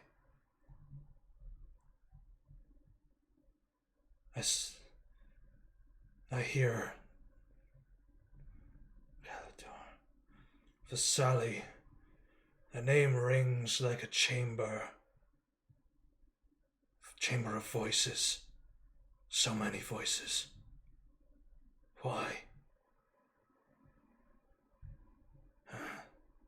It doesn't matter. I have bothered you enough. And just swigs the last and puts the tankard down. I will take my leave. I apologize for my disturbance. And starts to walk away.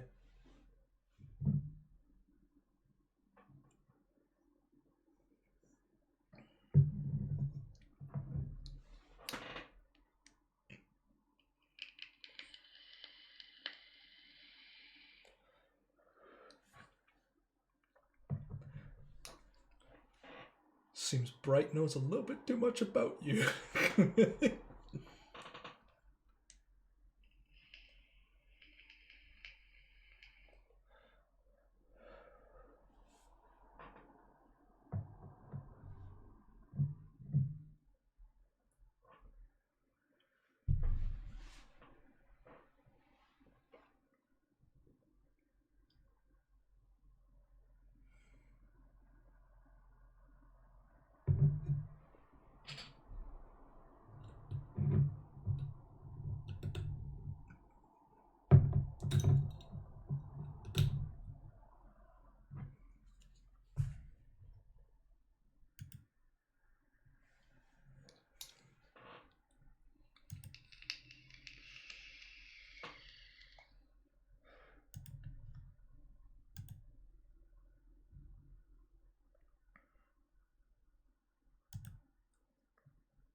Mm-hmm.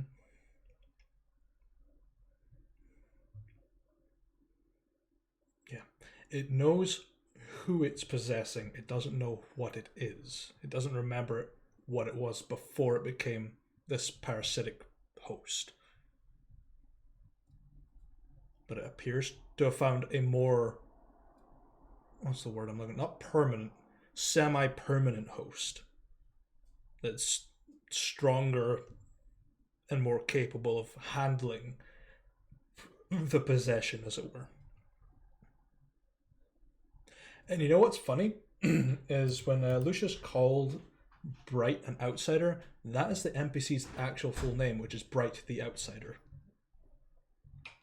Yeah, literally. It says Bright the Outsider, male, adult, something, because changes form all the time. That's it.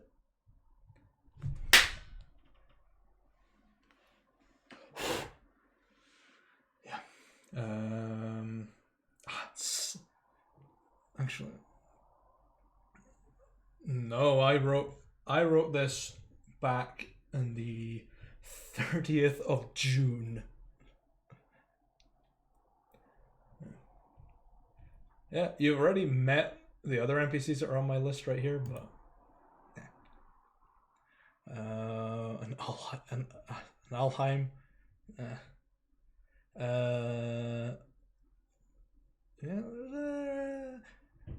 Mind you, you don't know who that person is, but with that intelligence history check, you might be able to figure out what that symbol was on the shoulder. But I'm gonna see if I can find the image, because it's somewhere.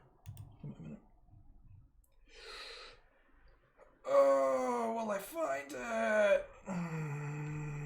Yes, there it is. Oh no, I lost it. Where is it? There it is.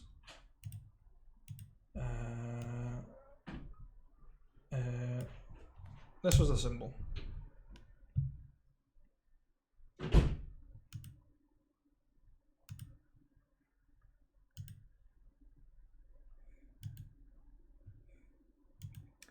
Tells you nothing, but it is a symbol. It's meant to represent a phoenix.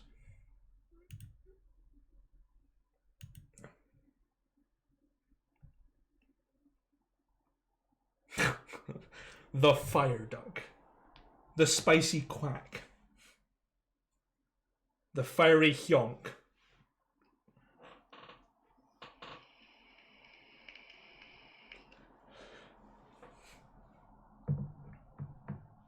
Zap goose.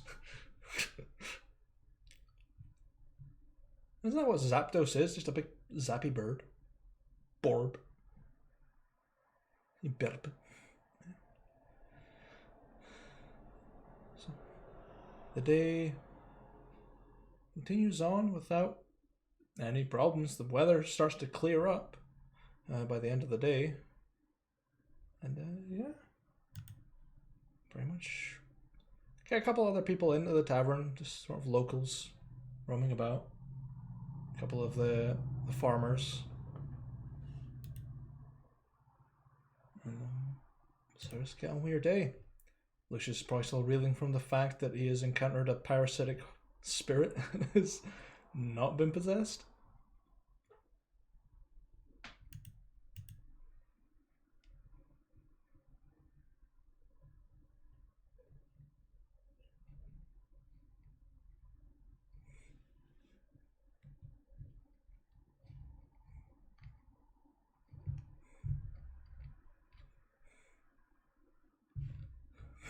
He was like, fuck yeah.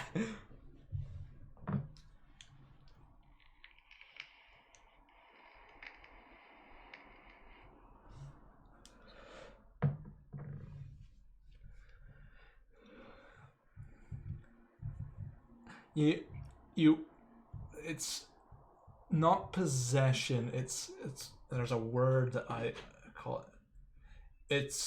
No, it's not a mind meld. It's the NPC has an ability. It's a very mild form that they were doing, and it's domination. It's not like dominate person. It's just domination.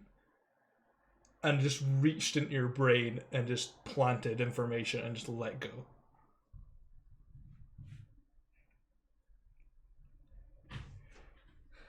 That ringing sound.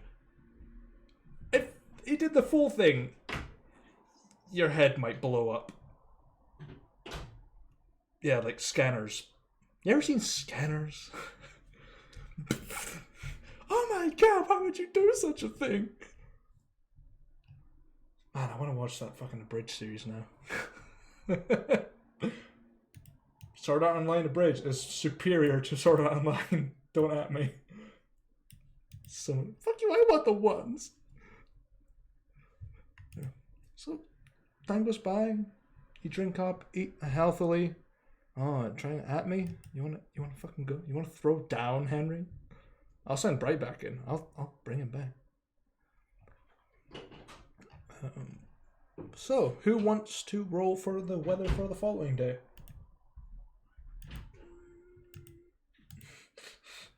Sure.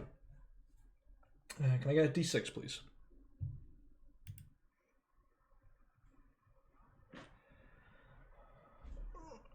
Roll me a D10, please.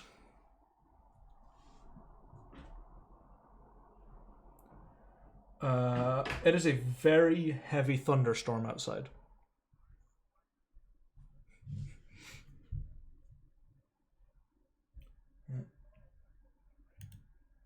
It's like raining and thunder. Yeah, it's proper like heavy, like it's flooding the river.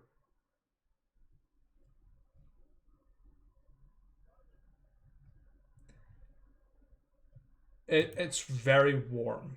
It's like humid, sticky, like a proper thunderstorm. I hate those days. I get sweaty way too quick. And I'm never why would you be outside? Stay behind the glass. Stay inside. Fine, I'm gonna just open the window and chuck you out of it. Ah, your window's open two ways, so do mine. Yeah. Session case all the way. It's up to yourselves.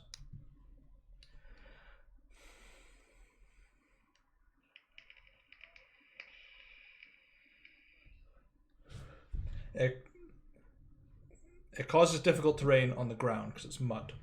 That's all it does.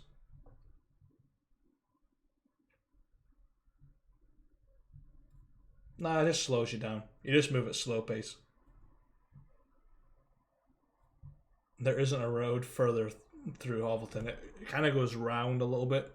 It's still a dirt track, so it does get very muddy. So you might get stuck. That's about it.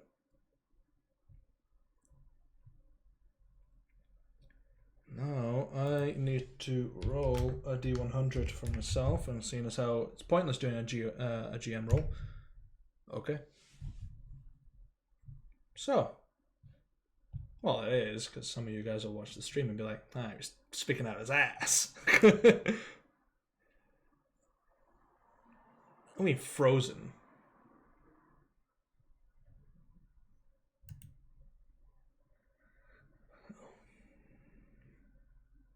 Okay, I'm just hoping. You're in this. Blah. Gonna blah. Oh no. Oh fuck, Gertrude. Oh no, she'll be fine actually. No. No.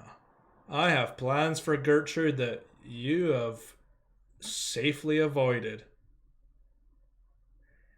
Hello, my lovers. Well, it's not Jessica, but you know, hello, my lover. Do you like me a little bit of pussy? Right.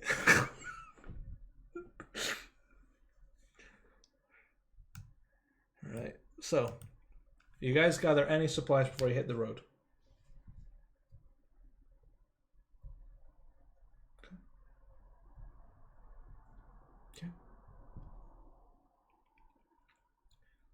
Stress will start to become. Oh!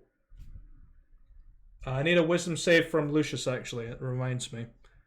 The domination causes stress.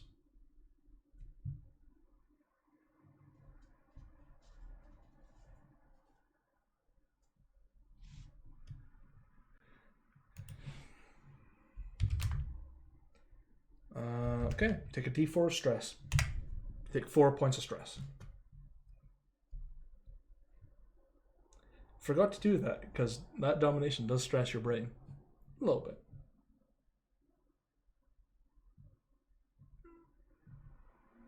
Okay. So, you hit the road. Muddy, squelchy, raining, thunder.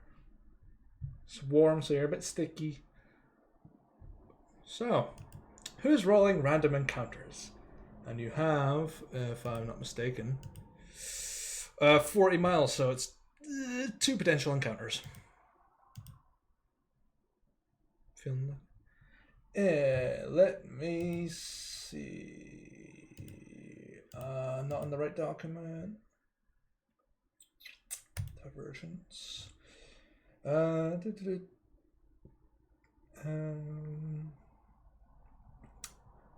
Roll me a D8, please. 2. Okay. Roll a D4. Okay. All right. As you're traveling along, about maybe 10, 20 miles in the thundering rain, you come across a very big dog sitting in the middle of the road. Almost like a St. Bernard, kind of big, chunky, wrinkly, sitting there, staring. Almost gormless. Yes.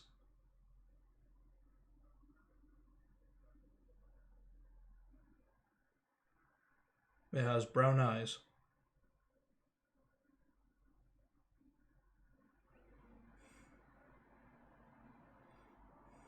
No, it just stays there. Drooling a little bit. It's wet. It's cold. It's just been sitting there for a while, waiting for something to pass.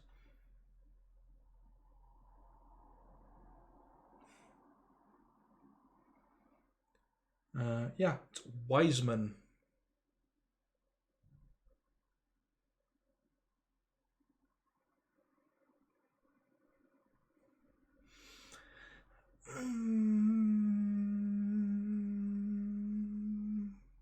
Make a... I don't know.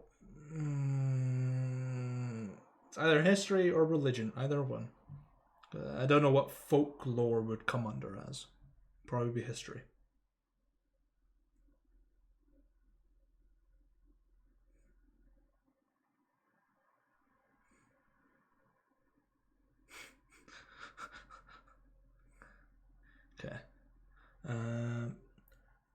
you might have heard about Wiseman in like folk tales a little bit. You're not quite sure about the details, but all you know is Wiseman is a dog that is very friendly, has apparently got lots of wisdom to dispense. That's all you can really recall.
Okay.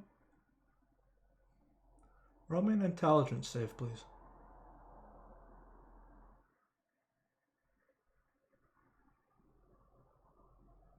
Okay. You're in 8, right? Okay. As you're scratching behind the ear, you hear like the, and then you just start to hear a voice in your head. Oh yes, more scritches, more. Yes. Oh. And you start, thank you. The rest of you just hear.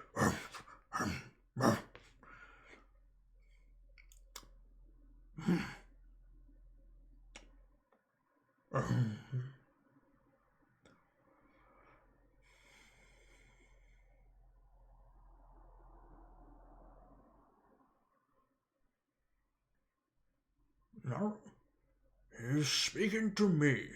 And you hear.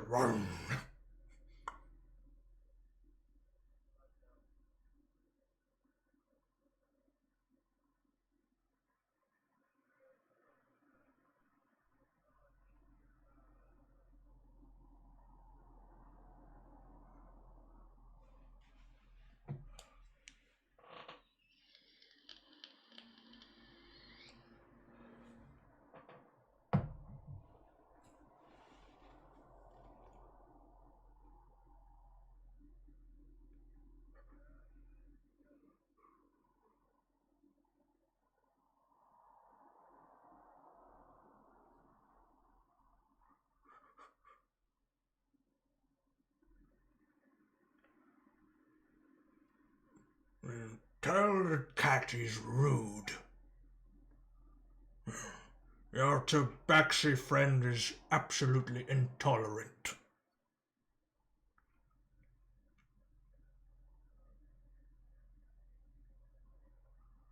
That's fine. I suppose I'm weird too. But you're speaking to a dog, so yes.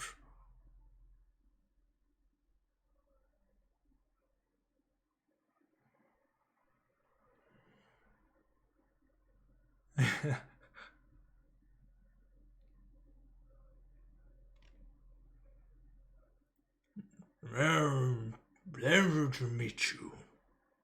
Still a bark to you.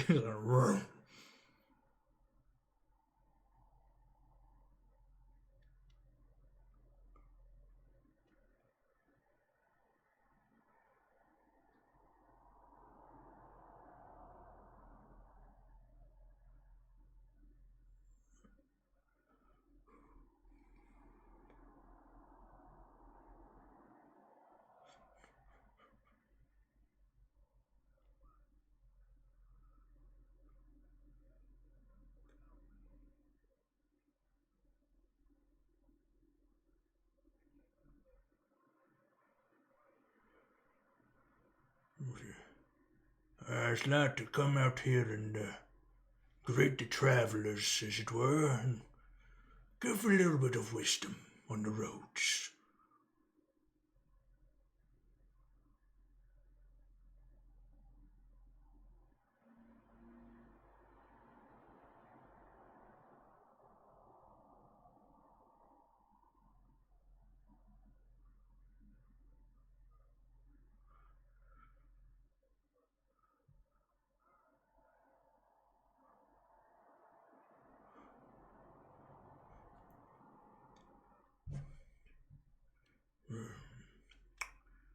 Well, a rich man's bowl may be forever full, but it is only used to eat.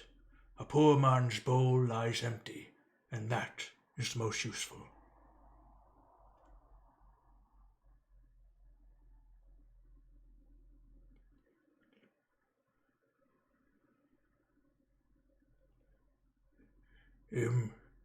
A rich man's bowl is always full, only used to eat. A poor man's bowl is empty, and is always useful.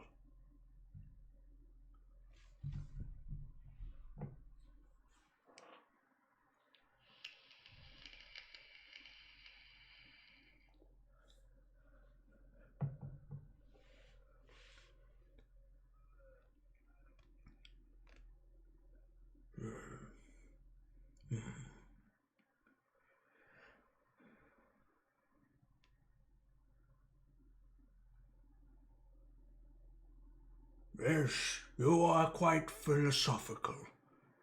A wise man once said, I suppose.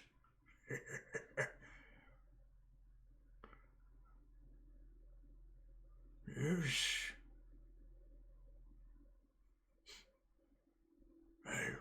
I will let you continue your journey. If you find Boomer along the road, be careful. He likes to have explosives. Yes. Boomer. Yeah, Wiseman and Boomer.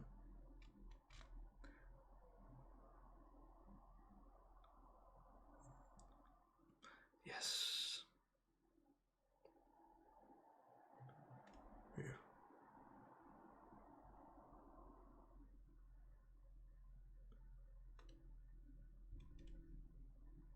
Oh, no. I'll be fine.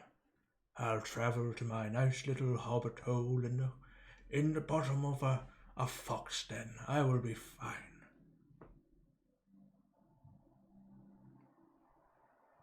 Oh, yes, I will have a fantastic day. And before I... And the voices stop. And he's just barking now. So...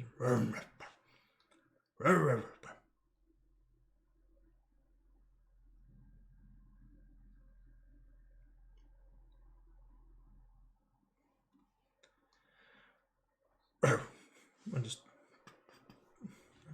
And what was...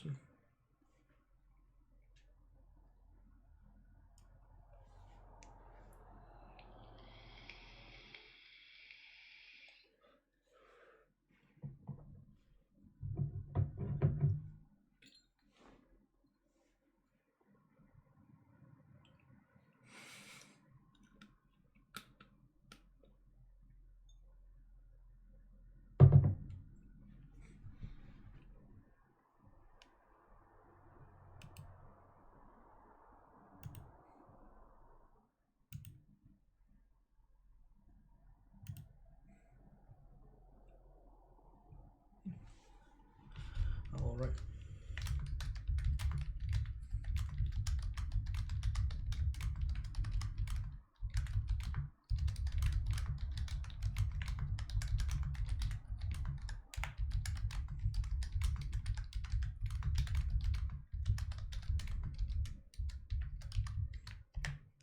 That's what he said. All right. It's there just in case.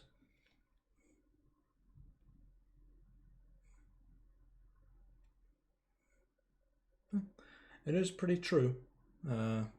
It's well, in real life, it's based off of Confucianism, where Confucius, yeah, Confucius, and it's a Buddhist proverb. Yeah, a bowl is most useful when it is empty.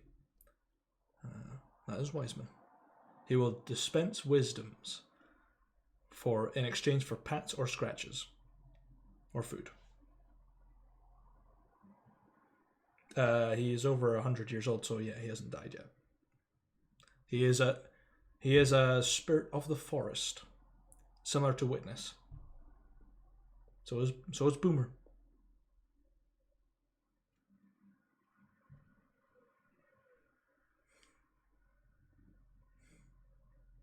Yeah. Yeah. He's not going to complain, is he? He's a dog. So travel along even further, having given a grand wisdom from a dog. And you travel along. Who wants to roll the next encounter?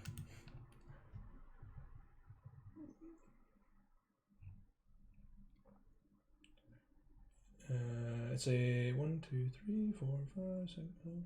It's a D10 for this area. 7.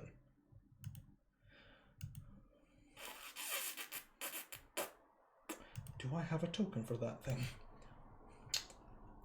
No, ducks won't cut it, unfortunately. No, it's not an owlbear either. I don't know. Do I have a token for this?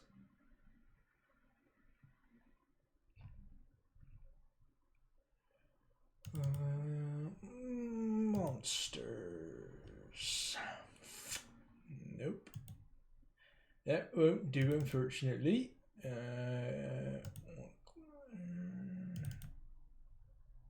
Nah, won't throw a dragon at you yet. Dojo hasn't changed yet. Aha! There we go.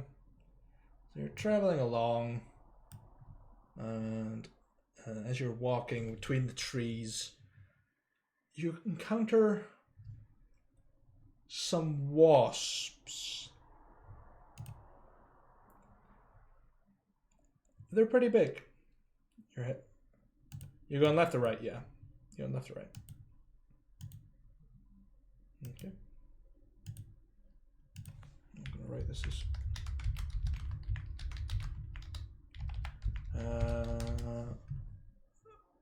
they're pretty big. They're about the size of a murder hornet.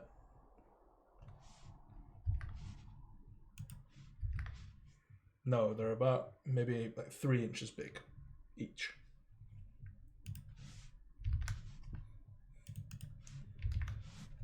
Make a perception check.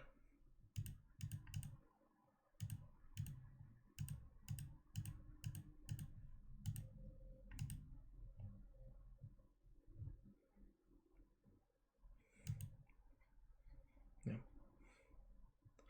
And you do spot one. It's maybe about a couple of feet long. You pick it up. Use it as a stick. Maybe about that thick.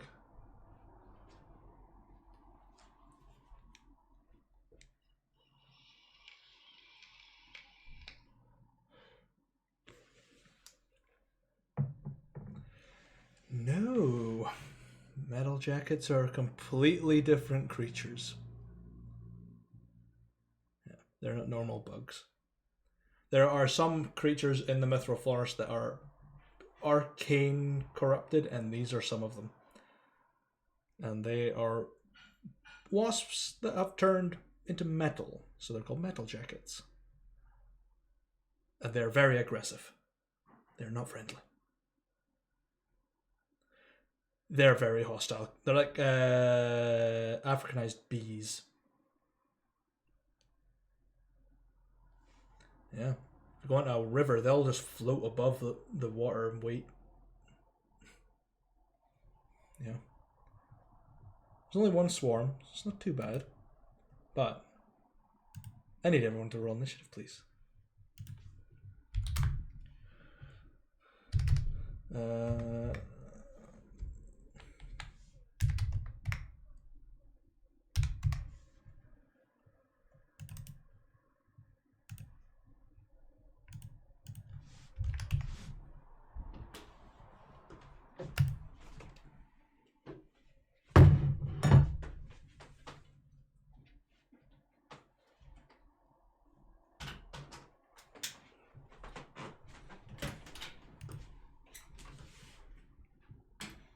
okay.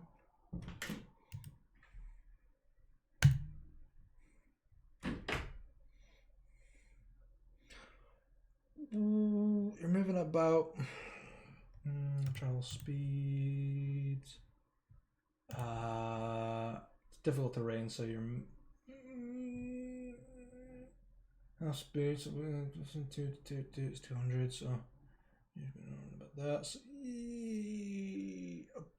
took them about maybe about 12 seconds at most. They're fast because they're pretty big and they're pretty aggressive. WWE just fired. Yeah, that was Joe. He's in the least bit a WWE fighter. We both like WWE, but definitely not a fighter. Yeah, I know. I saw. Brought pizza though, so I'm happy. So, yeah, man, that's an even. Yeah. So, Lucius, you're up first. There's a lot of angry wasps.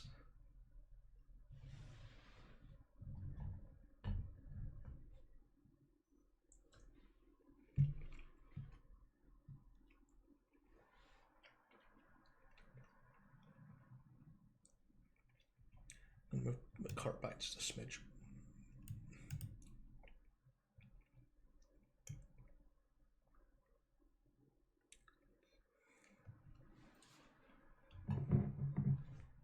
All right.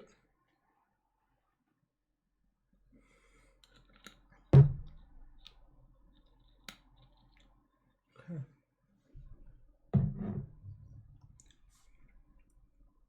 Okay.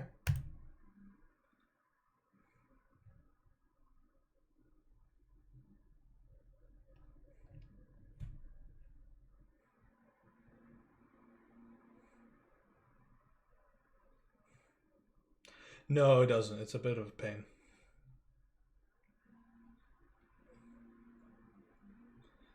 Yeah. I literally just pulled it from a PDF.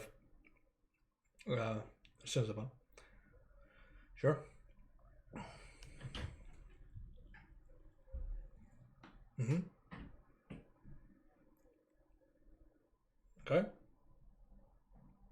Okay. No. Go ahead. You punch and they just bulge around your fist. You swing back with a wild punch and it just goes clean through the swarm. Nothing. You did nothing. You went clean through them and didn't even hit them. Okay. It's the swarm of metal jackets.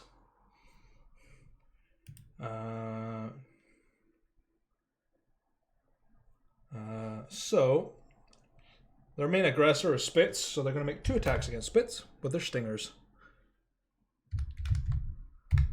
Yeah, there's a swarm. A 15 and a 14 to hit. Okay.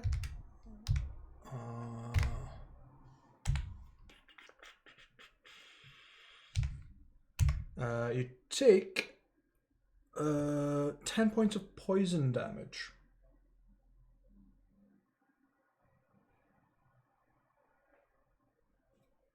Damn, that was a really high fucking roll for them. Yikes. They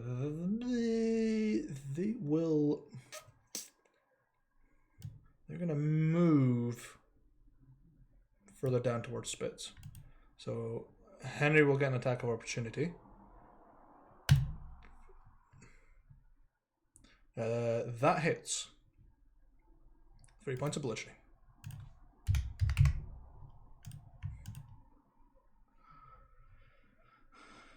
No. You just missed. Their AC is higher than what you rolled.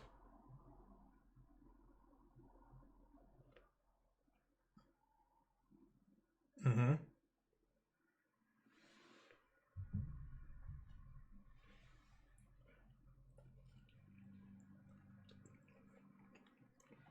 That hits. 3 points of force.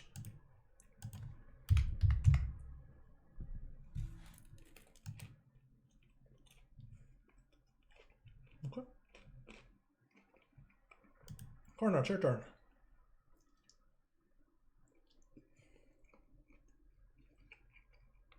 Mm-hmm.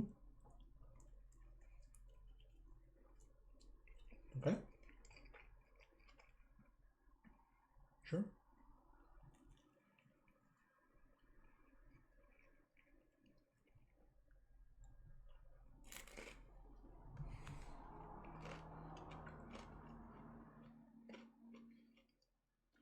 You swing the club with your will behind it, and it just cleaves through, and the swarm just parts between. It goes clean through them. You do not hit.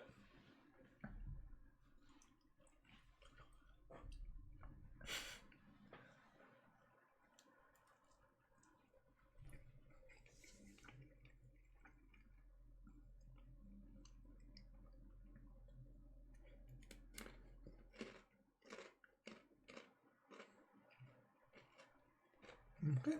Lucius. It's fine.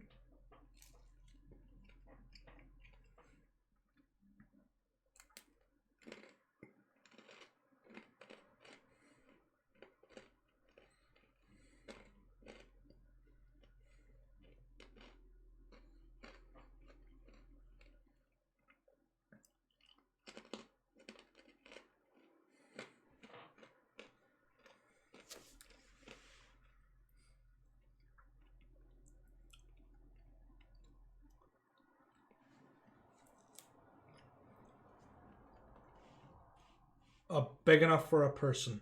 So 5 to 7 feet, depending. Yeah. That's what a bedroll is. Pretty much.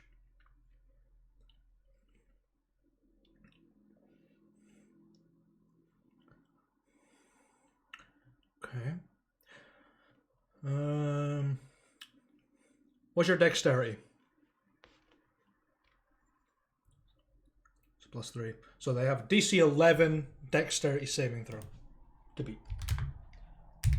Would you look at that? They're proficient in dexterity. They make it. So your blanket's just falling over and they all just swarm around. They're not happy with you now.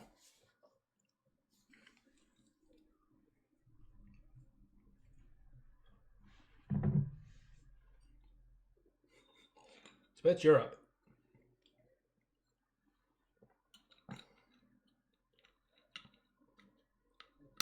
You hit. You just hit.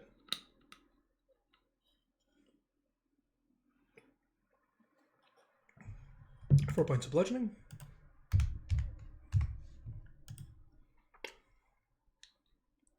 Just misses. You boo, clap at least 3 of them, and they'll and you swing in, and they all just bulge around the sort of vacuum around your fist. You want to move?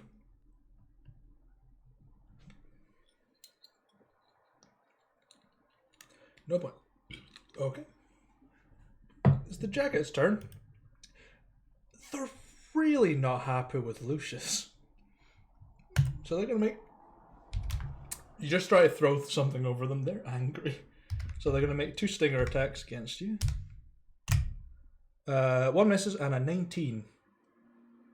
So, but feeling buzz around you, you just sort of flick your hands, and the other ones just sort of come in where your opening was, and they do 1d4 plus 2.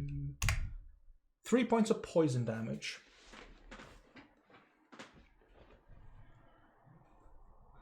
And that's... Yeah, that's their turn. Henry, you're up.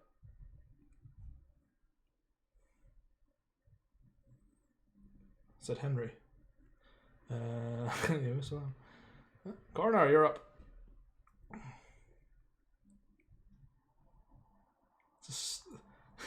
I wish I could access music for this because it's probably so combat-like for the streams. Like dead sounds.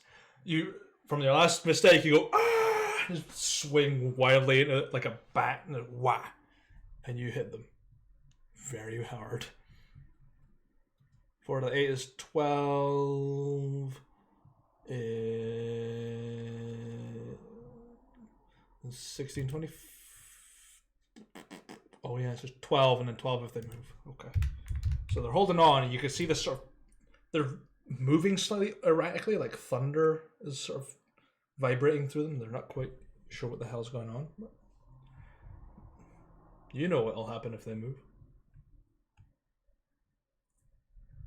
Okay. Top of the round. Round 3. Round 3. Fight! There's not that many left in the swarm. Sure.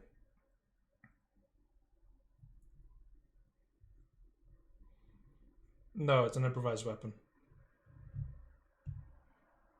D20 plus your dex. That's it.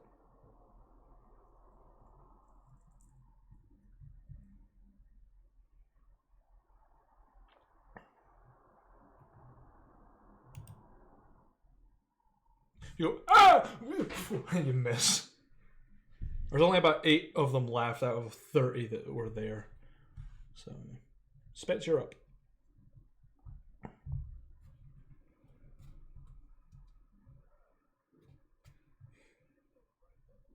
Going for a right hook and you miss. You come in for maybe an uppercut, I don't know.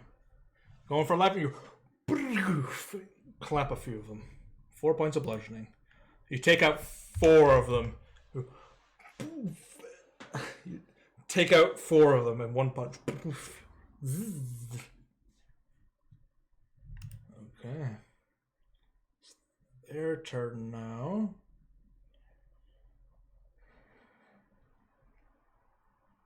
Spitz wants to move. Okay. It is the swarm's turn. And they're going to target Coronar, but they only have 1 attack left because there's only 4 of them.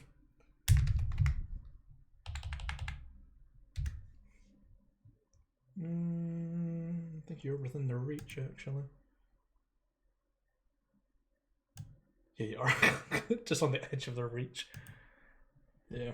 1d20 plus 4. 17 to hit. D4. And that's 6 points of poison damage.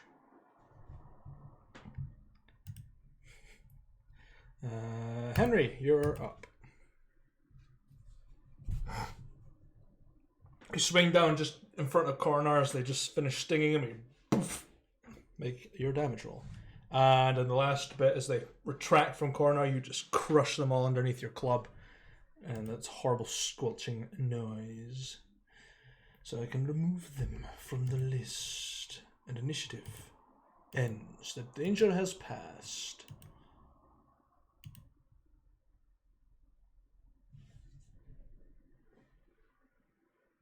The only person who didn't take damage was Henry.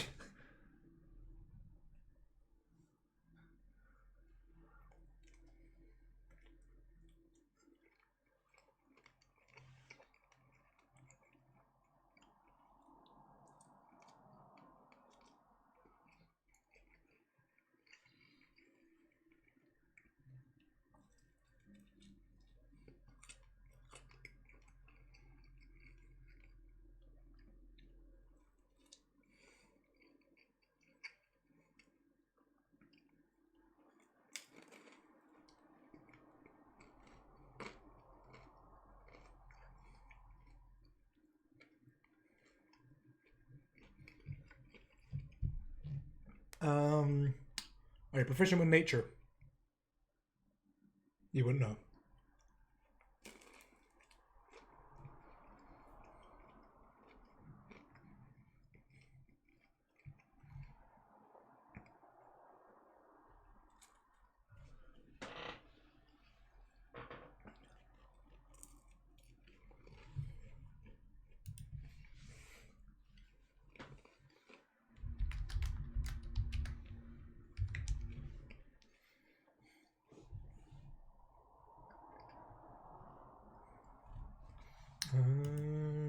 Yes.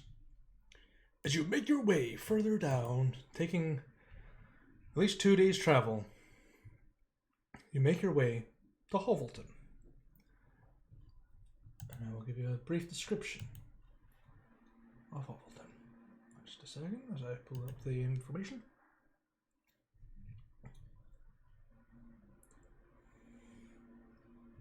Yeah, you're only in Hovelton. It's 40 miles. It's 2 days worth of travel.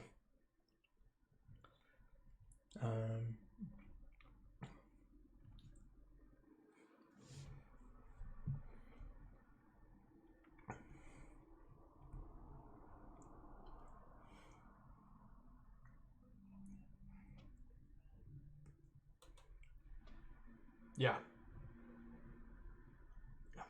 And you're not even in the forest yet, which will take even longer.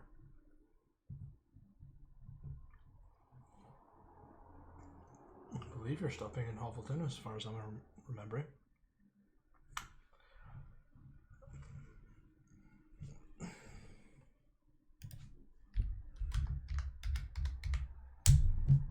It's midday. The town of Hovelton, a settlement renowned for its textiles and looms of cotton, linen, and tweed. Large timber structures line the road that leads deep into the heart of the Mithril Forest. The people seem comfortable. A few people renovating the local tavern. Seems to have a fresh smell of mead in the air. Not a lot of notable faces around. Seem to be people just getting on with their day, carrying large yarn balls of whatever fabric they are manufacturing. Seems to be a few people that are tailors within this town, able to make any clothes that you might need for a long traveling day. There's a sign that hangs on the edge of the tavern. Seems to, for some of you that can read, says the Thimble and Thread, and it seems to have quite a lot of patrons in it today.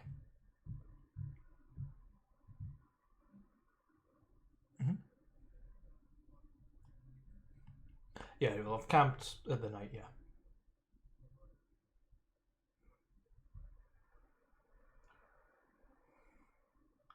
It depends if you want to use them. I'm fine enough either way.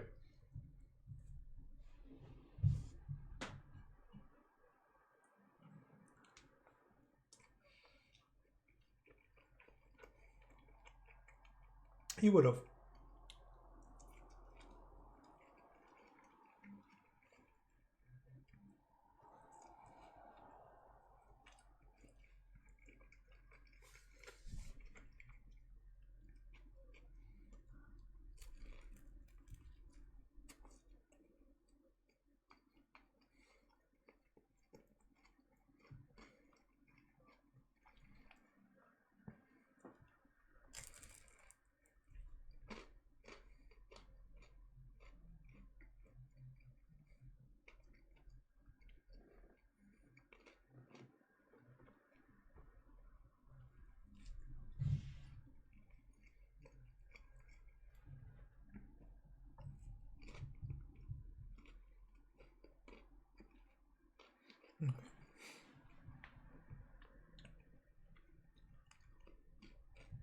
Yeah. Hovelton's a lot bigger than Lindenwood and Modded. Significantly bigger.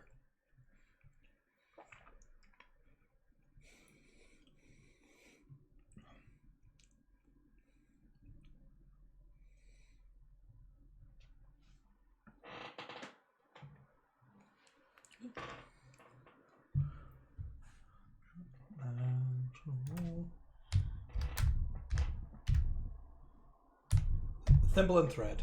Yeah. Okay, that's fine. Yes. Inside the Thimble and Thread, you find a very warm interior. Large decorative banners adorn the walls that seem to resemble several of the families that live within. A hearth stands proudly at the center of the room, giving warmth to all the joyous patrons of this tavern.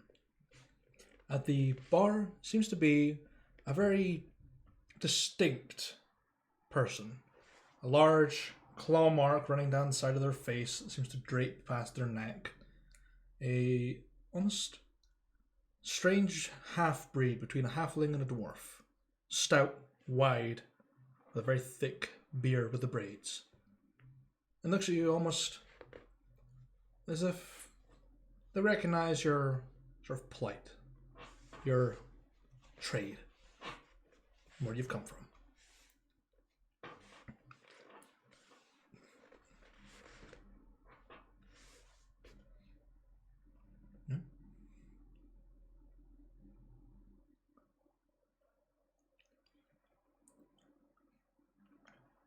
And they sort of look about, look at the keys beneath their desk.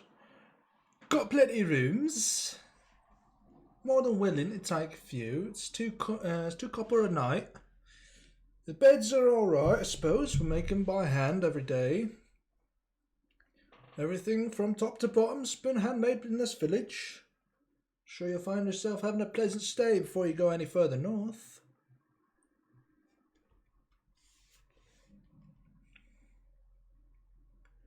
Oh yeah, it's been pretty bad. We've had some flooding problems recently, but all cleared up now. So, 4 rooms. Well, we can get 2 people in 1 room, or 1 person in 4. It's up to yourself.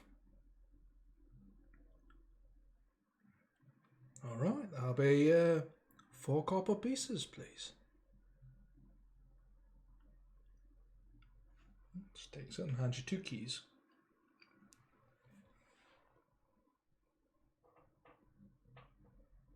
So, plan to stay here for long, or is it just like a night's rest and heading off? Well, you're more than welcome to stay here at the Thimble and Thread. We're an alright folk, a bit prickly at times. You might need to talk to a few people around the town. Got a few stable sort of places to keep carts and things like that. If you've got any steeds, we'll look after them here at the tavern.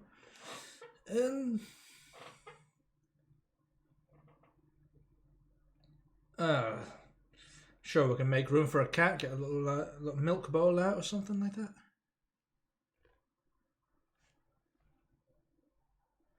Ah, sure. No worries. Best place to put the cart, really. We've got a little sort of grain house that we're not using at the moment. You can easily store it in there. I'll lock it up at night anyway. Yeah, feel free. It's not getting used anyway. Feel free. I mean, I'm not going to help you. It's your job. Yeah, that's no bother. What's your name?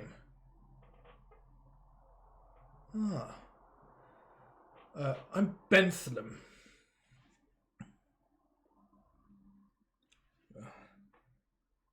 Jeez,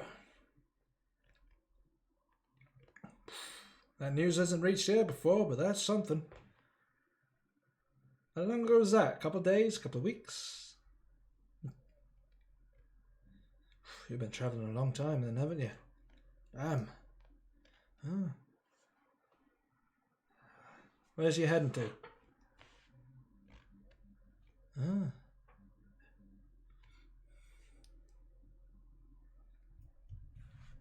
Vathe? Oh, yeah, Vathe. Yeah, it's an alright place, I suppose. Looking to apply a trade? Try to become an adventurer, maybe? It's an okay place. Ooh, you'll make it fine in Vathe. It's a lot of competition, though. So you gotta get a good reputation quick and then just knock out everything else. Make a monopoly of the whole thing. Yeah, I'm blathering on. I'll let you go and get ready and yeah. Well, food will be ready to be served in about 3 hours. So if you're hungry, We'll have food ready.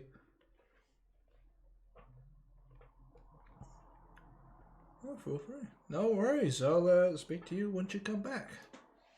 Just goes about their day.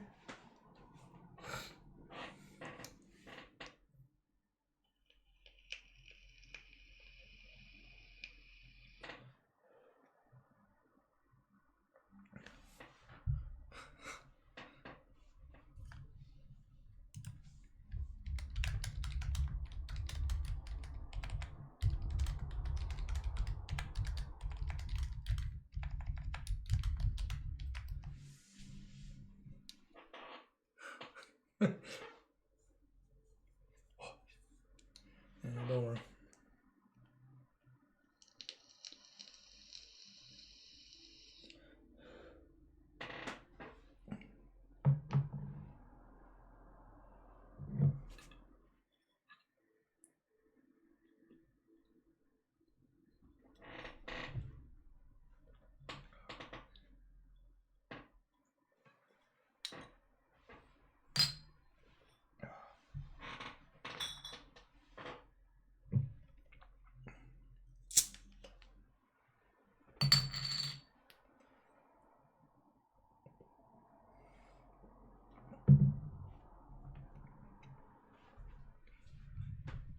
Sure, make an athletics check. See how fast you get it done. Hey, you get it done in about half an hour, maybe 3/4 of an hour, like 45 minutes. Easy as pie. You don't manage to get the anvil. That thing weighs too much. If they can take that thing away, fucking good on them.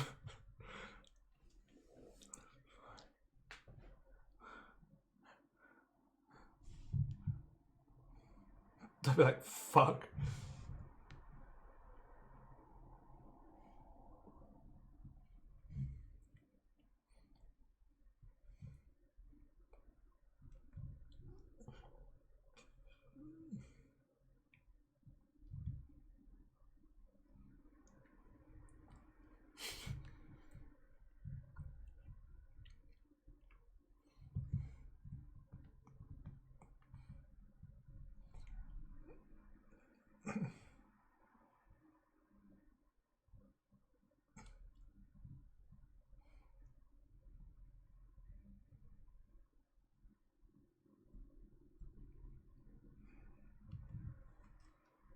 Sure.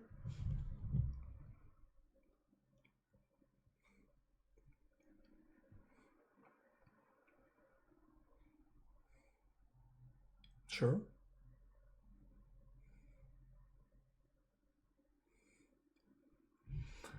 There are tailors in the village. That's it. Yeah.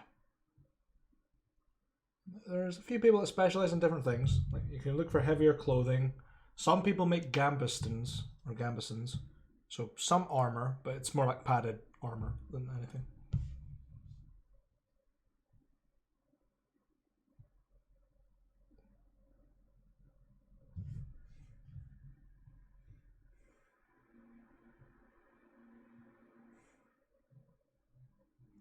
A shield. Okay, make an investigation check, please. You look about. You don't find anything that looks like a shield. You find like a lid for a pot, but that's a bit too small.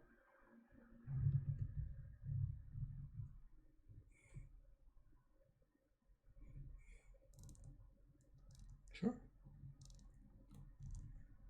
So, what the rest of you want to do? Sure. The rest of you? Okay.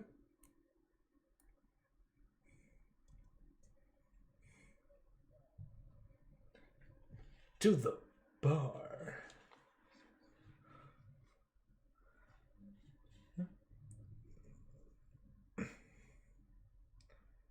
It's an investigation check.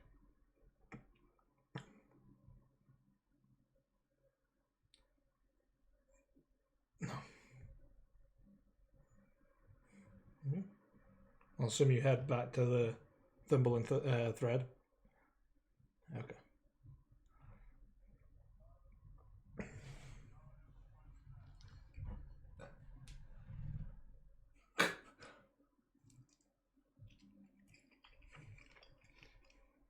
I screamed into the void, and the void went, "Huh, raffle."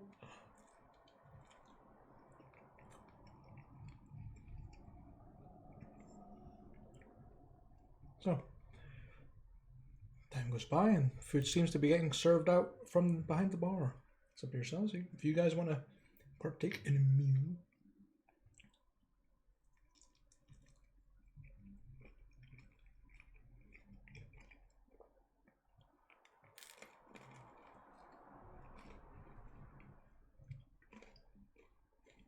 Okay.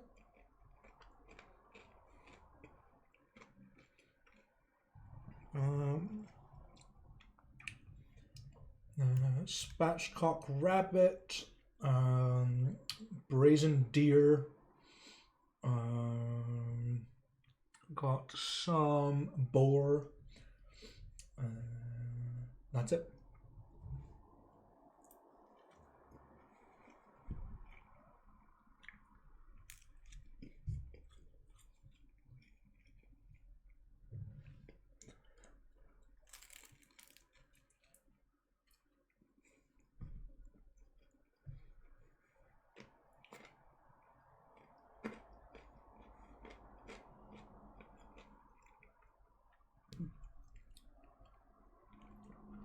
So deer, boar, and rabbit. Okay.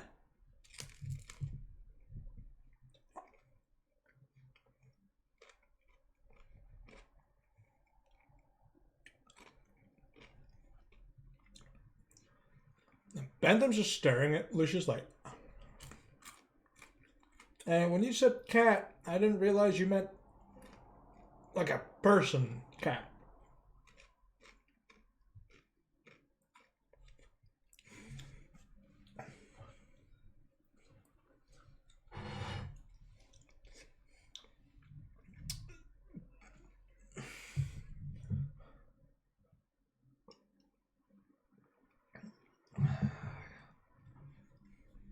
Well, I'm Bentham, your humble barkeep. I'll get those orders put through. Any drinks? Any drinks at all? We've got house ale, house mead, house beer, house wine, and rum. All right. All right. Got red or white?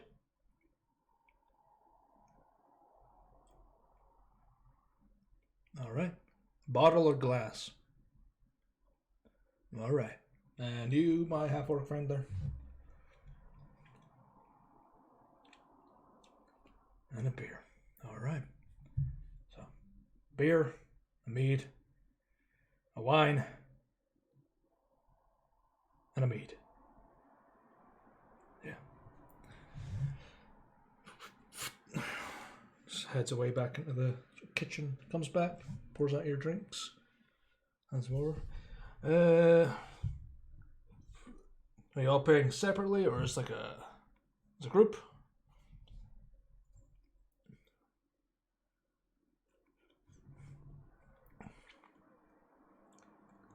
Alright, you got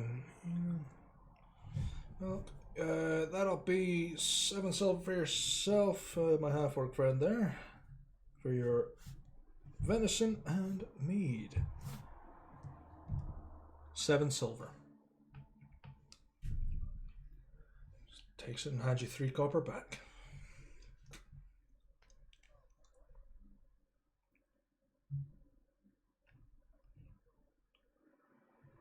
And he gives you 3 silver.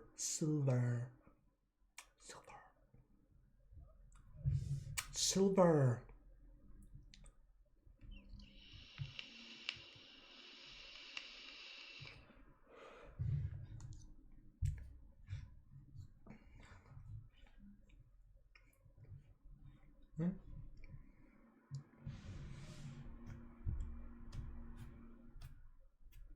he'll pay you back as well. So, looks across you all. My other half-orc friend there. Let's see here. You're looking at about 5 silver pieces for that.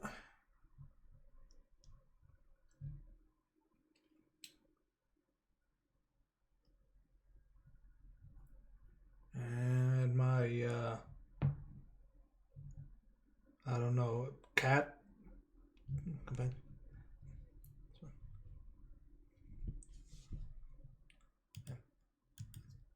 It's fine. It's 5 silver pieces for your meal and drink.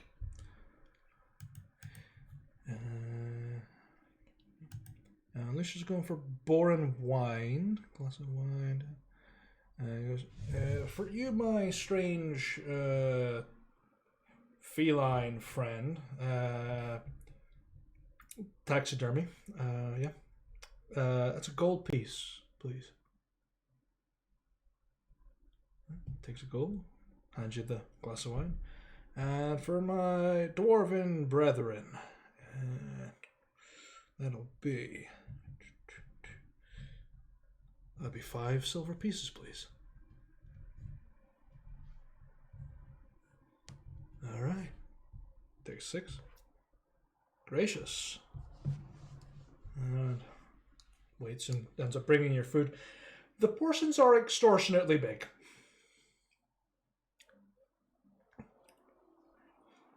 Yeah. Yeah. Oh, yeah. It's pretty good stuff for just a tiny, like a relatively small village. Pretty good food, pretty good drinks that are all made within the village. Food is warm, spiced perfectly. The beer complements it well.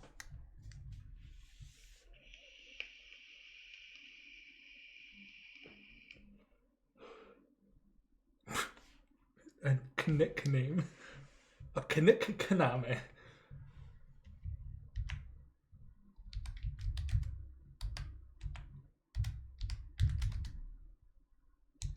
Knick Kaname. Knick Kaname. It's Ayane's sibling. Knick Kaname. Konami.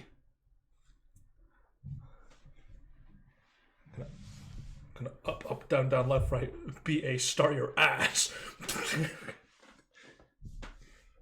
So, you all feed. You're all eating up well.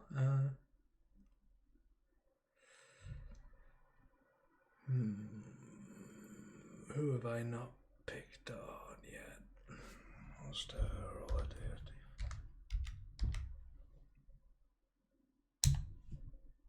Picking on Coronar today. So, she's drinking away, eating, enjoying your time. There's a pat on your shoulder, Coronar. And you turn like a pat, someone like trying to get your attention. You look, and it's someone in very fine attires. And you see the iron ring on their finger.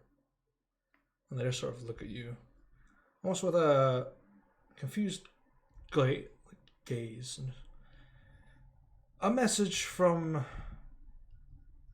Sir Darkdraft. I just hand you a note, sort of sealed up with the stamp of the Darkdraft family. He will be seeing you. Have a good day.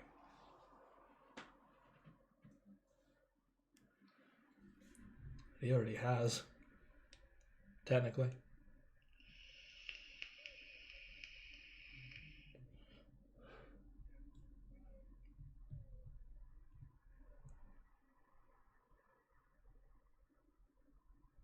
Bringing it back. What is it with, like, evil aristocrats? What the fuck is it with my campaigns and having them?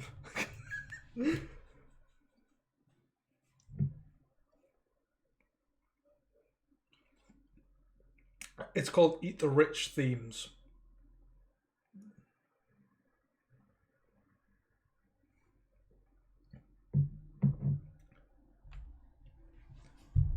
Oh, shit.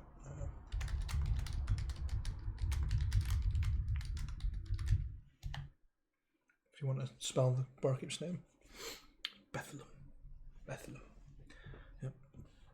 It's a half-dwarf.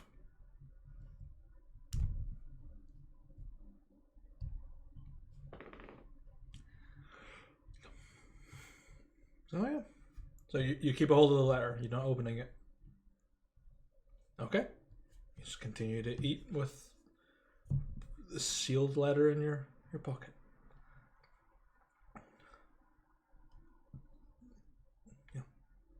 So, as you eat up and the day continues on, you find yourself bantering a little bit with Bethlehem and speaking almost as if you were speaking to Dunbar. Just telling him about where you're going, what you're planning to do.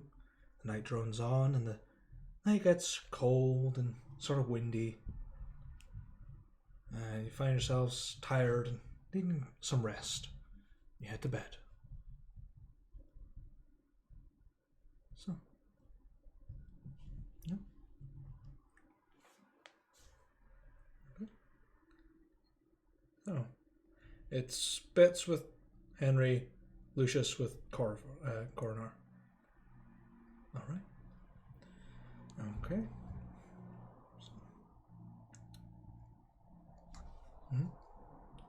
Further, read the note. Okay. I'll have to elaborate what I have written down here. I'll type it out as well.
Spell the name wrong.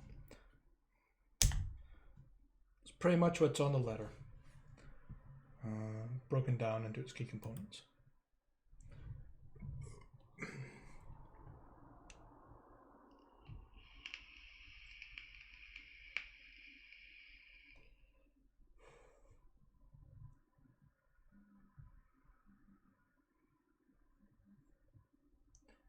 I mean, you literally had a crime boss cut off his finger. You stole his ring and money from him.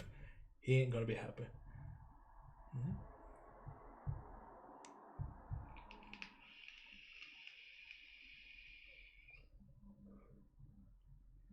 Yeah.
Okay.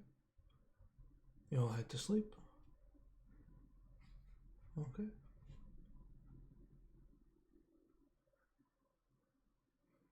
I need Henry and Spitz to make a perception check.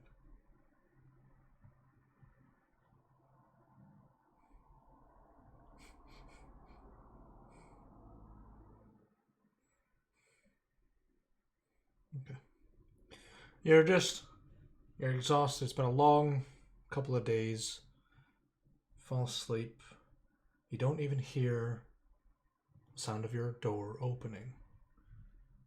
And a strange creaking coming from the floorboards. You just pass it off to the building, settling, and just continue your slumber into the night.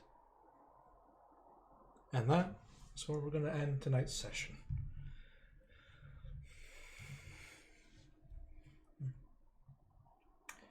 So, you guys in?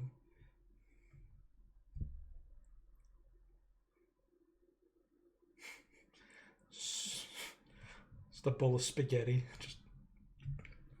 Just wake up like. So what happened? Dude, how do you feel? Ah! Oh, yeah. Yeah. So, what I will do is I'll give our usual send off and thank everyone that will be watching this. And as always, stay safe out there, adventurers.